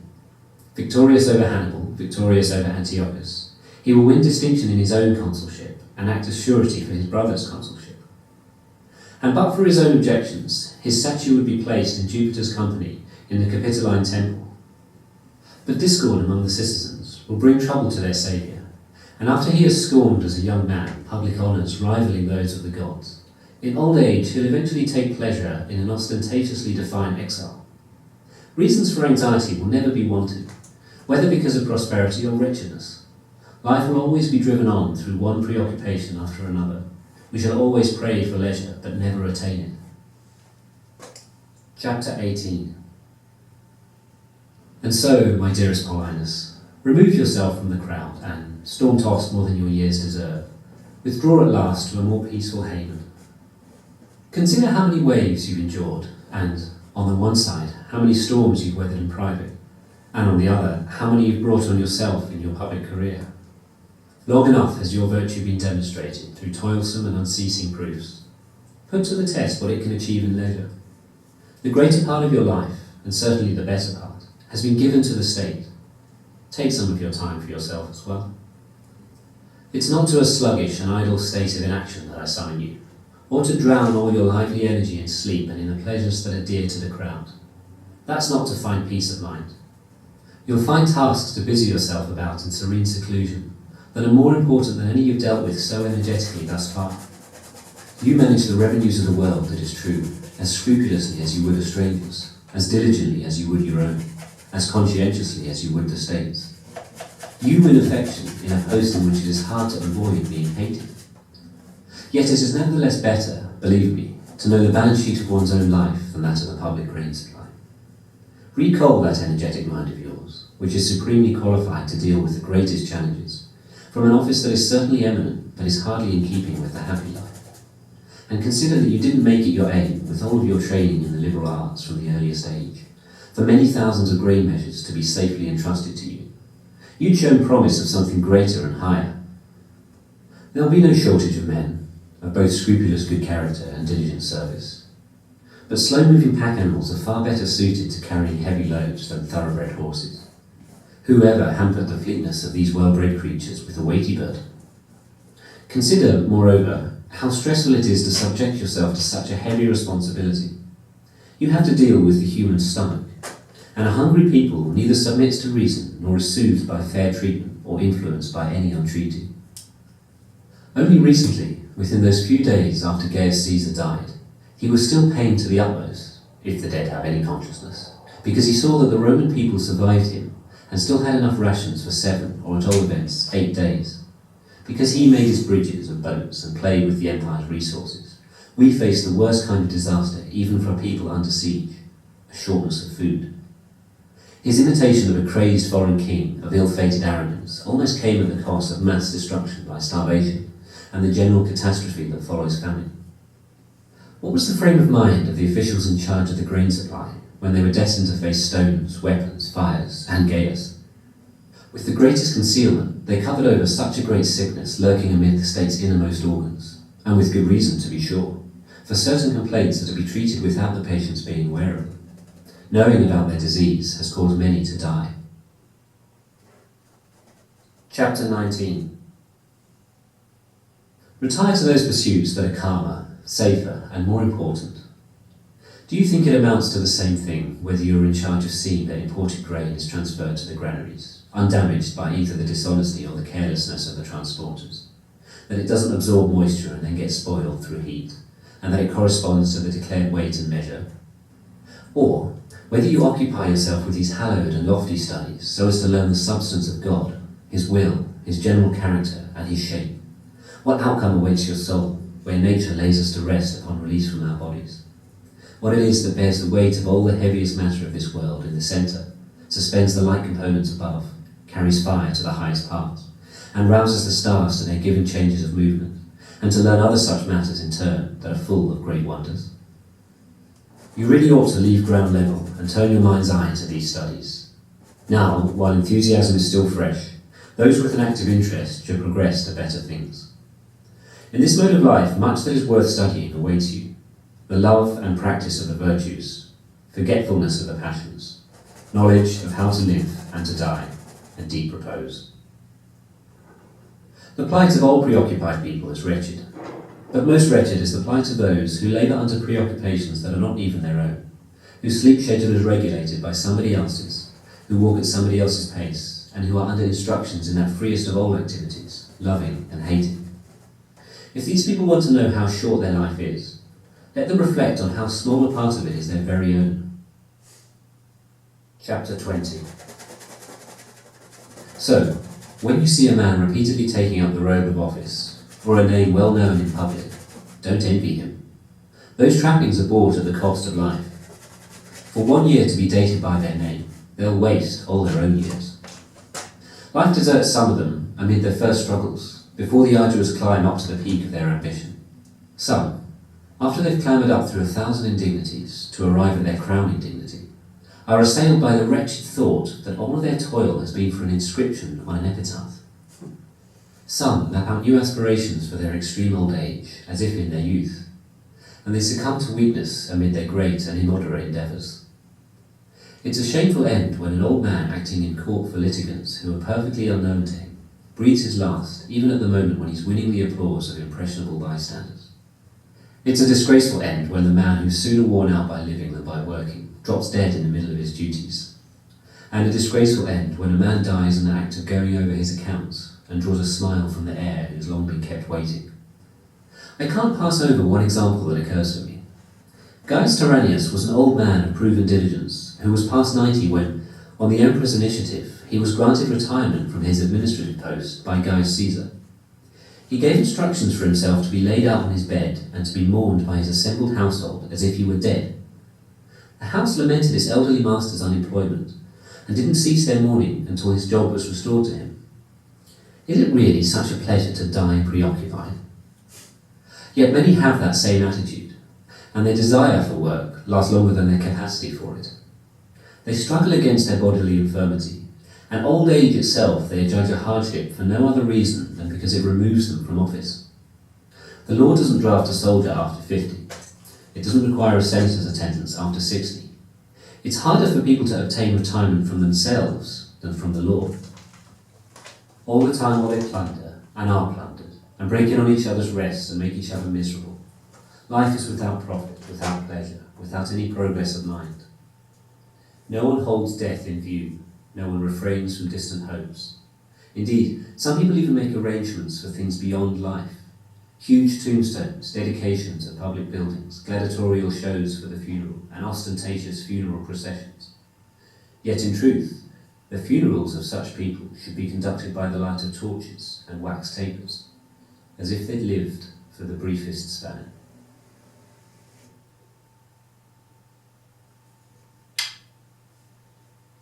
Okay. Life in a nutshell. On clever.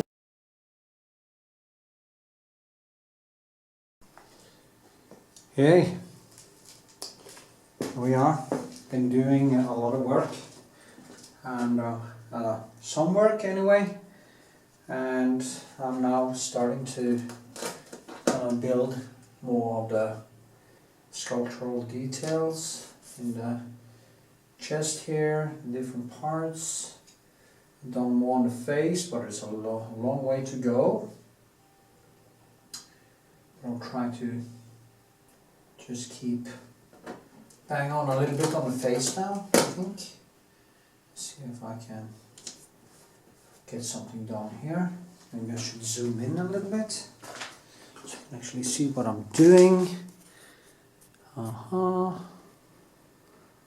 Yes, you know, the thing with the curls there, it's quite difficult because she has this beautiful blonde hair, natural blonde, and in the light, as you can see in the photo, it is yellowish, and I tend to add in too much light.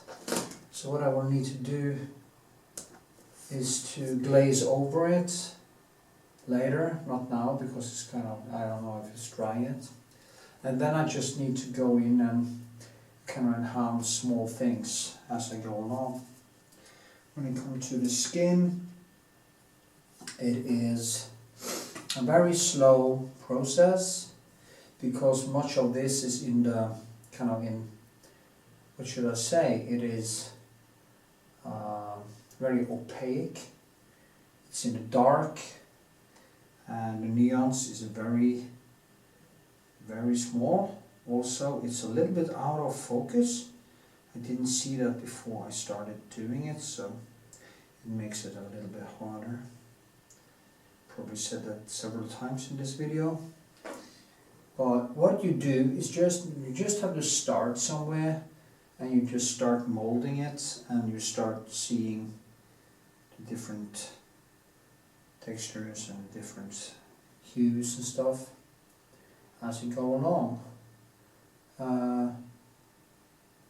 This is called Weber Artist something, so German Philipp Weber, I think his name is, a brilliant photorealist, and he would actually make a very photorealistic sketch and paint with very small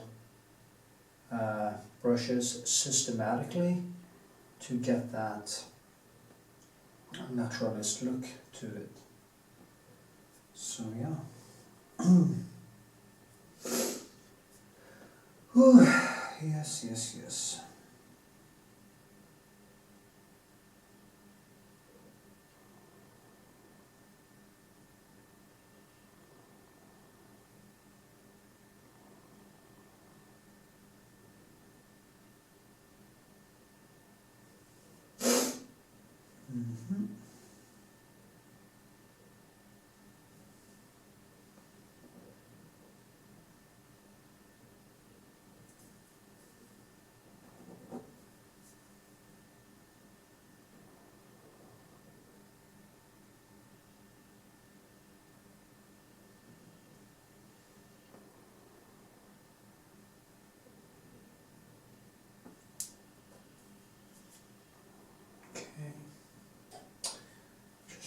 to.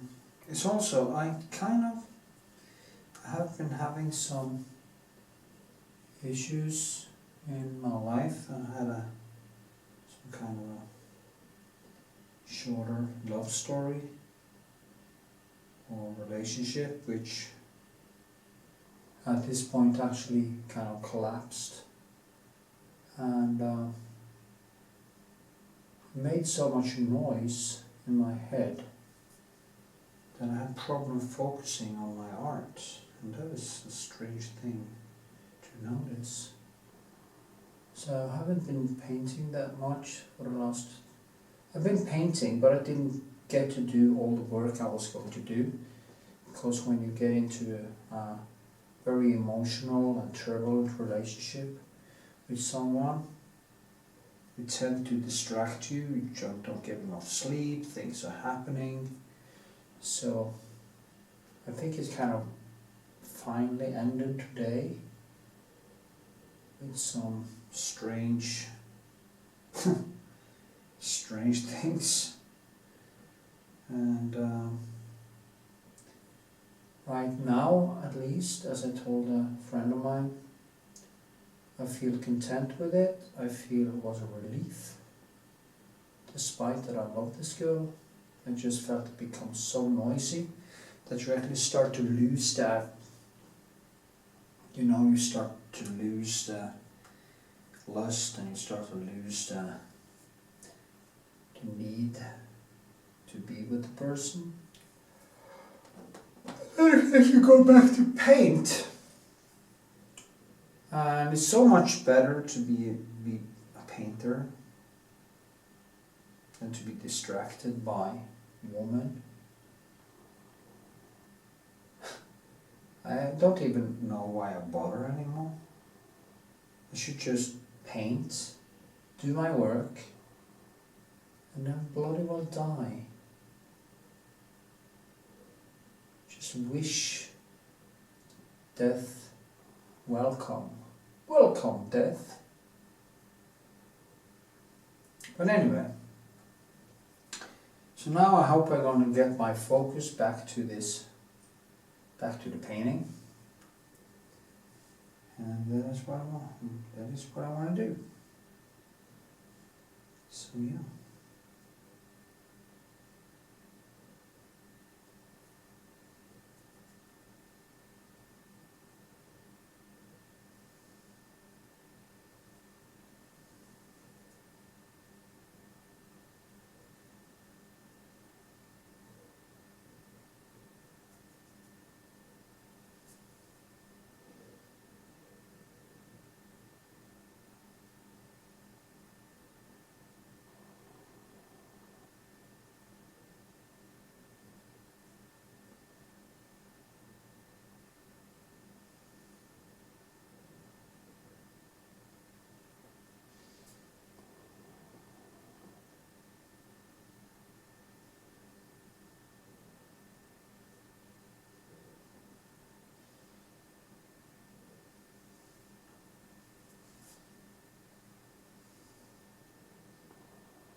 That is what I'm going to do, like the regular artist type. I'm going to be very focused on detail in this. I have to be that. It's the only way I can solve it, because I have to be so careful with all the nuances to get it right.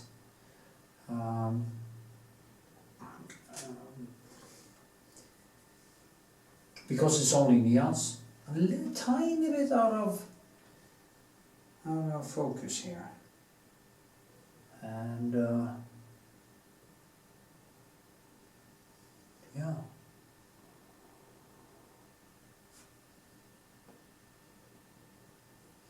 Then I have to make all the different tones just glide into each other. So yeah.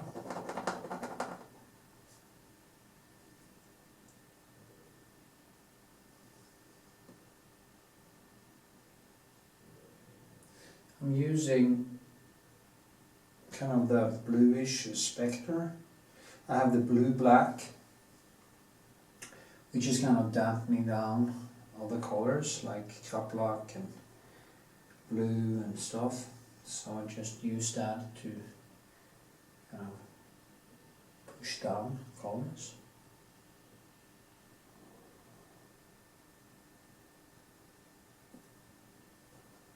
Push them all down, as they say, down, get down.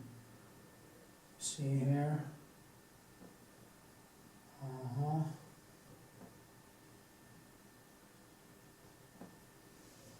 And if I get this right, I can actually start doing all the other details, which will be much easier. I will also try to get the curls right. That is also a very difficult thing, because you tend to work with symbols. I always do that when I do details like that. I tend to go far down. I don't look at how it actually is. First I just paint in the symbols, and then of course I get into trouble because I need to change it. So Philip Weber, I think his name is Philip Weber, what he is doing is having these perfect sketches. I actually do think he is using a projector, and I feel that as cheating, because if he used only his freehand, these things would be almost godlike difficult, extremely difficult. So yeah.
Eye is there, and there's something here.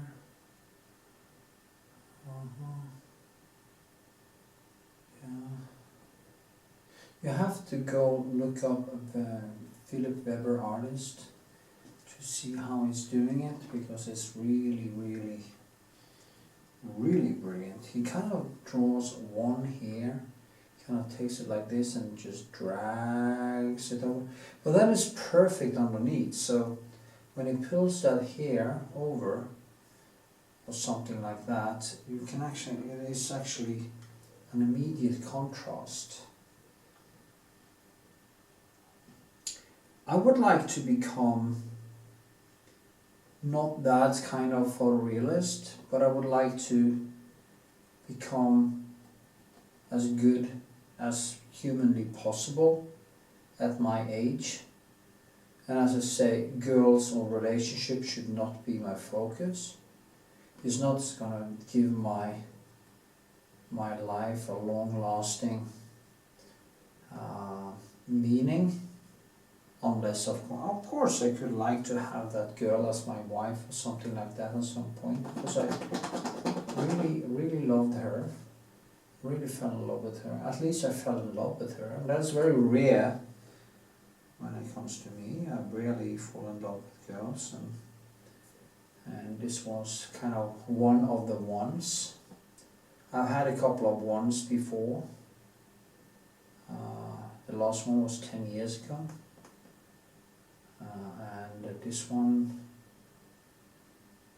I almost hope will be the last one, because it's so stressful and so detrimental for my art that I don't know if I want to experience it anymore. It's just useless.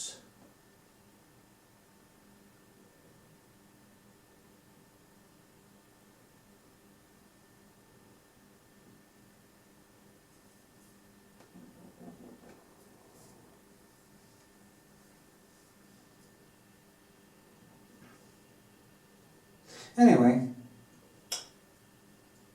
painting is my true love, and this girl was also very young, 25, very nice girl, but I mean, she wants to have children and stuff, and of course I would have given her that if I'm not talking about this one actually. At my age, with my ambition when it comes to my art, it would probably be very difficult to have children at my age. So maybe I dodged the bullet, as they say. But then again, love is rare, as I told her today. The type of connection that we used to have, which actually deteriorated the last 2 weeks or something like that. And the funny thing, today she did this blame game stuff, you know. She was so hurt by something, but she has been the one who I've been chasing for 2 fucking months. So she had, now, thinking about what happened today, now, she said, fuck you, you know. It's like I was chasing you, doing anything to reach you, and kept a distance, and now suddenly you're hurt because I kind of didn't want to kind of have this last thing with her today, because she kind of said, well, I don't want this, it's kind of over, she said. But then she turned around and said, well, maybe we should kind of stay together tonight, or blah blah blah. And I said, why? We have been laying here and hugging now for hours, talking about how to fix it. And then suddenly, like, she turns around and says, oh, I can't do this after all, I have to break it up. And I said, what? And then, boom, she turns around and wants to stay together for a last time. And I said, no thanks. You made your choice. And then she said, oh, and she got angry actually. She got angry. I guess it hurt her ego or something. She wanted to be the Madonna, you know. She actually said, that's funny. She actually said, I want to be here to ease your pain. Well, darling, I can fix my own pain. And right now, I don't feel any pain. Yesterday, I was drowning in pain. But now, after today, kind of right now, I feel absolutely nothing. I don't feel anything. And it's liberating. Jesus, that is so liberating. Just getting that fucking feeling out of your body. Chasing people is the dumbest thing you can do. If you have to chase someone, dump them. They don't care about you. They may say they love you, but when it comes down to it, they don't. It's just you're just a breadbasket for them. You give them, you feed them the attention, and if you then break up with them, they get just totally, they fall apart because they're so used to you being this pathetic serf. And I guess that was what happened to her. And and when she then managed to kind of get me to tell her that I loved her and stuff, she pulled back again. And she's been doing that stunt now for 2.5 months, and I'm sick of it. You have no idea how sick I am. And you start, when that happens, you actually start to lose your want for her. You just start to deteriorate, and you just don't want it anymore. Even the sexual drive also started to kind of get killed. And we had such great sex in the beginning. It's just amazing. But that's how it goes, you know. So you just walk away. At some point you just have to say, okay, enough is enough, you know. Walk away. For your own sanity. There's no need to stick with or to do this last. Maybe I would have done that before, but now I'm just so tired of it, you know, this drama. And maybe it was the way she said it, you know. We could watch a movie and then cuddle all night and to ease my pain. Like I was some kind of, she'd give me this gift. I didn't ask for that fucking gift, okay? I don't need it. People do strange things for strangest intentions. You can never know.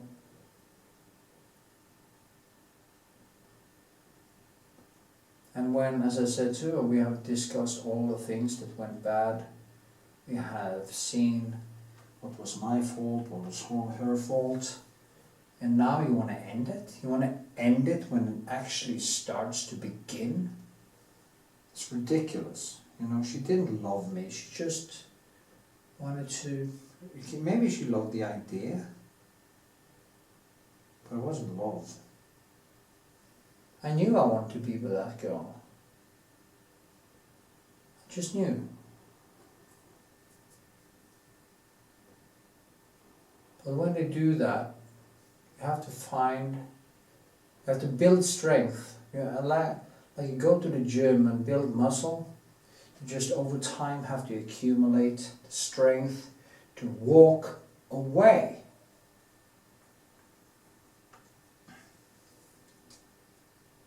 So I don't know how, maybe something happens and I get fixed, but at this point I have actually totally lost my belief in it. So it's absolutely no point in, I don't think it's any point. I don't see how I could come back from this now. How I can get my sexual drive for her back after all this stress. I have no idea how to do that. Maybe we could if we were honest with each other, but it's going to be really, really difficult. Anyway, sorry for banging on about that, but I know people can actually, what should I say, people can maybe mirror their own situations, like men can actually understand what I'm talking about. Men should never chase a woman. It is the dumbest thing you can do. And I've been every time I fell in love, I've been chasing them, texting and stressing and trying to get them around, and you just lose it for every time you stress. And maybe that was why she turned on him today, because I was too nice to her. I was too giving. I wanted to kind of fix it. I did some mistakes, I absolutely admit that. My hypermania. And there was one problem that occurred, because I was kind of cut off or refused for so long that when she kind of came around, I didn't believe her. I couldn't believe it, you know, I couldn't really believe that she actually loved me. And I think the way she acted right before she left, I don't think she still loves me. It's just a kind of a more like a thing she wanted to be true. And when it comes down to it, she doesn't really feel it. And that's an honest case. You can't really know what you can't change what you feel for people. It's very hard to fall in love with people that you may not are that attracted to. And I'm the kind of person who has some hypomania and stuff, and I always answer text messages, and I always kind of do the things that drives away mystery. Personally, I'm sick of this mystery thing, that you have to be so fucking mysterious. Oh, you mustn't text him back at the, no, you mustn't do this, and you, oh, for fuck's sakes, can't we just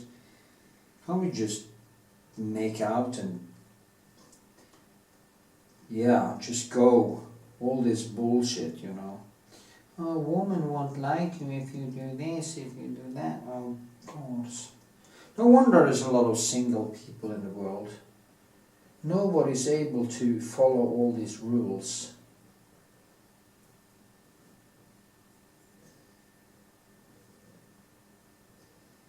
And women keep falling for bad guys, and they're getting treated like shit. And still, they go for the same assholes. Really strange. So yeah. Yeah, woman. Anyway, wasn't much about painting now, but there will be enough about painting in this video. Anyway. And I will take a break. And I will work here more tomorrow. Out here, down and all over the place. So that is my goal for tomorrow. But now it's kind of late and I need to write in my diary, because it was a very eventful day. I didn't actually believe I was going to see her again, but then she texted me and wanted to see me, and then it all turned into a shit show, because I didn't want to do the last cuddle. Anyway, stay cool, see you in a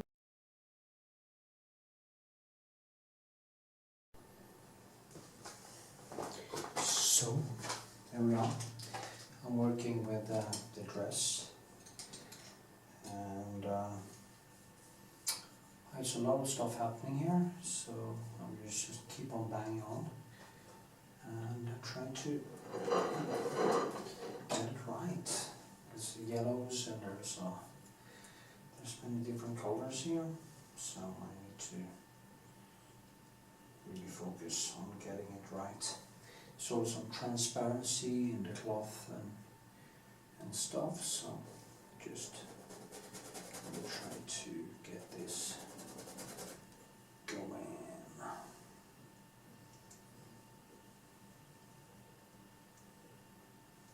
Now I want to work around the details, then go back to the face and stuff. Clean up the room, as they call it. Talking a little bit lower today because I have a visitor. Or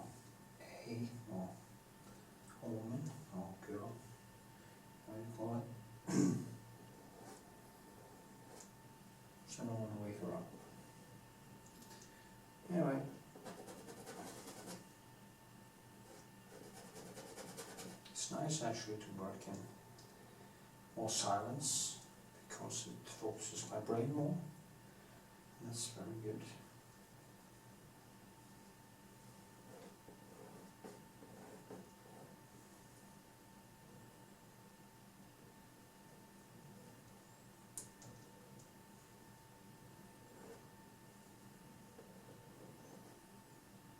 So many things happening here. It's also difficult to see exactly what kind of color it is. I'm really trying, so it's going to be good in the end.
There's so many layers within layers here because the dress has some kind of soft thing upon the dress it's in different layers, so I have to find a way to kind of show that. And yeah, it's green, red, blue, all kinds of colors.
Just have to keep on building.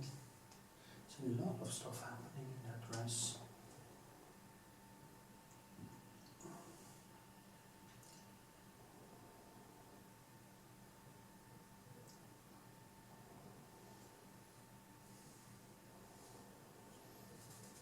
The arm will also be quite difficult.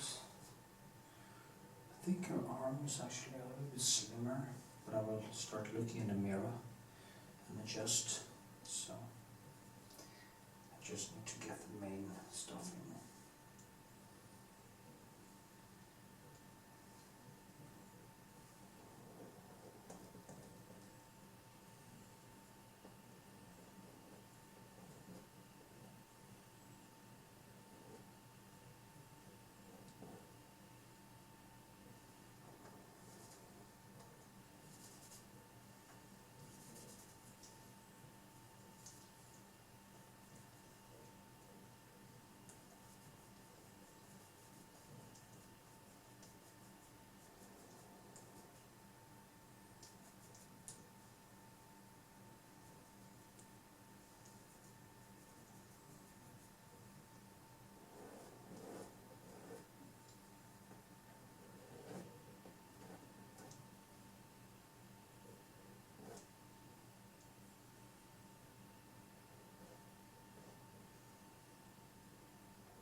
to be kind of impressions, and not much.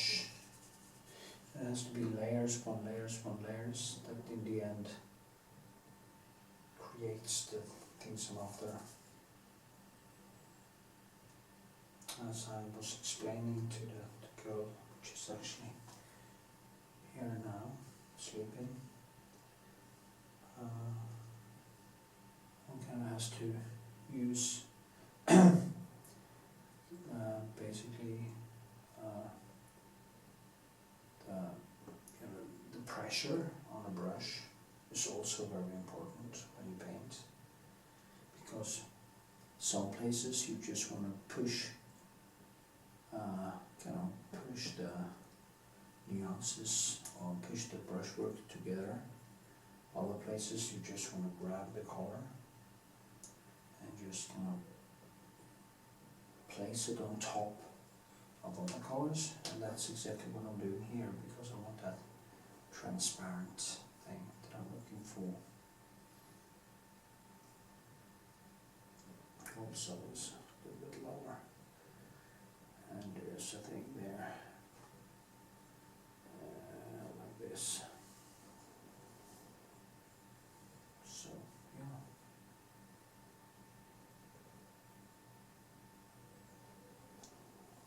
I call it building a painting.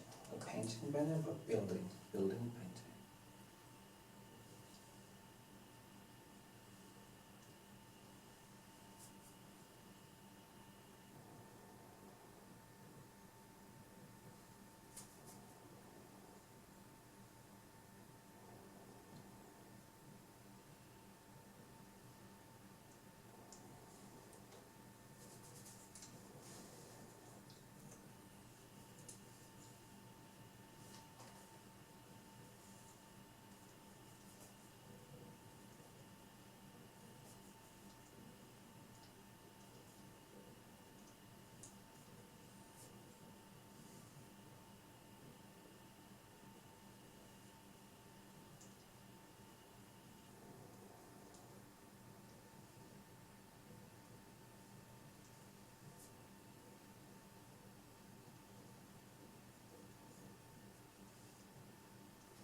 bit. So you can actually see what is happening here. Like this. Now I'll do some close-ups next segment.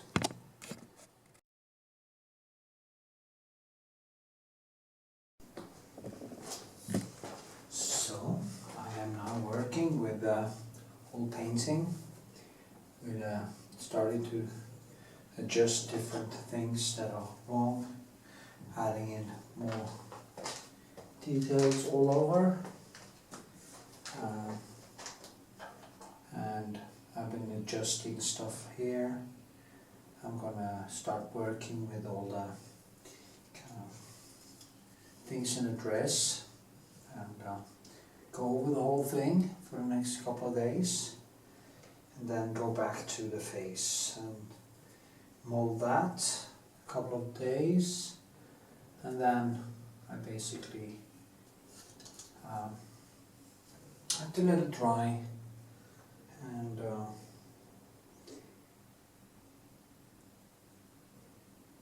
kind of get some distance from it. Quite important to sometimes get some distance from the paintings. I have a couple of other portrait paintings I'm gonna do this weekend. It's gonna be interesting. Is more from a beach in Kame or Kasanden to a brother and sister, actually. Commission work again, so it's going to be interesting. This is also commission work, as I probably told you already.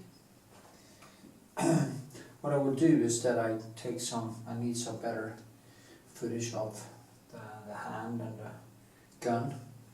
The block.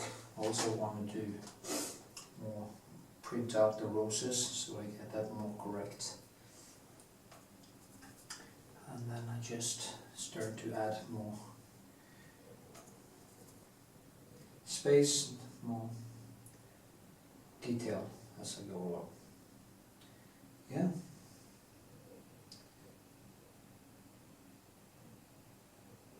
I had a good flow tonight, actually. Very creative, and it feels great. My favorite drug, painting. My Adderall. It is basically how Ritalin works for people who have ADHD. But this is my Ritalin. When I start to focus, it's just beautiful. So yeah. And there's many different colors. I see there's a blue, and I have these colors here. And then I see some small, actually, I don't use much cobalt blue, but it's actually here. Actually awesome cobalt, and that is why I'm not sure actually, because it's dark outside, where that bluish comes from. Maybe it's it might be from one of the daylights, fluorescent lights I have or had in that studio. I also have it here. It's very important to have different broad spectra with light, because if you only paint in, say you have only warm white fluorescent light, it will become very cold when you bring it out, because you have painted the painting very, you see all the warm colors, but you don't really see the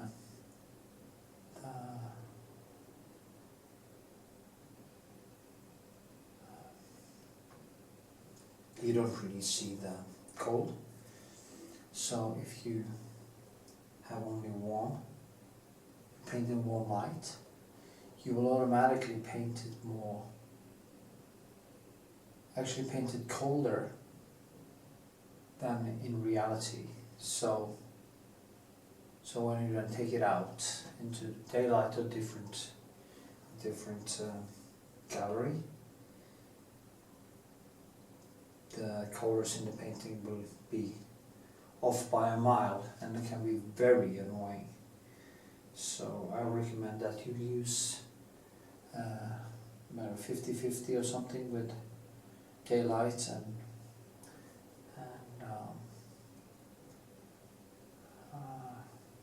warm white,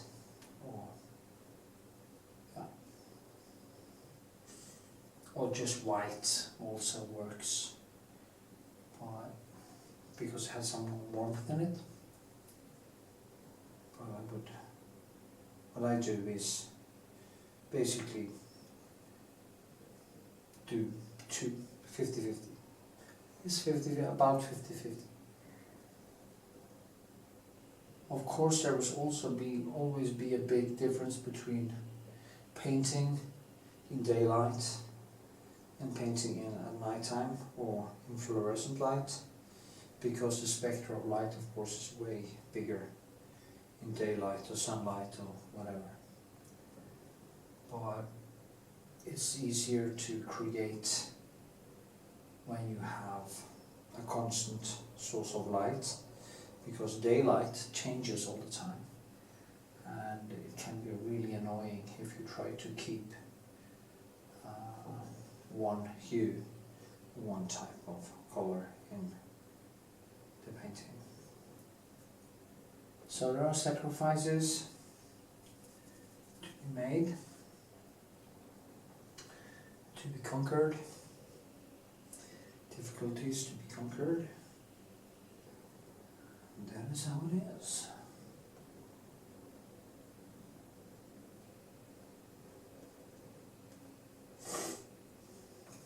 This painting is supposed to be finished at the end of the month, so I really have a lot of work to do, and I need to find that flow and just go in for days and add in all these small details that are necessary to reach a good result. This painting will be hanging in the wall of one of Norway's more known TV personalities, so it's also a good kind of, shall we say, commercial, or as Vermeer, you know, he had art of painting to show for it, and this has to be kind of that showpiece at her house to other celebrities and people that she knows. So it's quite important, but of course I always go for quality no matter what, and it's always the same struggle, but it's a nice struggle, it's a lovely struggle. It's a struggle that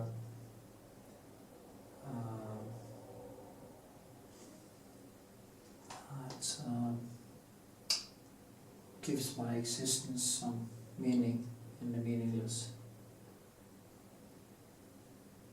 in my continuous existential crisis. This is my greatest distraction. So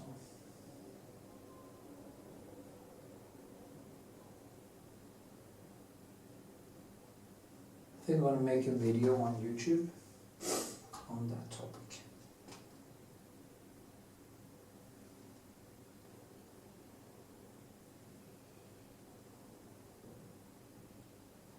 Because I think it's important for people to understand the depth and importance it can be in life to find some creative space that is yours.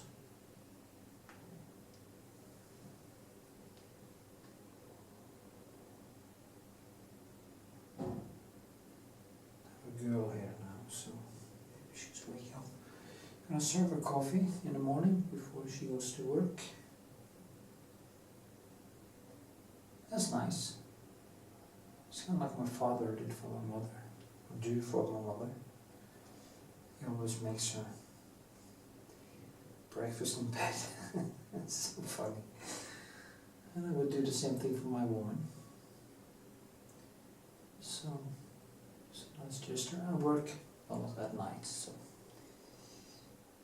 I have the possibility to make her happy in the evening and wake her up in the morning. What a luxury.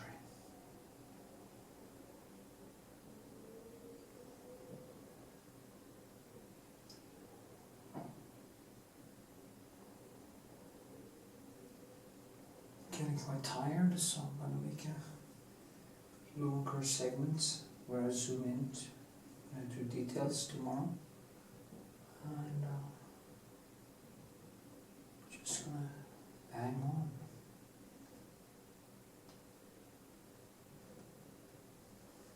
It's so funny with the skin underneath there. Doing now. I'm hearing voices. No, I'm not.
This is going to be so 3D when I'm done with it. It's going to just stick right out.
Just marking the shadow here.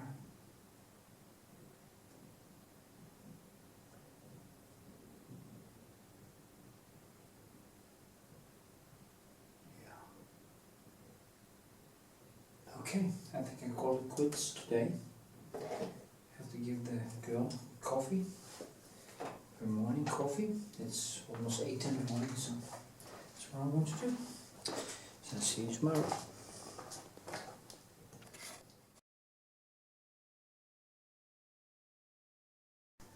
So, back to the face and hair and stuff.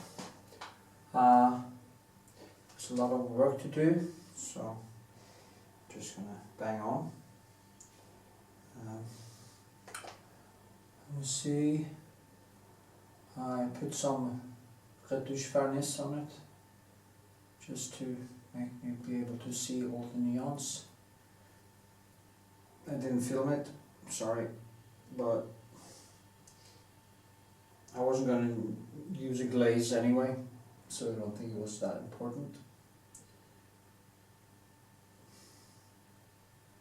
There is such subtlety in these nuances that it's kind of amazing. I always think about Richter or that German guy that I keep talking about, that Philip Weber artist. I think it's Philip Weber. I think it's German.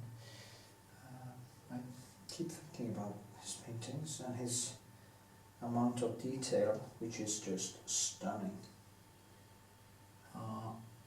And how his skill wall is way beyond mine. I don't even think he has a wall anymore. Despite that he's doing a totally different thing than me. I'm more like a painter's painter.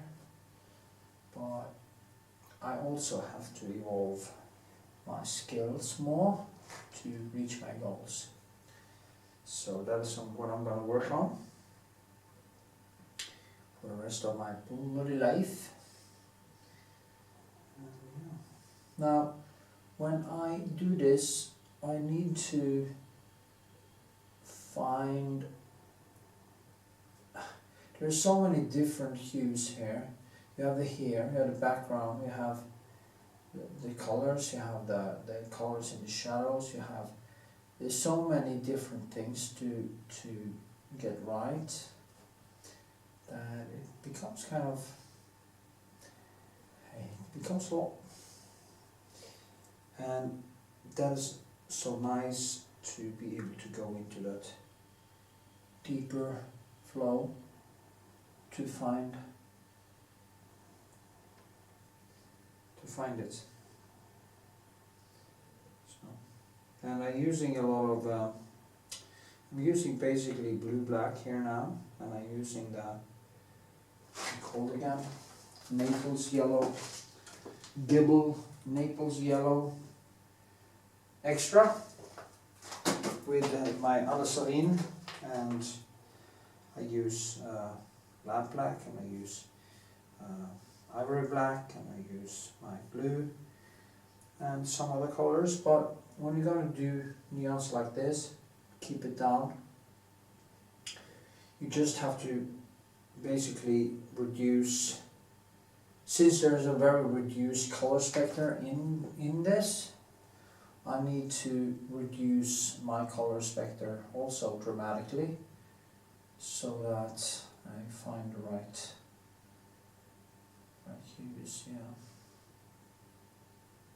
So the customers saw this, saw my process that I put on, I think it was YouTube and Instagram, and she said, "Oh, you have to check out this in the cheek, it's different." Well, I had to explain to her, and it's not finished, you know. It's a incremental process. I just kind of build it slowly. Then I find, okay, the cheek has to be a little bit higher, and this has to be a little bit lower. That's how I evolve it. I do not like that Philip Weber artist. He is doing these extremely detailed gazelle sketches. I don't. I just start in the light areas, as you have always seen I do, and I just start painting, and I usually hit the mark at least as good that it can be seen as a relatively good rendition of the subject, which is this, or object. Depends how you look at it. So that is my thing. That is my thing, yeah.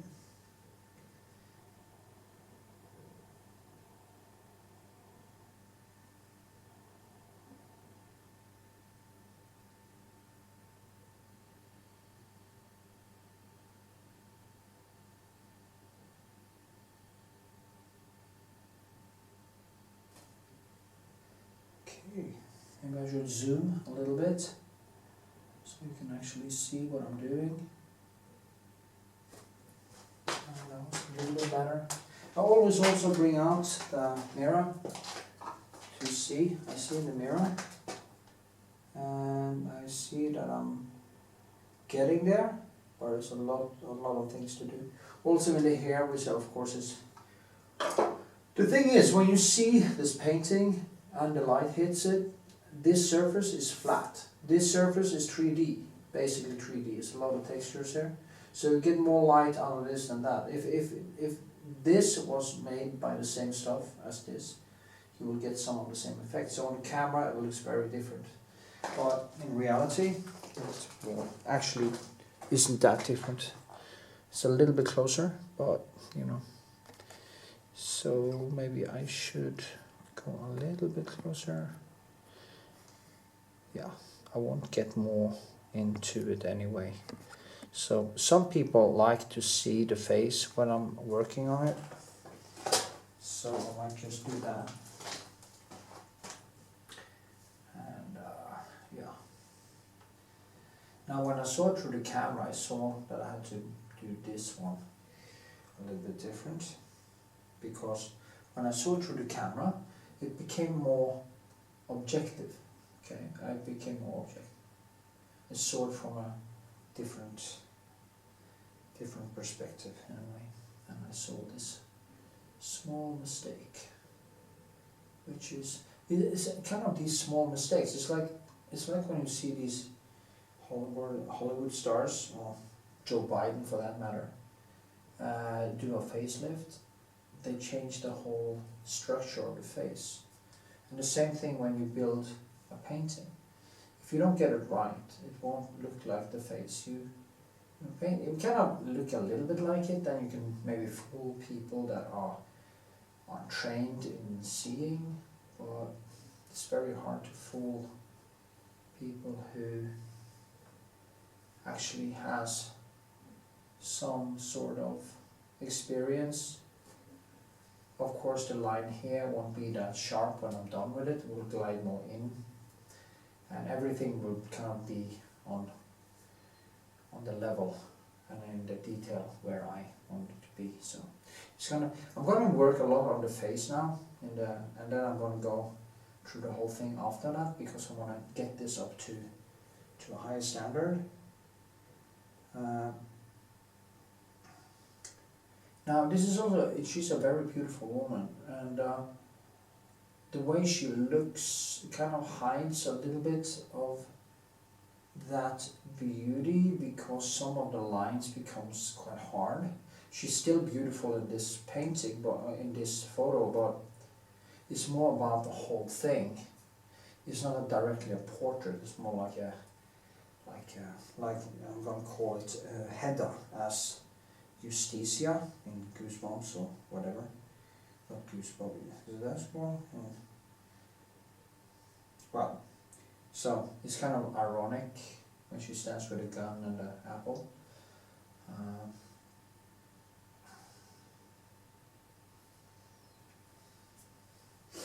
So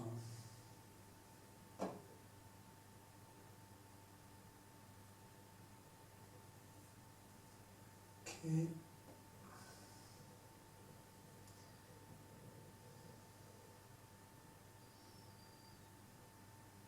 I'm also kind of a little bit heartbroken these days, because I kind of have had this beautiful girl in my life, and it seemed to pan out.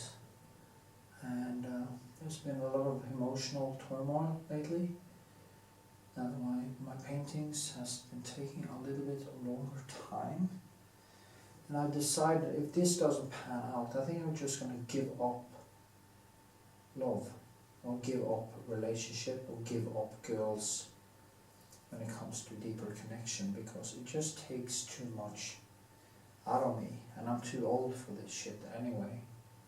So if this doesn't pan out, I'm just gonna give up. You know, actually I had given up, and this girl came into my life and kind of stole my heart. And then I did some dumb things, and she did some dumb things, and when the roses took over, and I said some dumb things. I kind of broke up with her, and then I regretted it, and it was very much back and forth. And now she doesn't want to connect, so, well, I met her today actually at the gym. She wanted to meet, so see how it is, and we're texting, but it seemed to be probably over, and it kind of hurts, you know.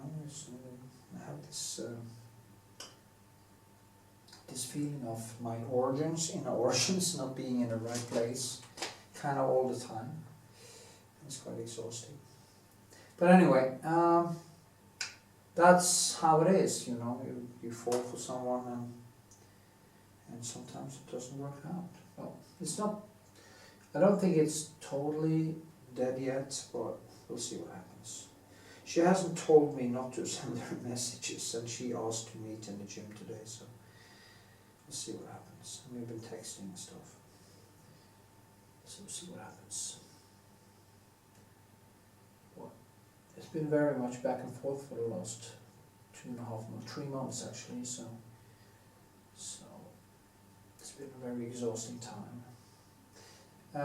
Being an artist, you need your emotions to be an artist. I was actually listening to some classical music just before when I painted now, and I started crying. Became very emotional. And then I put on some Viking music. That's kind of strange, because I put on some Viking music, kind of that more, I don't know if the Viking music sound like that in Viking times, but I can picture it, that it was basically how it sounded. And it immediately put me into some kind of a warlike modus. You just feel, you know, almost like a testosterone boost when I listen to that kind of warlike music. So there you have a person, me, standing, painting, and I go from crying because of the beauty of classical music to putting on some drums and some kind of that music, Viking music. You can look it up on YouTube. There's a lot of Viking music. You have a band called Valdu now. You have many bands that plays that kind of music, also for Icelandic, and it just puts me right into that. I was listening to it in the gym today when I was training, and I could have been in the gym for 10 hours just listening to the music and doing all kinds of strength training.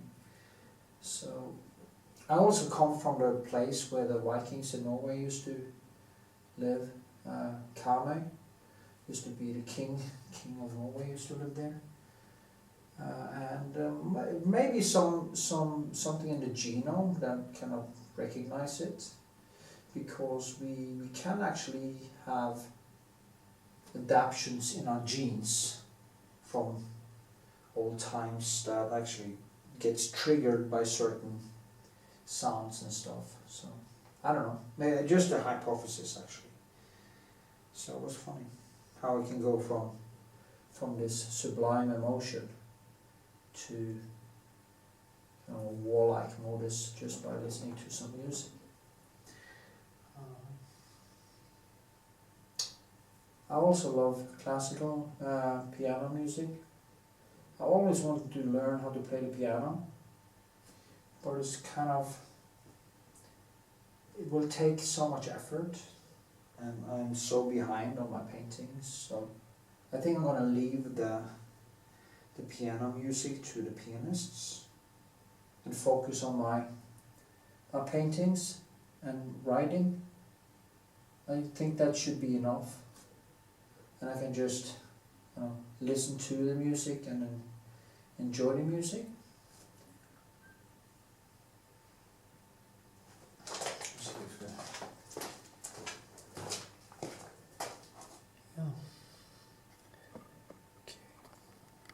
That was very different now, but you will see how it progresses when I'm going to put on a glaze in the here, just to see what happens. You can see what happens when I put a glaze in there. I'm just going to tone it down with some blue and some reddish, because there's a lot of reddish in it. And then I just tone it down like this, and then I can start kind of working on top of that and just drag out the things I want.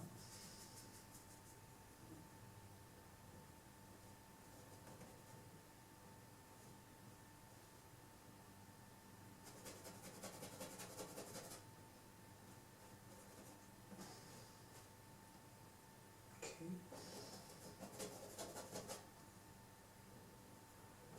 So see, I just toned it down, and then I will start bringing it back up again later.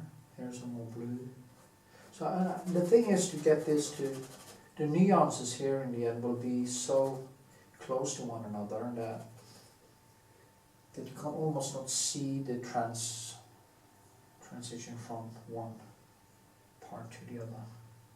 So that's the goal anyway. And here it has to go out. Now I start building here. There's so many things, so much beauty here. So much to work on, so much to work with. That is quite amazing. I knew this would be a very difficult piece because of the things in the, oh shit, yeah. So,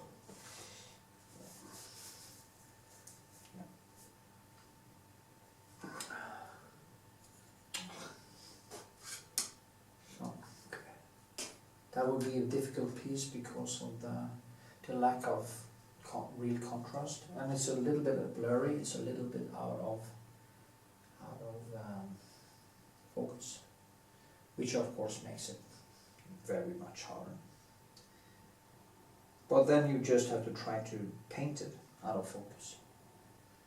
And I've seen paintings like Richter and stuff that does that, and it should be perfectly possible to do it.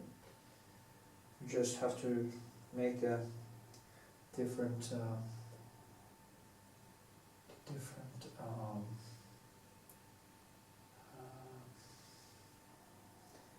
lines blur out in the right way. Yeah. Oh, fuck, what's wrong?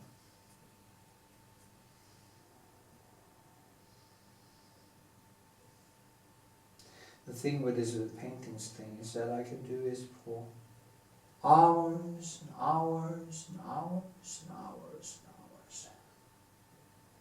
So.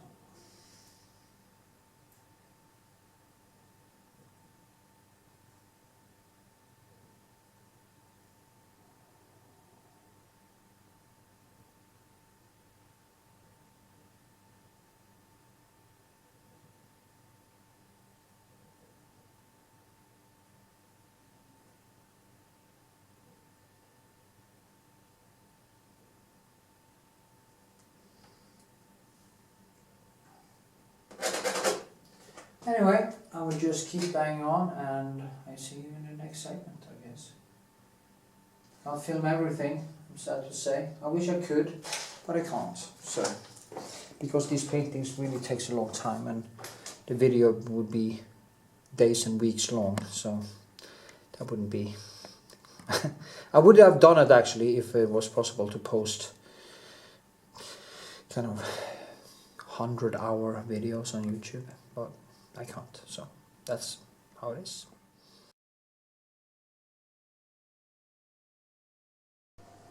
Okay, progress of a kind, I think. Still not right, but I think I'm doing better in the here and stuff.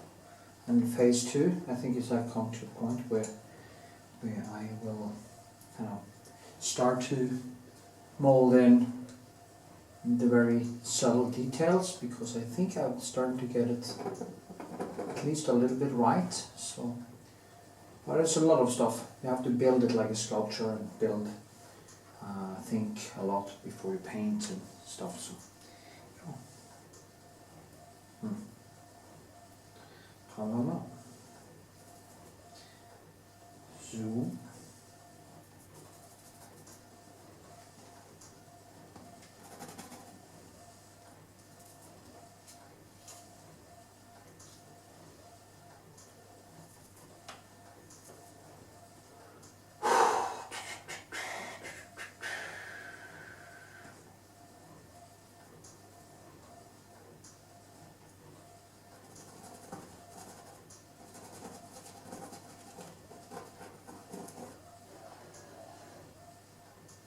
So,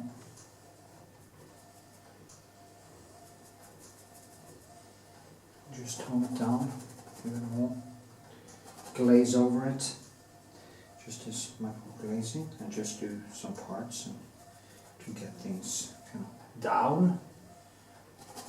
So, like this, and it's like that.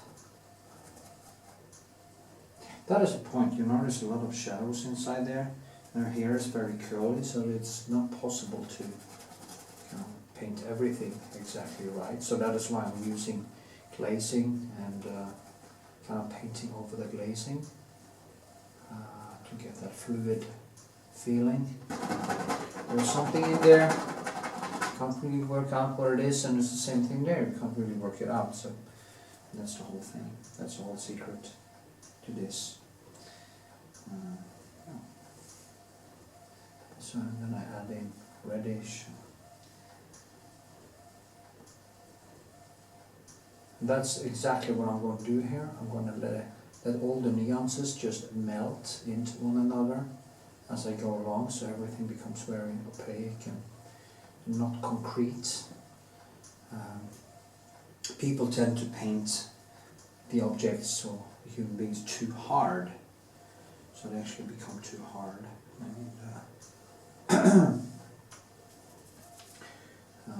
people try to paint over here. Now, if you're a super duper photorealist, you might be able to do that, or you at least create some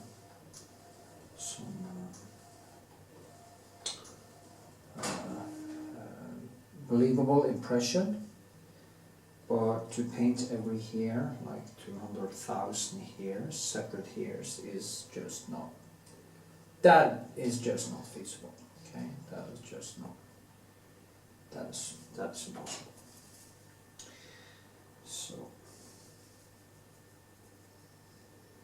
So I might just as might just paint like this, because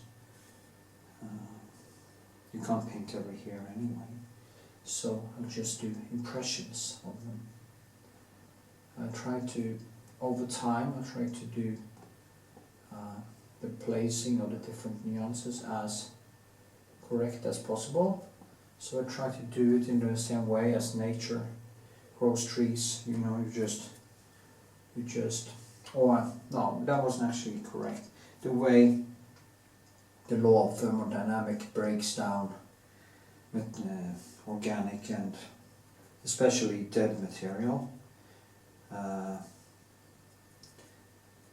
You can see how the different in a driftwood you'll find a lot of textures and a lot of things that has happened to it that creates this natural texture. And it's basically what I need to do. I need to do the same thing that nature does there and build over time, layer upon layer of some natural what should we say, patterns, because in nature, the laws of nature creates very natural patterns despite from the underlying mathematics in the universe. and it is actually quite predictable how it will look, but you will never get exactly the same. So you have the chaos theory built into it, so that you can't possibly get the same result every time. So yeah, and the same thing here. You just, every time I touch it with my brush, I create another touch of a whale, of a wave. I mean, not whale. Well, probably touch of a whale also, but touch of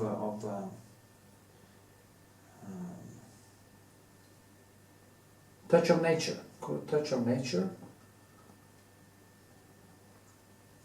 And summa summarum, the sum of every touch becomes, if I look here and I touch it over and over again, and I see and I touch and I touch and I touch, every time I touch I will come a little bit closer to what is happening here. And I have never actually painted one single hair on her head. I have just repeated over and over my impression of her head. Hair, sorry. So in the end it will create this natural look. Sitting there trying to paint every hair is just ridiculous. It will never work unless you're the Weber artist from Germany. And then it looks like he actually tries to paint every hair, and he kind of succeeds too. He doesn't actually. He minimizes it, but he's picking exactly the right ones, and which makes it very, very good. But that is not my style. That is not my skill set. It's not even in my skill set to do that. That kind of artwork is just crazy. My hypothesis is that the guys aspires to that kind of patience. But then you can say the same about me. I mean, I'm standing here night after night after night, doing the same things, getting a little bit better every time, just building on, building on, building on, building on.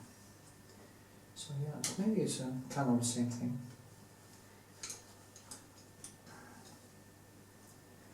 Now there is kind of a line there, and I'll try to round it a little bit.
There's a lot of stuff to do in the face, so don't believe for a second that it's finished in any way, because it isn't.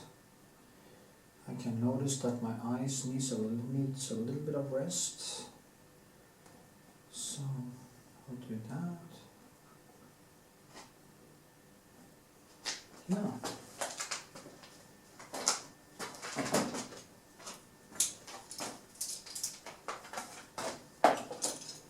Just going to lay down on the floor, something black over my head, and listen to some music, and keep on painting. Yay!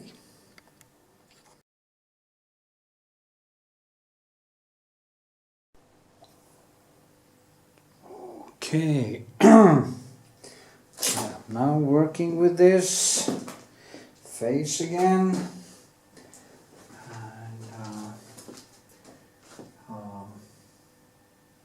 it is difficult, I have to admit.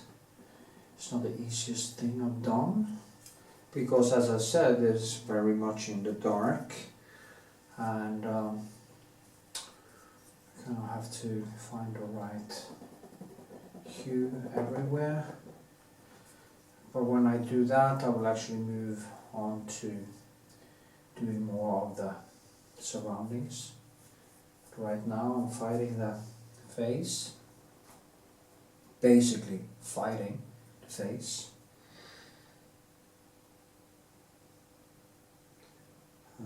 It's very small nuance that makes a difference here. Sadly, you can't really see what I see in the camera, because it's, as I said many times before, it changes the nuance quite a lot. Now these lines has to be kind of even out, because there are no lines here. So first I paint, and then I go over it with, as you can see here, doing like this. I'm totally loosening it up, and then I go in with new colors after that again, and that is how I keep going back and forth until it starts to become what I'm after. Yeah. There's a little thing there. You know, the chin goes kind of around like this, and yeah.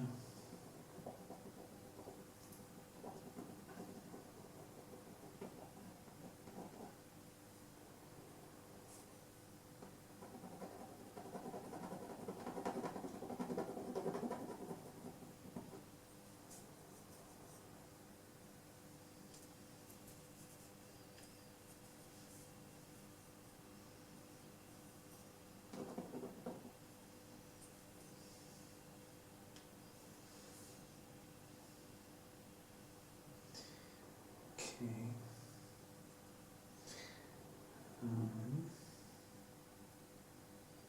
You're kind of finding the right blue, that is the problem. Also dissolving it is difficult, because in one hand I want to see the brushwork, but in this face it is so subtle that I kind of have to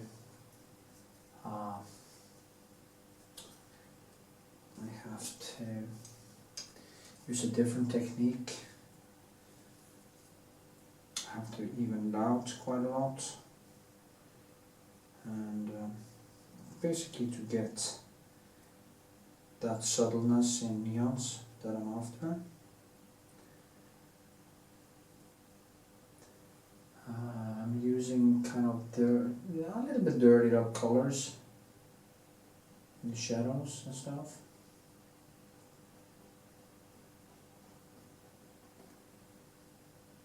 Trying to get it right.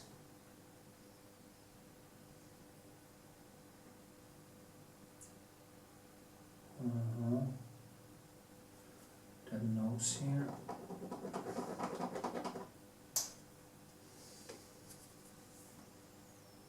It's so difficult because, you know,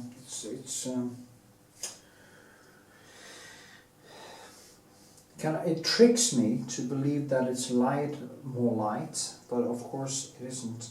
It is very far inside. So I have to have some highlights here. The nose root, or whatever we call.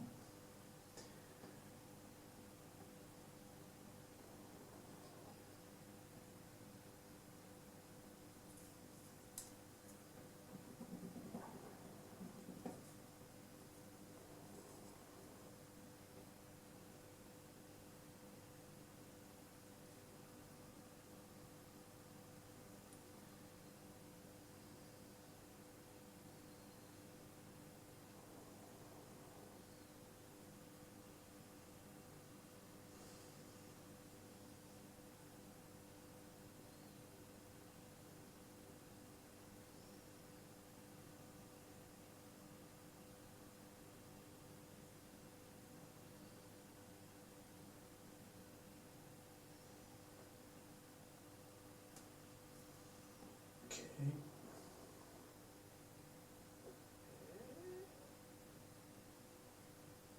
Finding this incredible silence when I paint now. I just feel the serene feeling. It's actually quite a while since I felt this feeling. It's so calming. It's so calming. I think it used to be basically an addiction. But then first I had struggles with pain, I had struggles with heartbreak and pain, I had struggles with alcohol, that distracted me, that is gone. I used to eat too much and have cravings for that, I don't do that anymore. I used to have porn addiction, because I used kind of porn as a way to manage my restlessness, or actually more concrete to say that I used jerking off to porn as a way to cope with my ADHD maybe, I don't know. And I don't do that much anymore. Sometimes sadly, my old brain forces me to do a stupid thing. But in general, I am free from that too. And that is a blessing, because you can channel that energy into exercise and painting and life itself. So, yeah.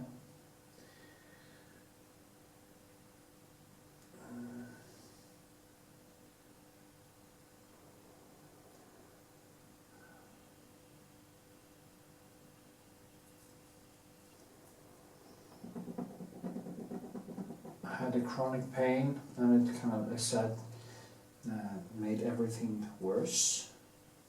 But now I'm kind of pain-free, basically, and starting to feel good. And yeah, I've had a heartbreak now, but it's passing. I can feel today that it is kind of letting go, and she's actually coming by tomorrow, but I think it will be the last time, because I have decided to move on. I have been chasing this girl now for months. We were together, but then I broke up, and because of some stuff that happened, and regretted that, and we never really were able to find that thing again. And then she didn't want to be in it, so then I chased her for a while, still do, kind of, but I'm gonna stop now. Gotta stop. Enough, as he says in Love Actually, after he has shown the placards with his love for her, he walks away and says, enough. Enough now. Enough. Let it be. You've said everything. Walk away.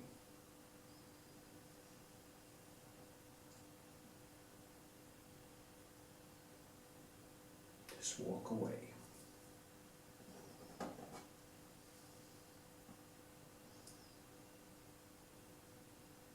It's been a challenging time. Having a lot of pain, emotional pain, stuff, trying to paint. You know, that dissonance that appears. And then when you get out of it, you become so much more a better painter. And that's good.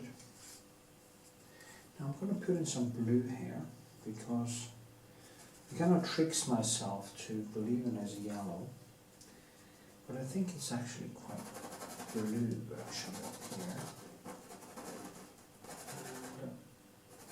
And then I can actually mix in some reddish after the fact. And yeah.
That hair is very difficult to paint because she has a natural blonde. Such a beautiful natural blonde too, it's like amazing. She's amazing. Her hair is just, yeah. And this woman is very beautiful. And when you stand beside her, you can just feel her force. You just feel the strength of her. And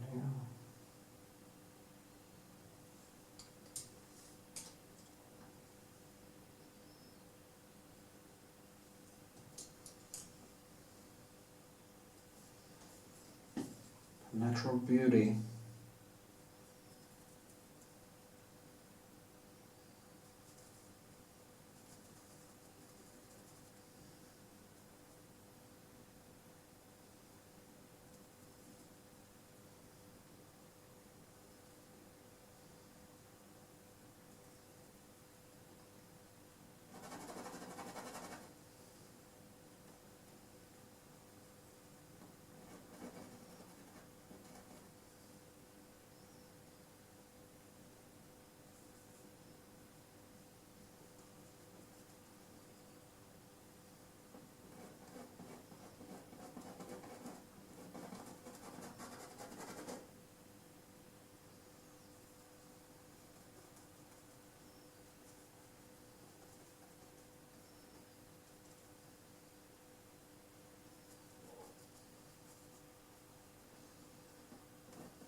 fell into flow. Oh, lovely. Lovely. It's always nice when I kind of fall out and I forget that the camera's there. And then I kind of re-emerge. And I start to sense it again. This is very difficult because it's confusing my eyes. Is it blue? Is it green? Is it... and it's kind of all those colors. This is kind of how I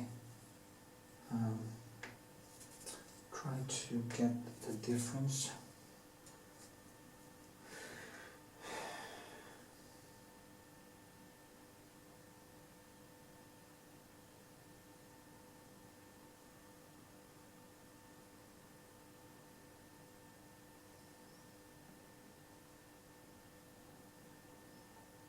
You just have to kind of let them melt into one another. Do a little bit of like this. Things just melt.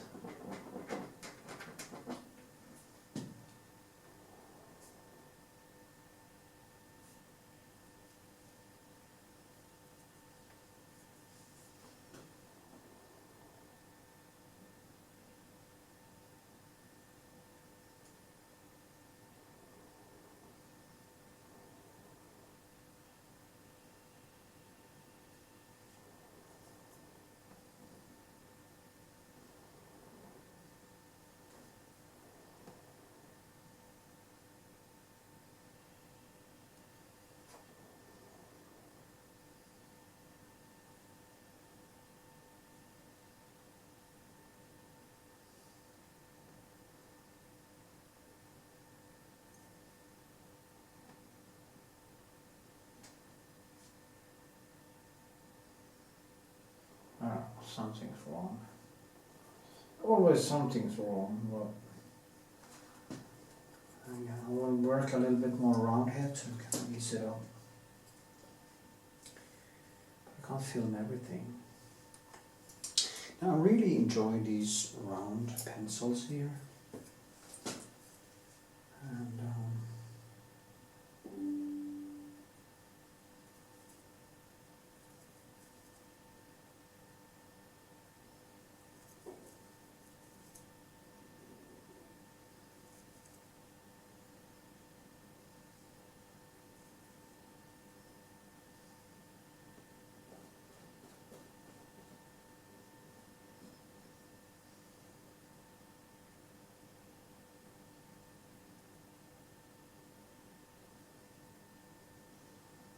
okay, so here I do like directions. And yeah.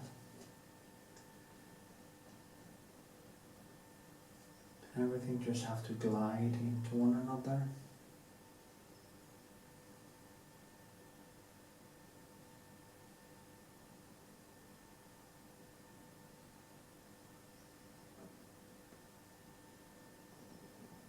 Mm-hmm.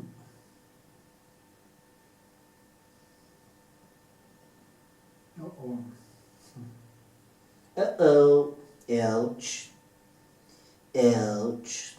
Get your phone home.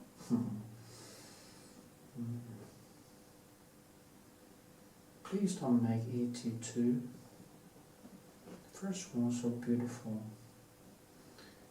Not tarnishing everything. Probably come up with some environmental bullshit, you know. They always have to come up with some stupid political statement in new movies. And I have no idea why I started talking about that. But I did, so.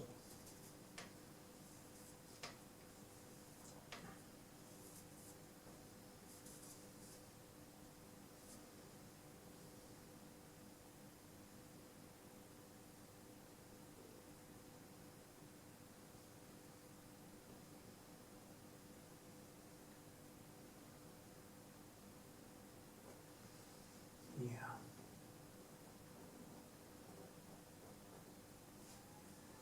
Just gonna move this a little bit. You want to see the shoulder here? You know, just when you have build up the texture, I just kind of take colors and I just kind of let it melt in to the texture that is already there and create that beautiful kind of white thing that is on top of other things underneath, and it kind of start to come alive. It starts to come alive. Come alive.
Okay, so I'm going to keep painting. Also going to even up this and kind of try to find it. There's so much I have to do here before I can say that it's okay. But anyway, it's getting better. That's the most important thing. Incremental growth in a way. Coming a little bit closer and closer and closer. Yay!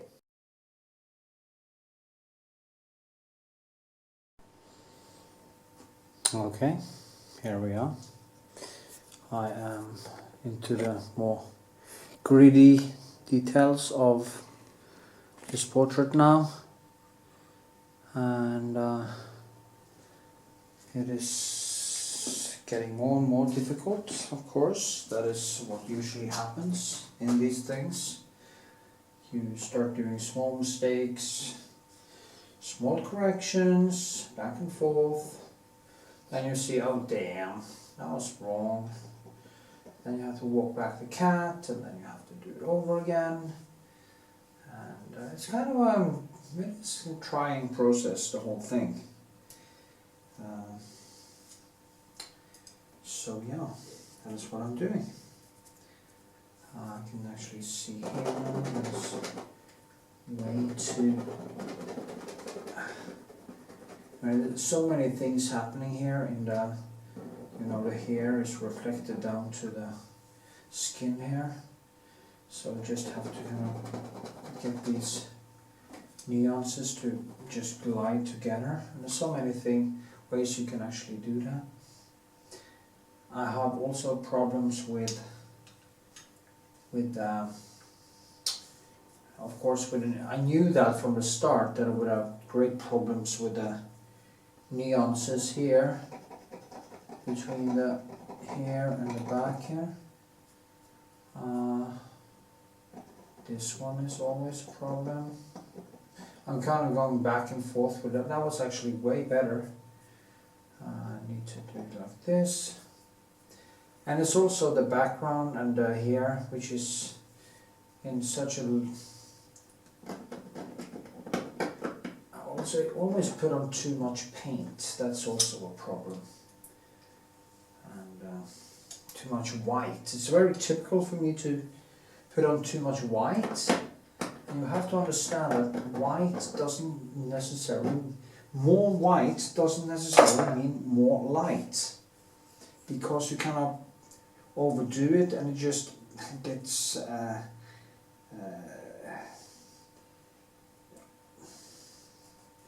it loses its power, because power in a painting is contrast. There is no light without dark, and there has to be color in the white for it to have life. And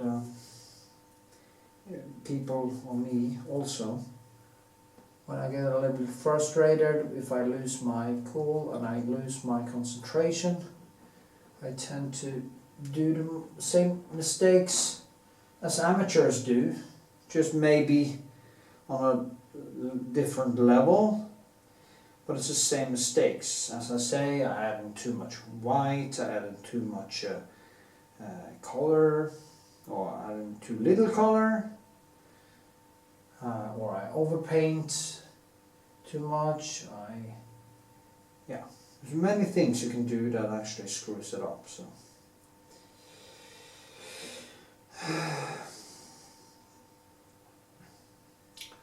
being heartbroken doesn't actually help much either. So that's another story. Okay.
So,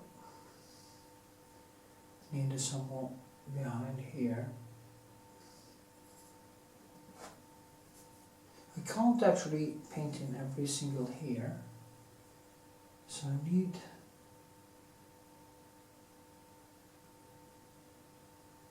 to concentrate.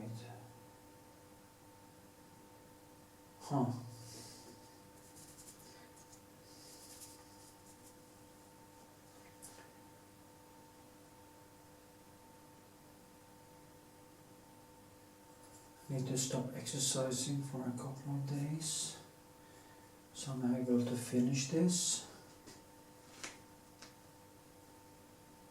Finish will maybe be a stretch because it's way too much to do,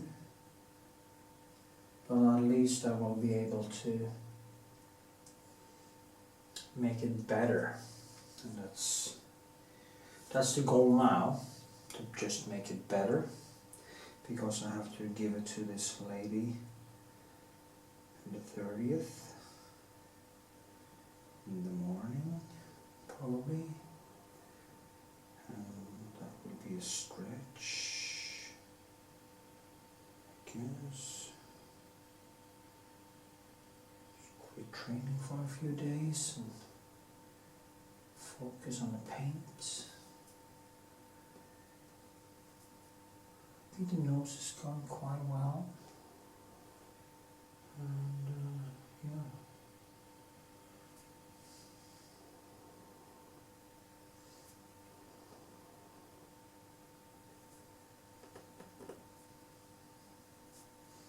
So little to destroy it.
thinking high. Funny.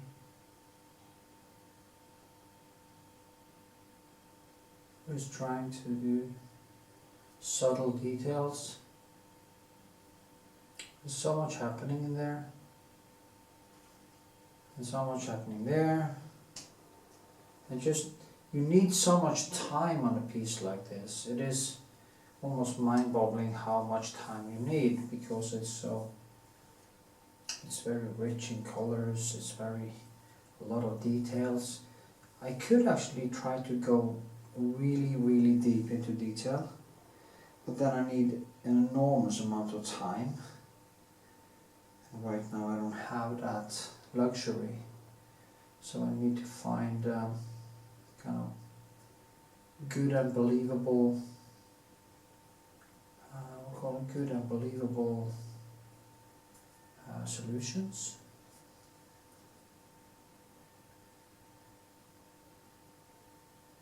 And that is hard enough in itself.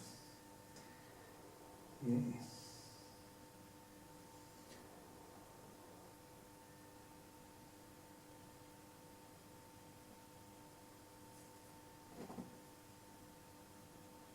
So many things here.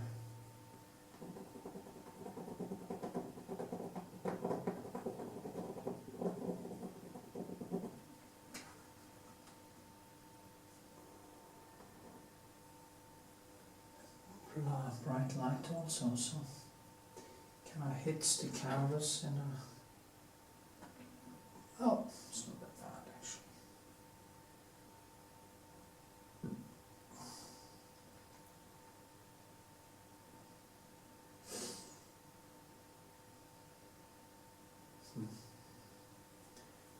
Oops. Okay.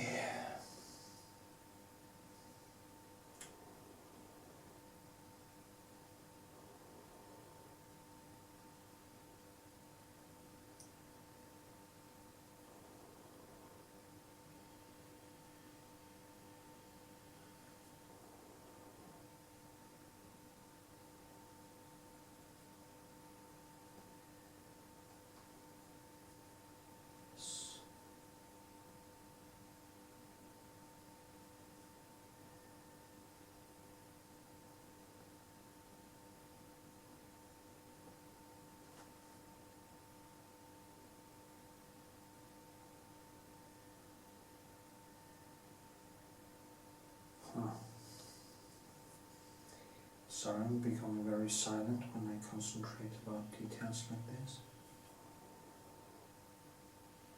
There is so much happening that it's really hard to grasp already. Now, I also find small mistakes I've done all the time, and that's also a problem. And that is, of course, the way I paint. I correct my mistakes all the time. And yeah. See now. There's kind of yellowish. Maybe I lack a couple of colors here. There's a color, one color I actually don't have right now. It's called Naples Gable Light or something like that. I don't have that right now. I should actually go to the city and buy it.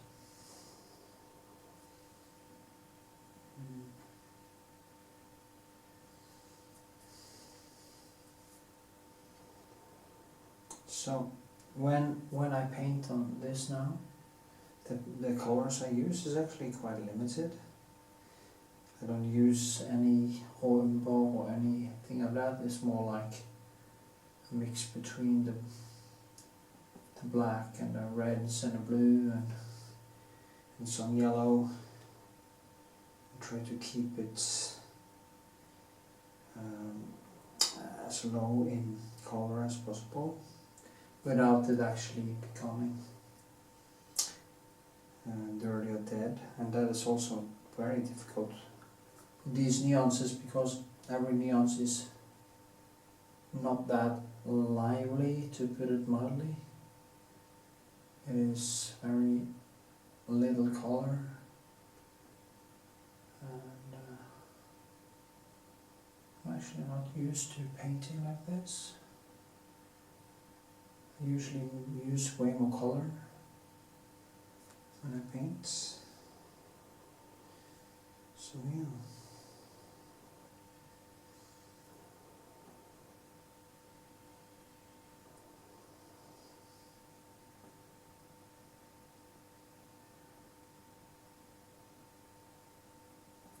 Sometimes I just need to bring things up and then push it down again.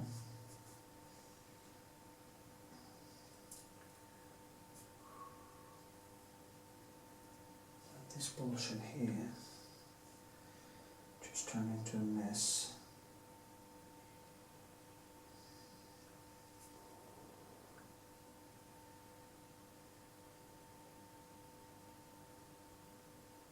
Philip Weber Artist is actually using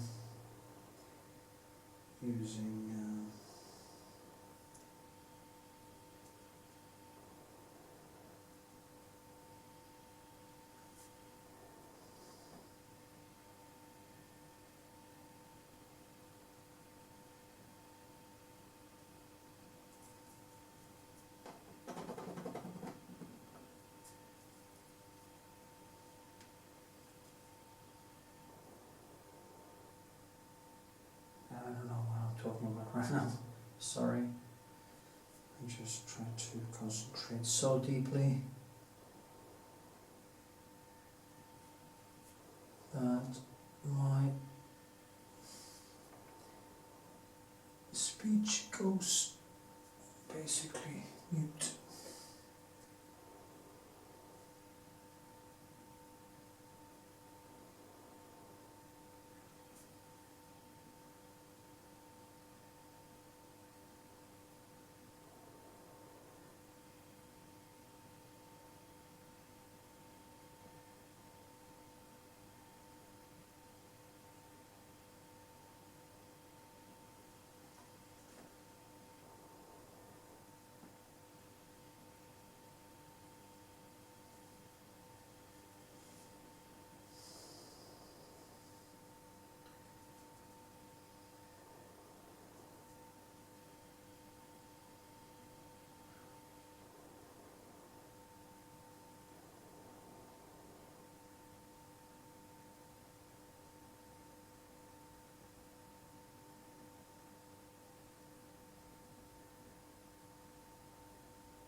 Okay, I'm so mute now.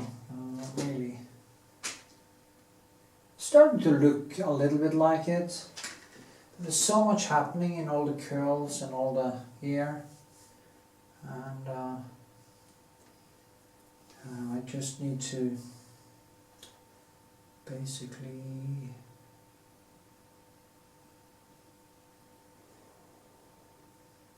do as much as I can until and hopefully I can deliver it to the party, which this painting actually was meant to be.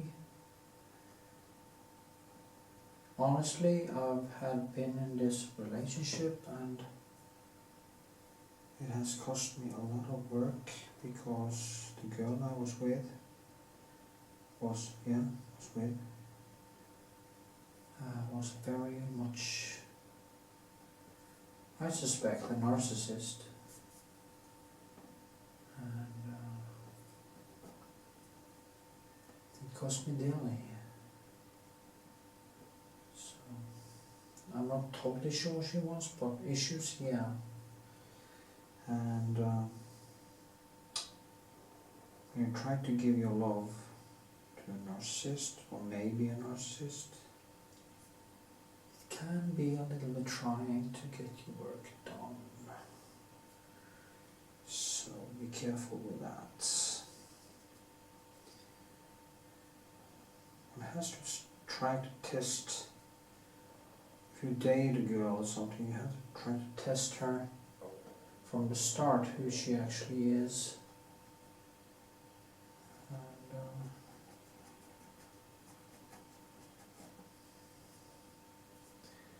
so yeah. The other kind of girls who are very into you in the beginning, love bombing, you know, and stuff, but then they are very much dopamine driven, and if they start, and they usually also are intimacy reluctant, they kind of basically fear it, I think. They fear the deeper connection. And we had connection. That was a strange thing because she tricked me so long, because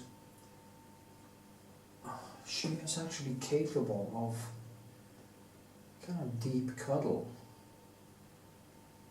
But it seems like it's only like, to her, it's more like a way to get high. To me, it's pure love. And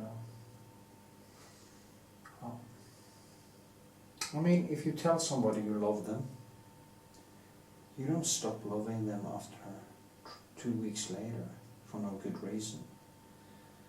So I don't believe her. Maybe she believed in it herself, I don't know. But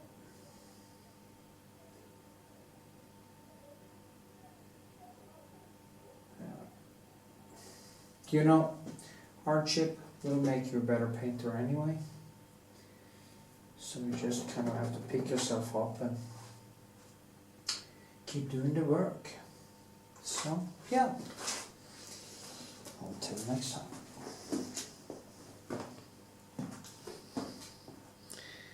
Okay.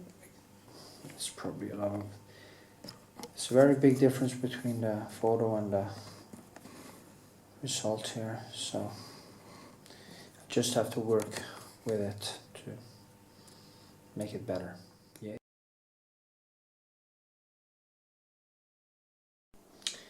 Okay, I'm doing the last touch up on the face. Yeah, that's good. Hopefully it's the last. Always hard to tell, because you kind of always find something more to do, but hopefully, yeah.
So difficult to find the right cue.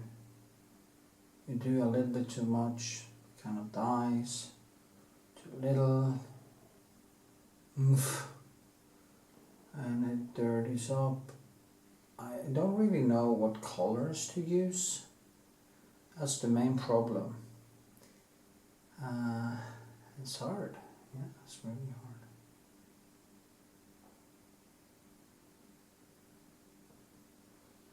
Blur the line a little bit, and it's just so little that is needed to screw it up or make it better. Takes nothing.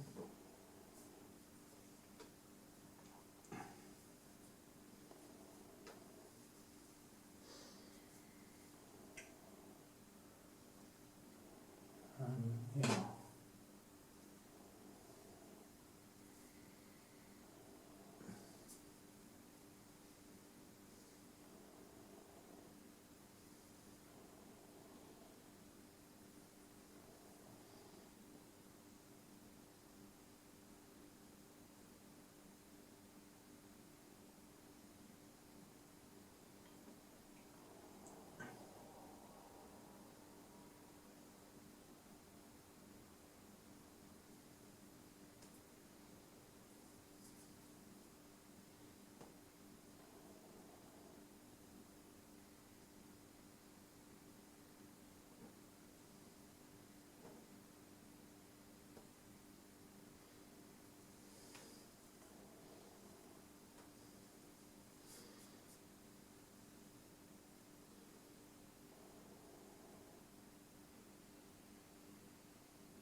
So difficult. There's blue now. It's not supposed to be blue. It has to be this neutral greenish type of color. Deep, dirty. And I can't really seem to find it. Now I'm actually mixing colors. I'm trying to figure out how to mix it. So I try to, like a scientist, basically adding a little bit here, a little bit there, and just see what happens. So yeah.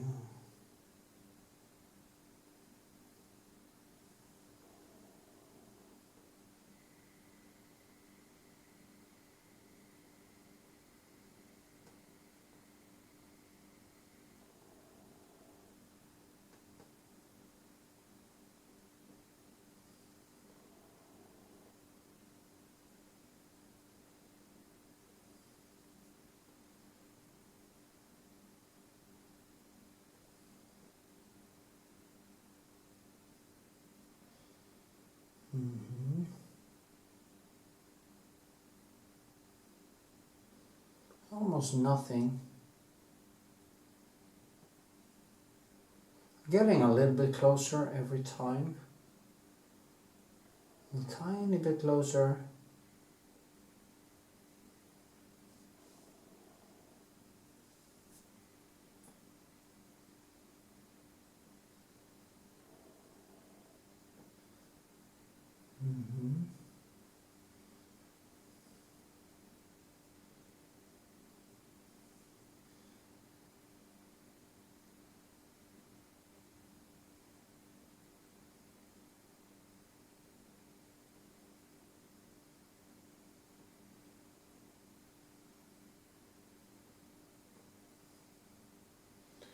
Yes, there's some nice points of lights in there.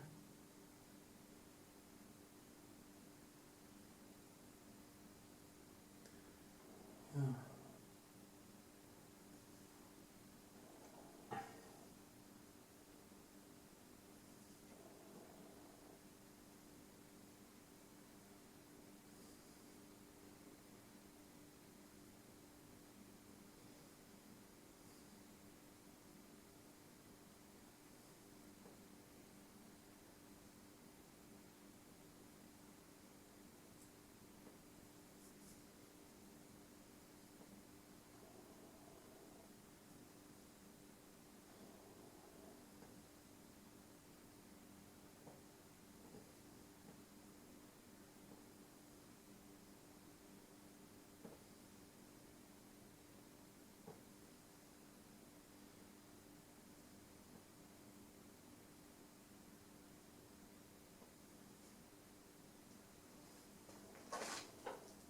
Okay.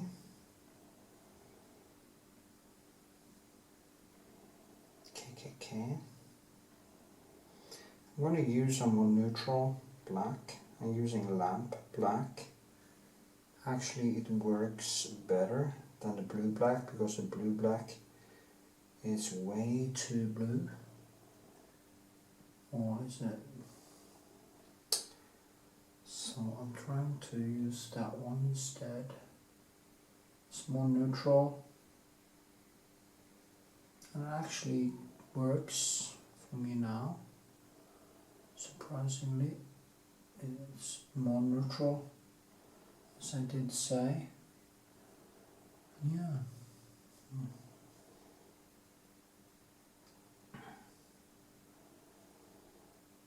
And I use my Naples yellow with it. And together they become some kind of a greenish tone, which actually works now well as a shadow. And yeah. Then you can kind of pull it up and down with some red.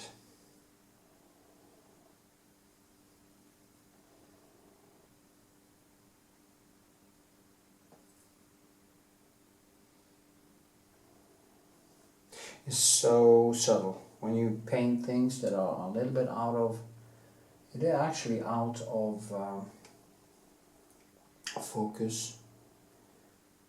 So all the lines are just totally blurry, and I have nothing to hold on to in a way. And just have to blur things out.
Okay.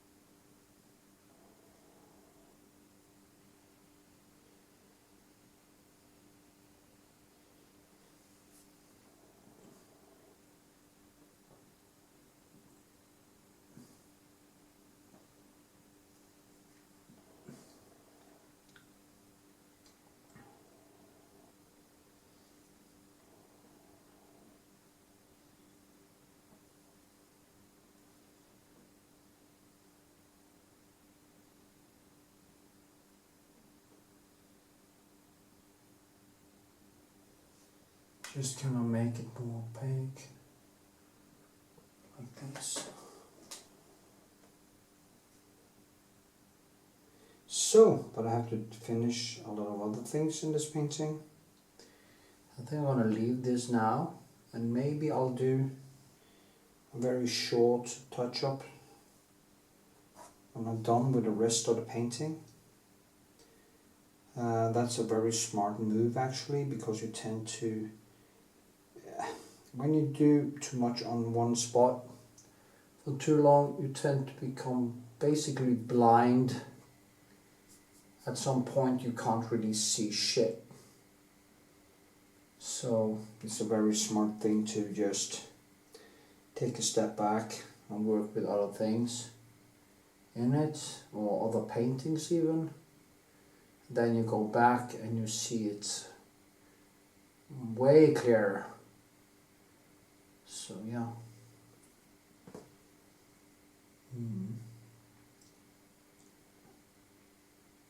So I will work here. First I'm going to do down here with the flowers and the dress. Then I will go back up and do up here after that. So that's what I'm going to do. Yay. I think it starts to look a little bit like her now. Would be good with a little bit spotlight there. Little spot.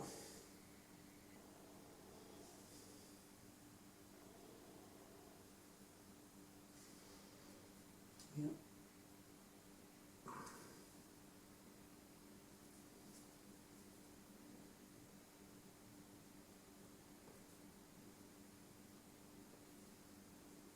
Yes.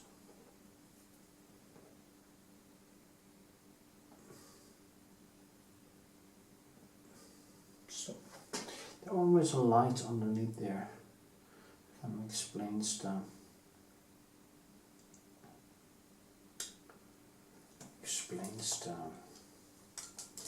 neck and stuff.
Okay. Yeah.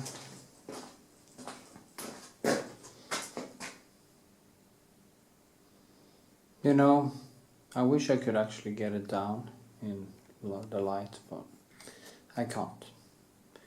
There's a difference between paint and photo, and that's just how.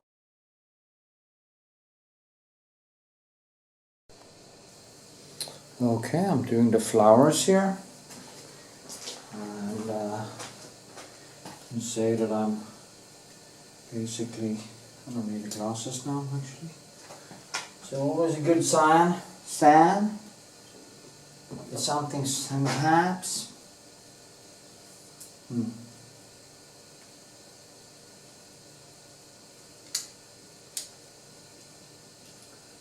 Okay.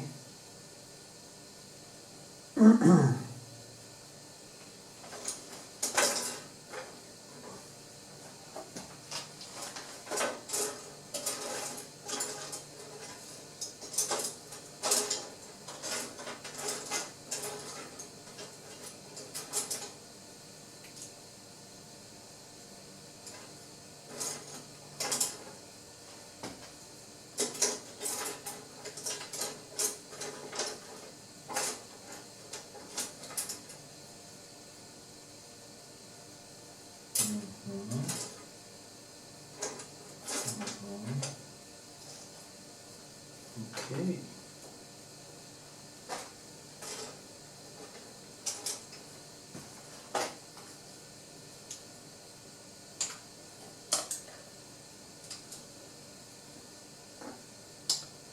So.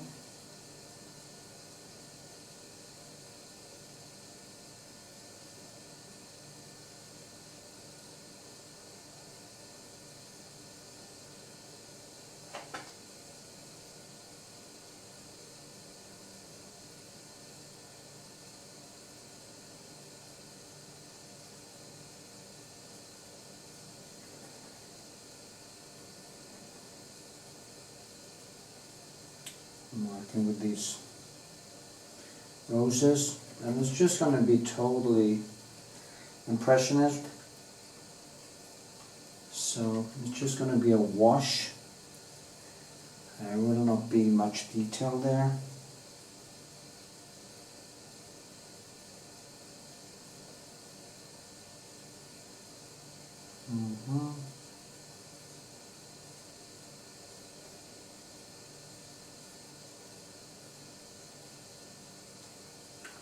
So.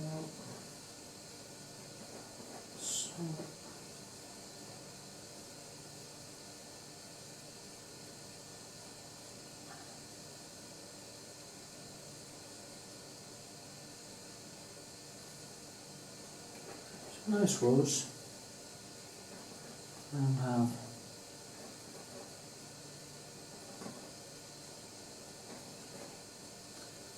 just going to be some kind of wash there.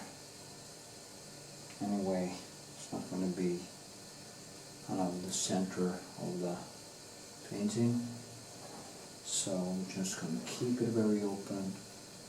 Just make these kind of washes, as I say, of colors and impression.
So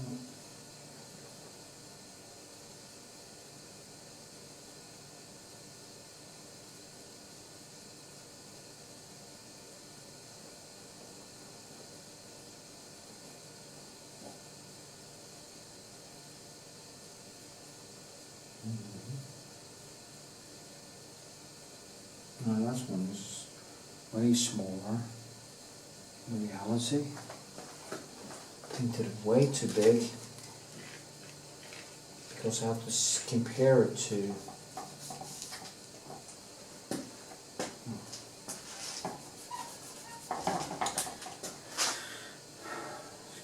this one. It's a typical mistake actually. Maybe it's better to just remove some of the color because it will be mixed into, you know.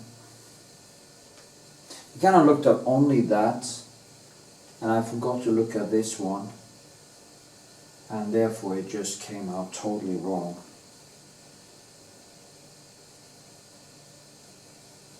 So you have to be mindful of the sizes of the different objects in the painting. Yes.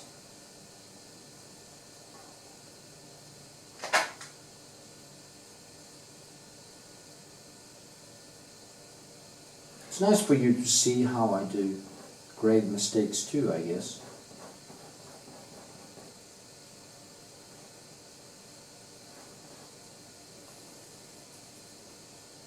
And how I fix it, I just kind of paint over it, move it away, and basically restart. And that is also how I get more paint into the canvas, and more happens in the paint. I get more textures, I get more overpaint, I get more training. If I used, say I used a projector or something like that, I wouldn't have this problem. But then everything becomes too perfect. I think, you know, perfect is like this German guy I always talk about, this photorealist.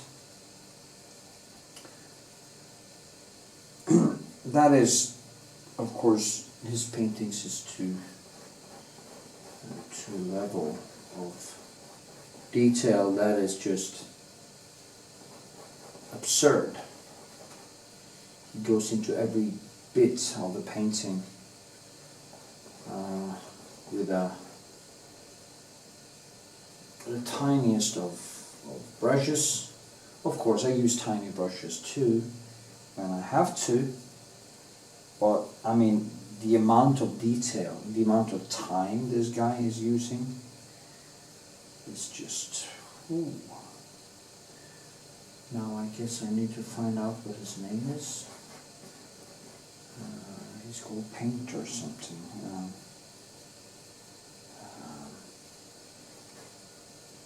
I'm gonna figure it out. I'm gonna get my phone and I'm gonna figure it out. I'm gonna show you actually this time. Just wait a sec. I'm gonna show you.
Okay, I'm gonna find this artist guy.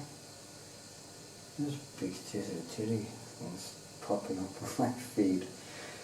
I kind of like curvy girls, but you know,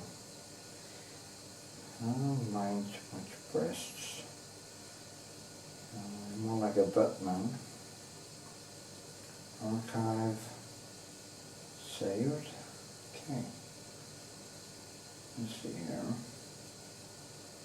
If I can find it, yes, there it is. Yeah. His name is Philip Weber, artist. And this is his kind of drawing. I guess this is a drawing. And I'm going to go into this page. Now, if you can do paintings like this, it is just kind of like absurd. The whole thing, you see here how he paints. It is, and he paints with his small pencils, and he goes over every single piece of it. You see, it's actually a video. That's quite cool. So you can see. Now, when it comes to a point where you can do stuff like that, you just have to be impressed, okay? If you're not impressed by this, if you say, oh, he's just copying everything, have you any idea on what kind of focus you have to do something like this? Because every piece of it is just totally, I mean, it's just, but he's not using any texture. So you can say, I personally, I'm extremely impressed by this guy. I mean, extremely. Also because I know the kind of focus he has to have, the kind of stoic mind who is demanded to do something like that. You have to be a true stoic. I mean, to just have the stamina to do that is just wow, in my view. And that is, maybe that's the most impressive. Some people will say his technique, but he puts so much time and effort into every single centimeter or millimeter of the painting that he kind of just, if I used the amount of concentration, I might be able to kind of get to, not like that, because I'm too much of a painter. I like the textures, and I like, I like it that it rocks a little bit more. But I could get very close also, I think. Maybe that should be an experiment for another time. Maybe I should take a couple of paintings without doing, I will not use projector. I do think this guy is actually using a projector to sketch his stuff. And I do find that to be a little bit of cheating. I would prefer, if he actually did these things by freehand with no projection, and he was actually drawing these things on freehand, I would be, it's actually, no, I wouldn't say godlike, because I don't believe in any gods, I'm an atheist. But it's almost like, okay, a superhero type of creation. Let's call him a superhuman. The super duper computer. We can use the analogy of computer because our brains are actually extremely advanced computers, and we could actually say that. So yeah, let's call him a super charged, super intelligent computer. And so am I. It's just my software isn't that tuned. But it's tuned enough to fool the untrained eye. Usually not good enough to fool me, but I would say that I would probably fool ordinary people. People who don't paint, people who doesn't know how much great art there are in the world. I might be more impressive to them than to a person like me who has seen the best, know about the best, do not have enough narcissist traits to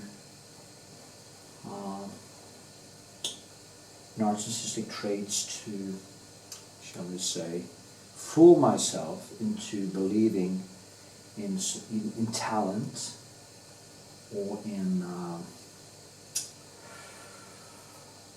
the Superman, the Übermensch. Because you might say that the person who thinks, who paints, or who do art, or do science, or do something, and now I'm talking about the part of art that is actually difficult, the thing that demands some skill, not the easy peasy conceptualist who can just make something and then think it's good. No, I need to see the I'm thinking about like this guy, the German guy, Philipp Weber artist. Yeah, guys like that. That is what I consider. If I should use the term Übermensch, he's not really an Übermensch. He's more like a reflection of what humans can actually do, the human potential, the human condition, the absolute beauty, the absolute, it's hard to tell, but humans are incredible at their best. And that is kind of the beauty of us. Okay, I'm ranting now. I lost the thread because I was actually concentrating. I was doing three things. I was thinking about what I was talking about at the same time as I was painting, and I have another thought coming in from the side at the same time, and in the end something had to give, and that was a line of thought altogether. It's funny. I actually noticed now that what became my distraction, actually, it's quite funny, is that this was wrong. So now I saw that was wrong. I was ripped out of my flow. And then I needed to see it more objectively. So I lost my train of thought. Yeah, that was basically what happened. That was quite funny. Yeah. I think it's strange. Being human is very strange. It's unbelievably strange. Anyway, as I say, he's not a superhuman. He's not a Übermensch. He's just a mensch who makes the effort. And he might have a slight Asperger's syndrome or something, but I don't know that. So, yeah.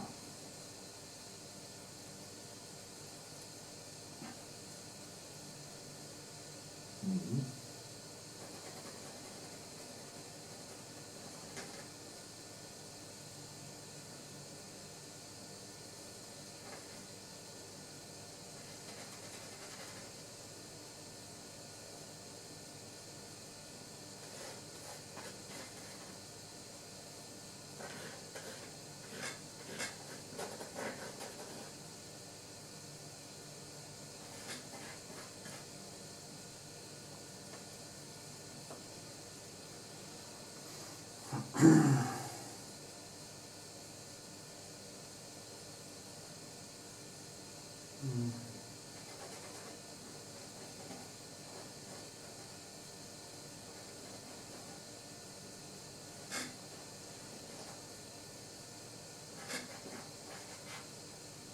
Okay.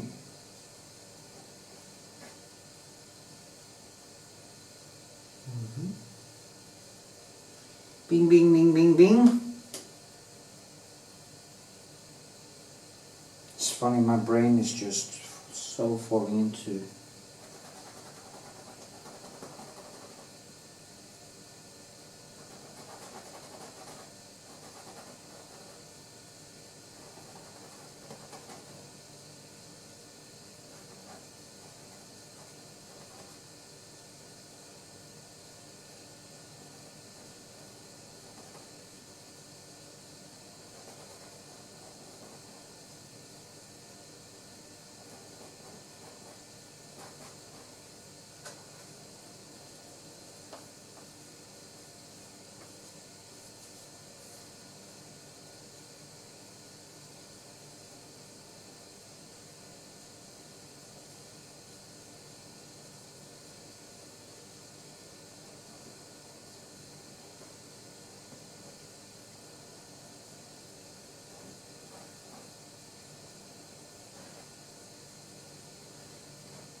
okay.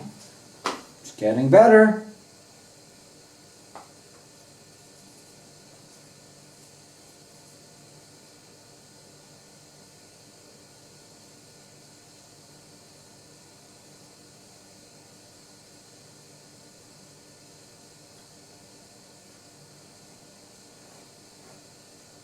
You know, you just have to make impressions of things.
So,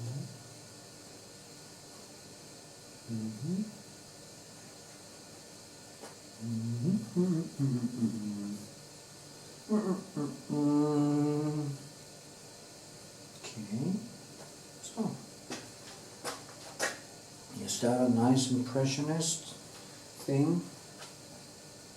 Say yeah. Say yeah.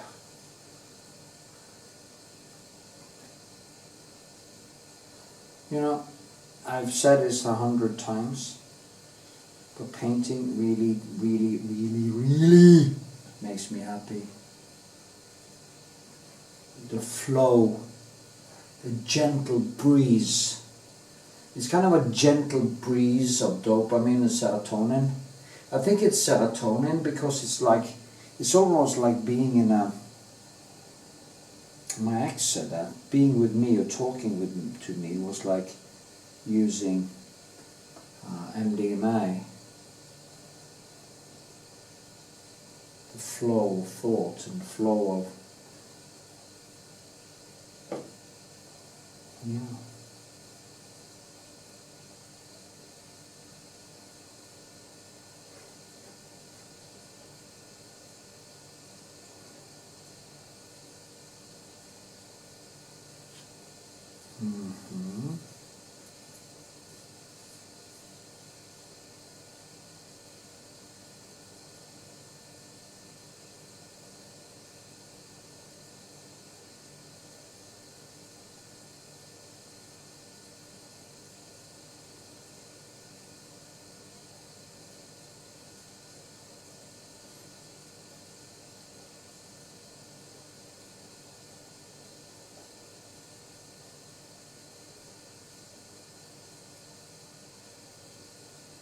so.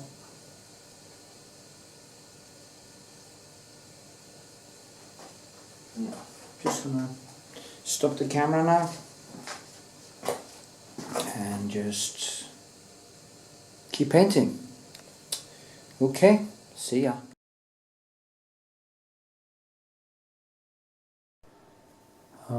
Okay, I'm almost done with the face. Of course it is a little bit different in hue and the light, tiny bit, but I just think I have to live with that. I'm going to do some small adjustments. It's really, at this point, it is really dangerous because it's so easy to screw it up and suddenly you are basically hanging around until dawn and you just can't figure out where the hell you went wrong. And that has happened to me so many times that it's basically a thing I fear. You know, it's as they say, the only thing you need to fear is fear yourself, but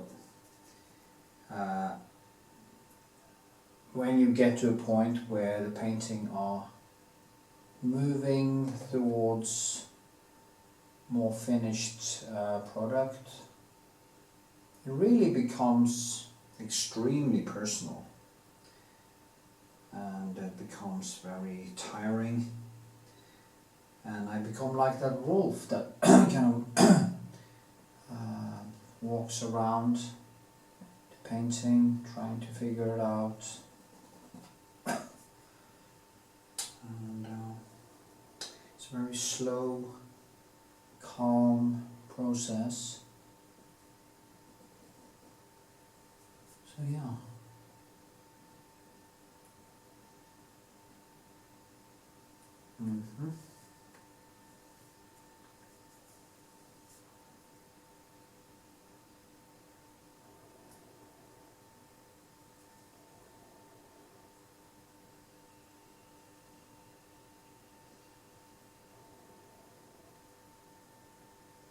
Okay.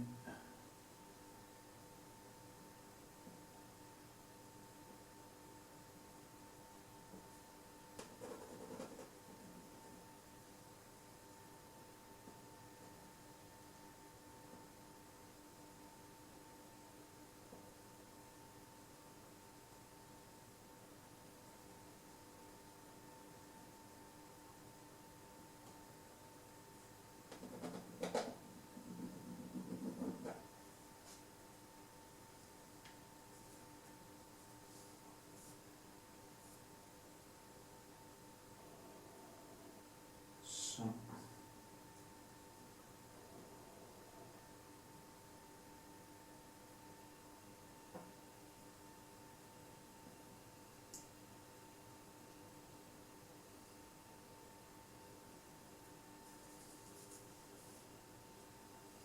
Okay. There are some kind of funny curls on her skin that comes from, so it comes from the here. down on her skin and try to maybe get them in there.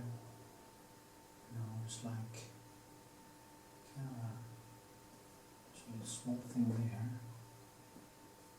Need some more reddish.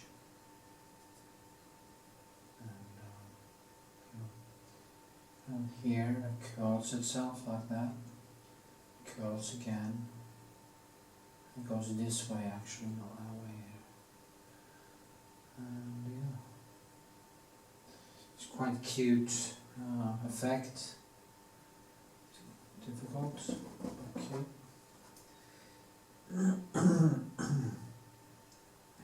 It's kind of details like that I really enjoy doing.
Let me see if I can close the deal.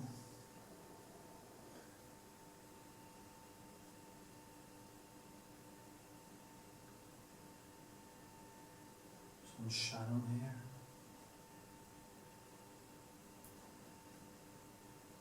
Yes.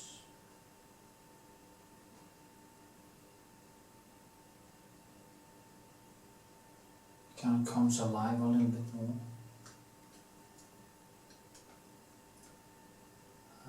Yeah.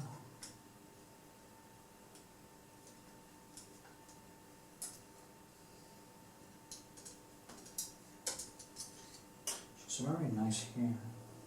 I want that hair.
think this is quite nice.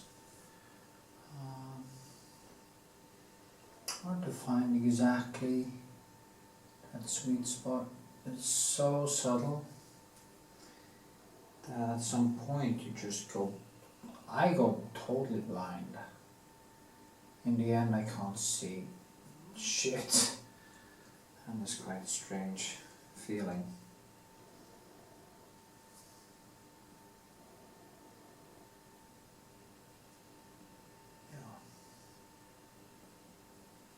So, and the light comes down here and up. It's a very important effect that explains a lot about the shape of the face, shape of everything. This one goes all the way there to here.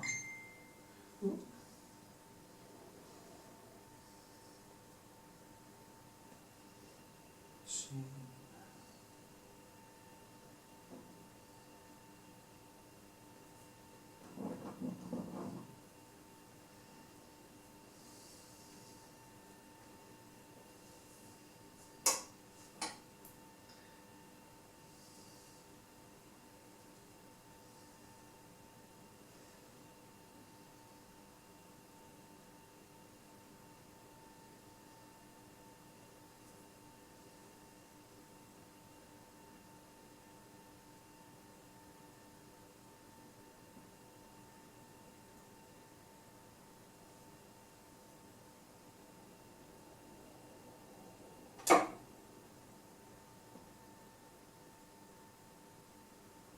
Okay.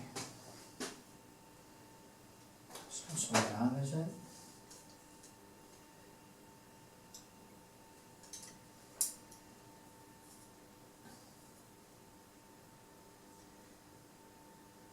So little, I mean, it's just touching, like kind of almost just almost nothing.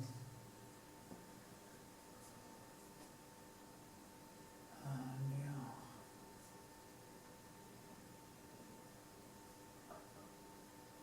Now our notes has become quite 3D, so that's nice.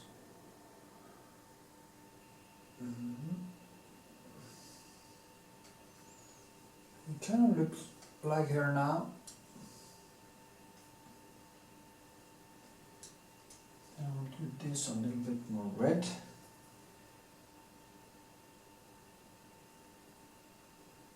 And I need to relax my eyes a little bit.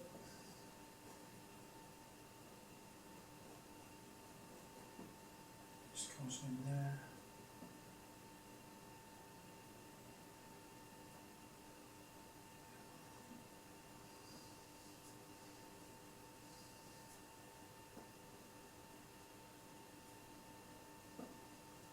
So yeah, that was cool.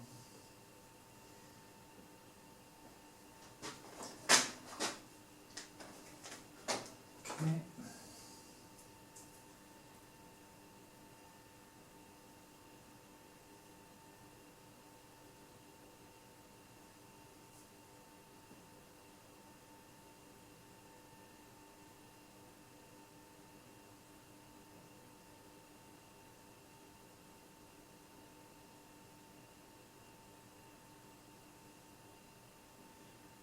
Okay.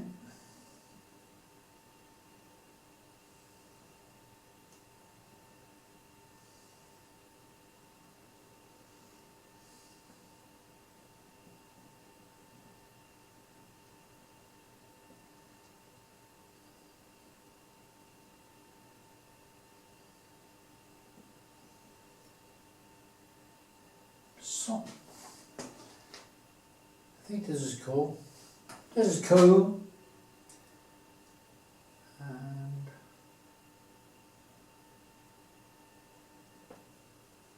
yes.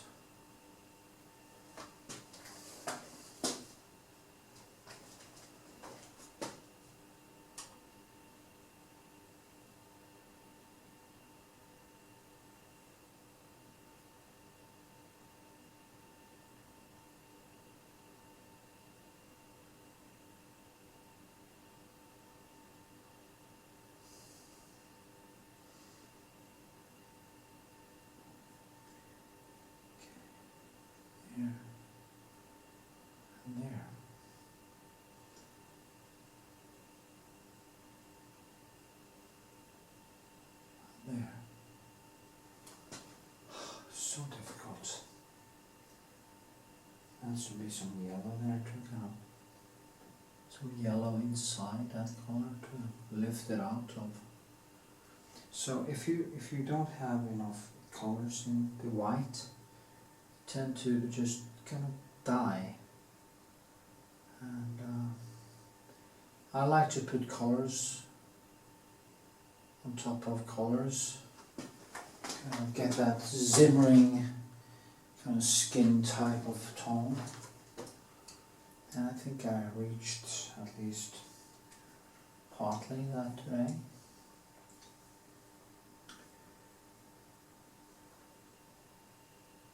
Yeah. Okay. So I did something with the broad there. I think it's okay. I'm going to do a little bit more and then I'm going to be done. Okay.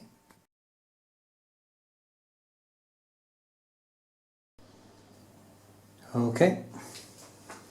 Do some more work on this apple. So I can get the right shape here. See,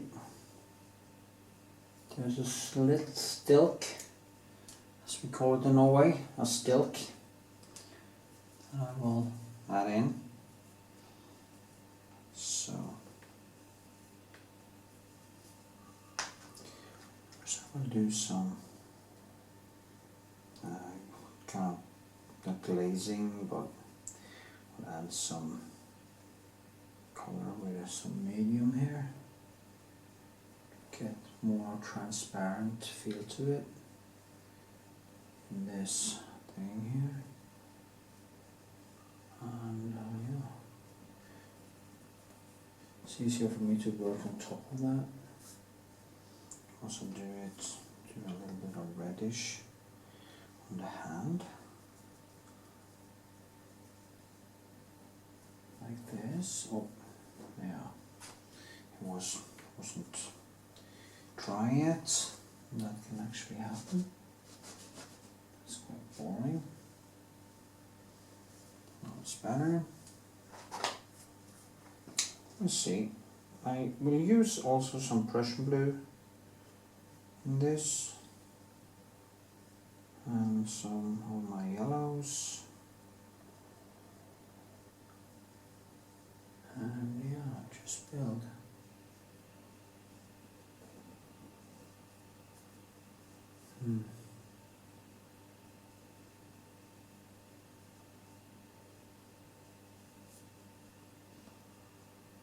Okay, all white. The shadows kind of following the shape of the apple.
Okay.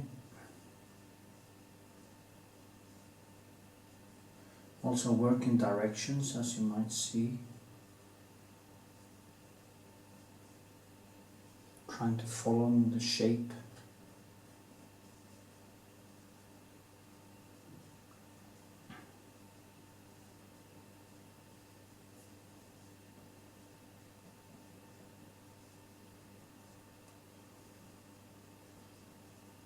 So yeah.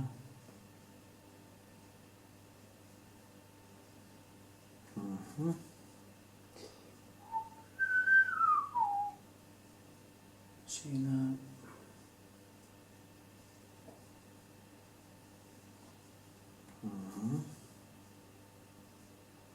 Ba-ba-da-ba-ba.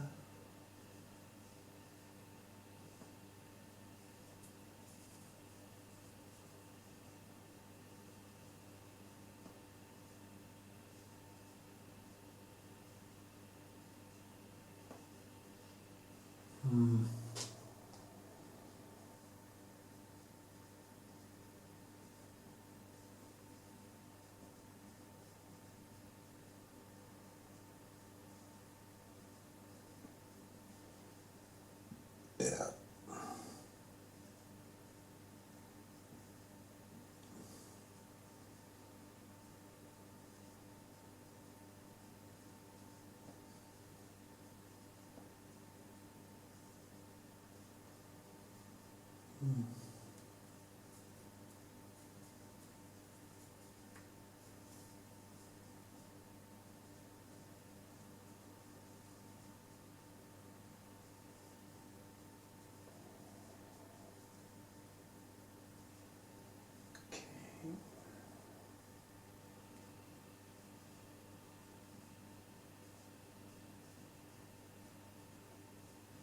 It's really hard actually to find exactly that beautiful shape.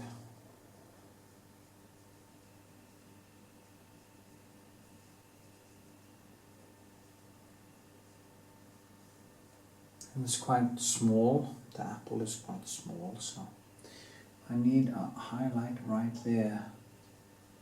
And there's a highlight around here. We go even further.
Okay.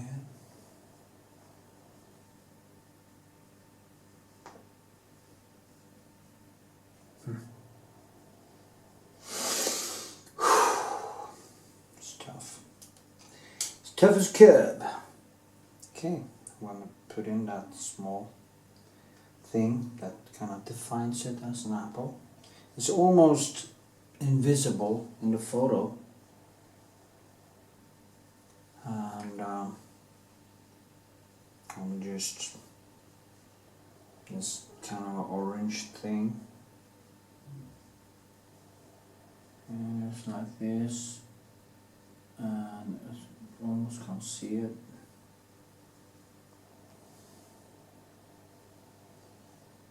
And then I tone it down a little bit more. Like this. And then bring it up. Here a little bit. I'm exaggerating it a little bit now. so that you can actually see it. It's kind of like the thing that makes the apple looks like an apple. It's so easy, really, to make it look like an apple just by adding that small detail.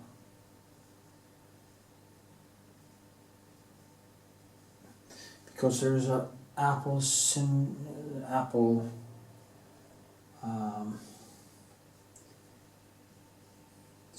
in our head.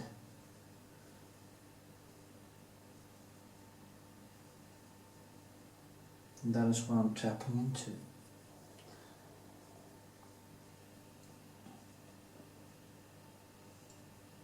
Yeah.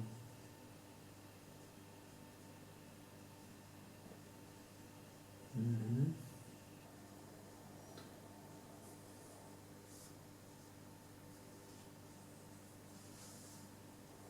Yeah.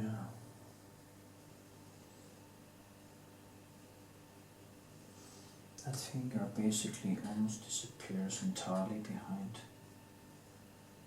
the apple here. Thumb. Then we have this one also almost disappears.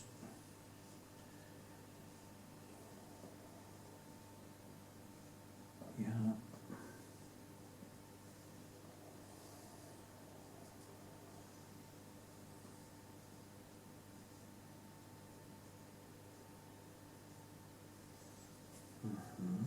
And then I will bring it back up. That's how I do it. I bring it down, then I bring it back up again until I kind of find that right hue.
So, I saw what I was doing. I'm shaping it. It was 15 minutes. It should do. I'm going to do some more work on it and then see how far I get. Yeah.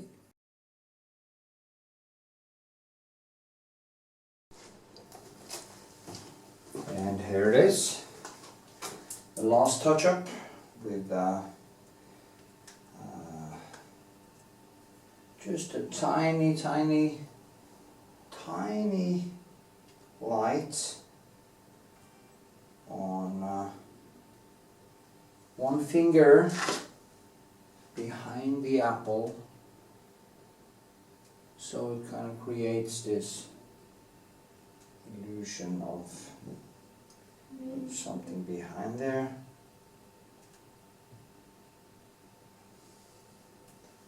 Like that. And a little bit dark. Like this. Shadow here. This is how I do my work. Very time consuming. The closer I get to the finished product, the more details there is, all the closer it becomes. So it kind of becomes more and more time consuming as I go along. But that's also, for me anyway, the pleasure of painting. So I guess I just have to live with that. So I might take this in for another touch-up in a year's time, when I kind of slowed down a bit and I can see it more objectively. But for now,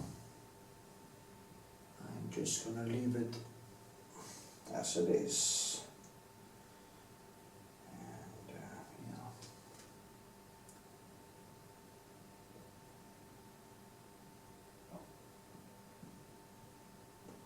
yeah.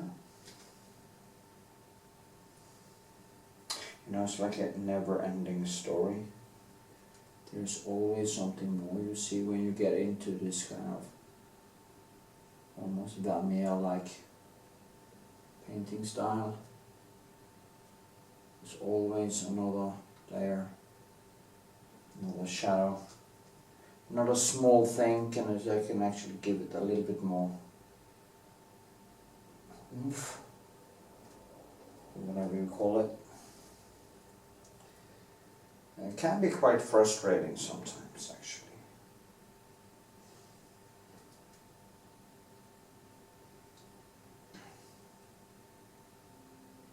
But that's how it is, being a painter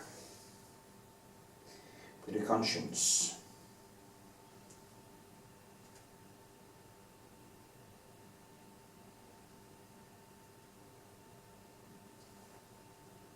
Yeah.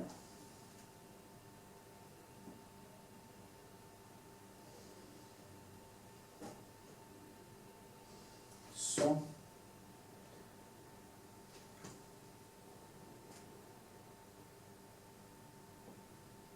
it's very hard to decide when to stop, as you might see. So,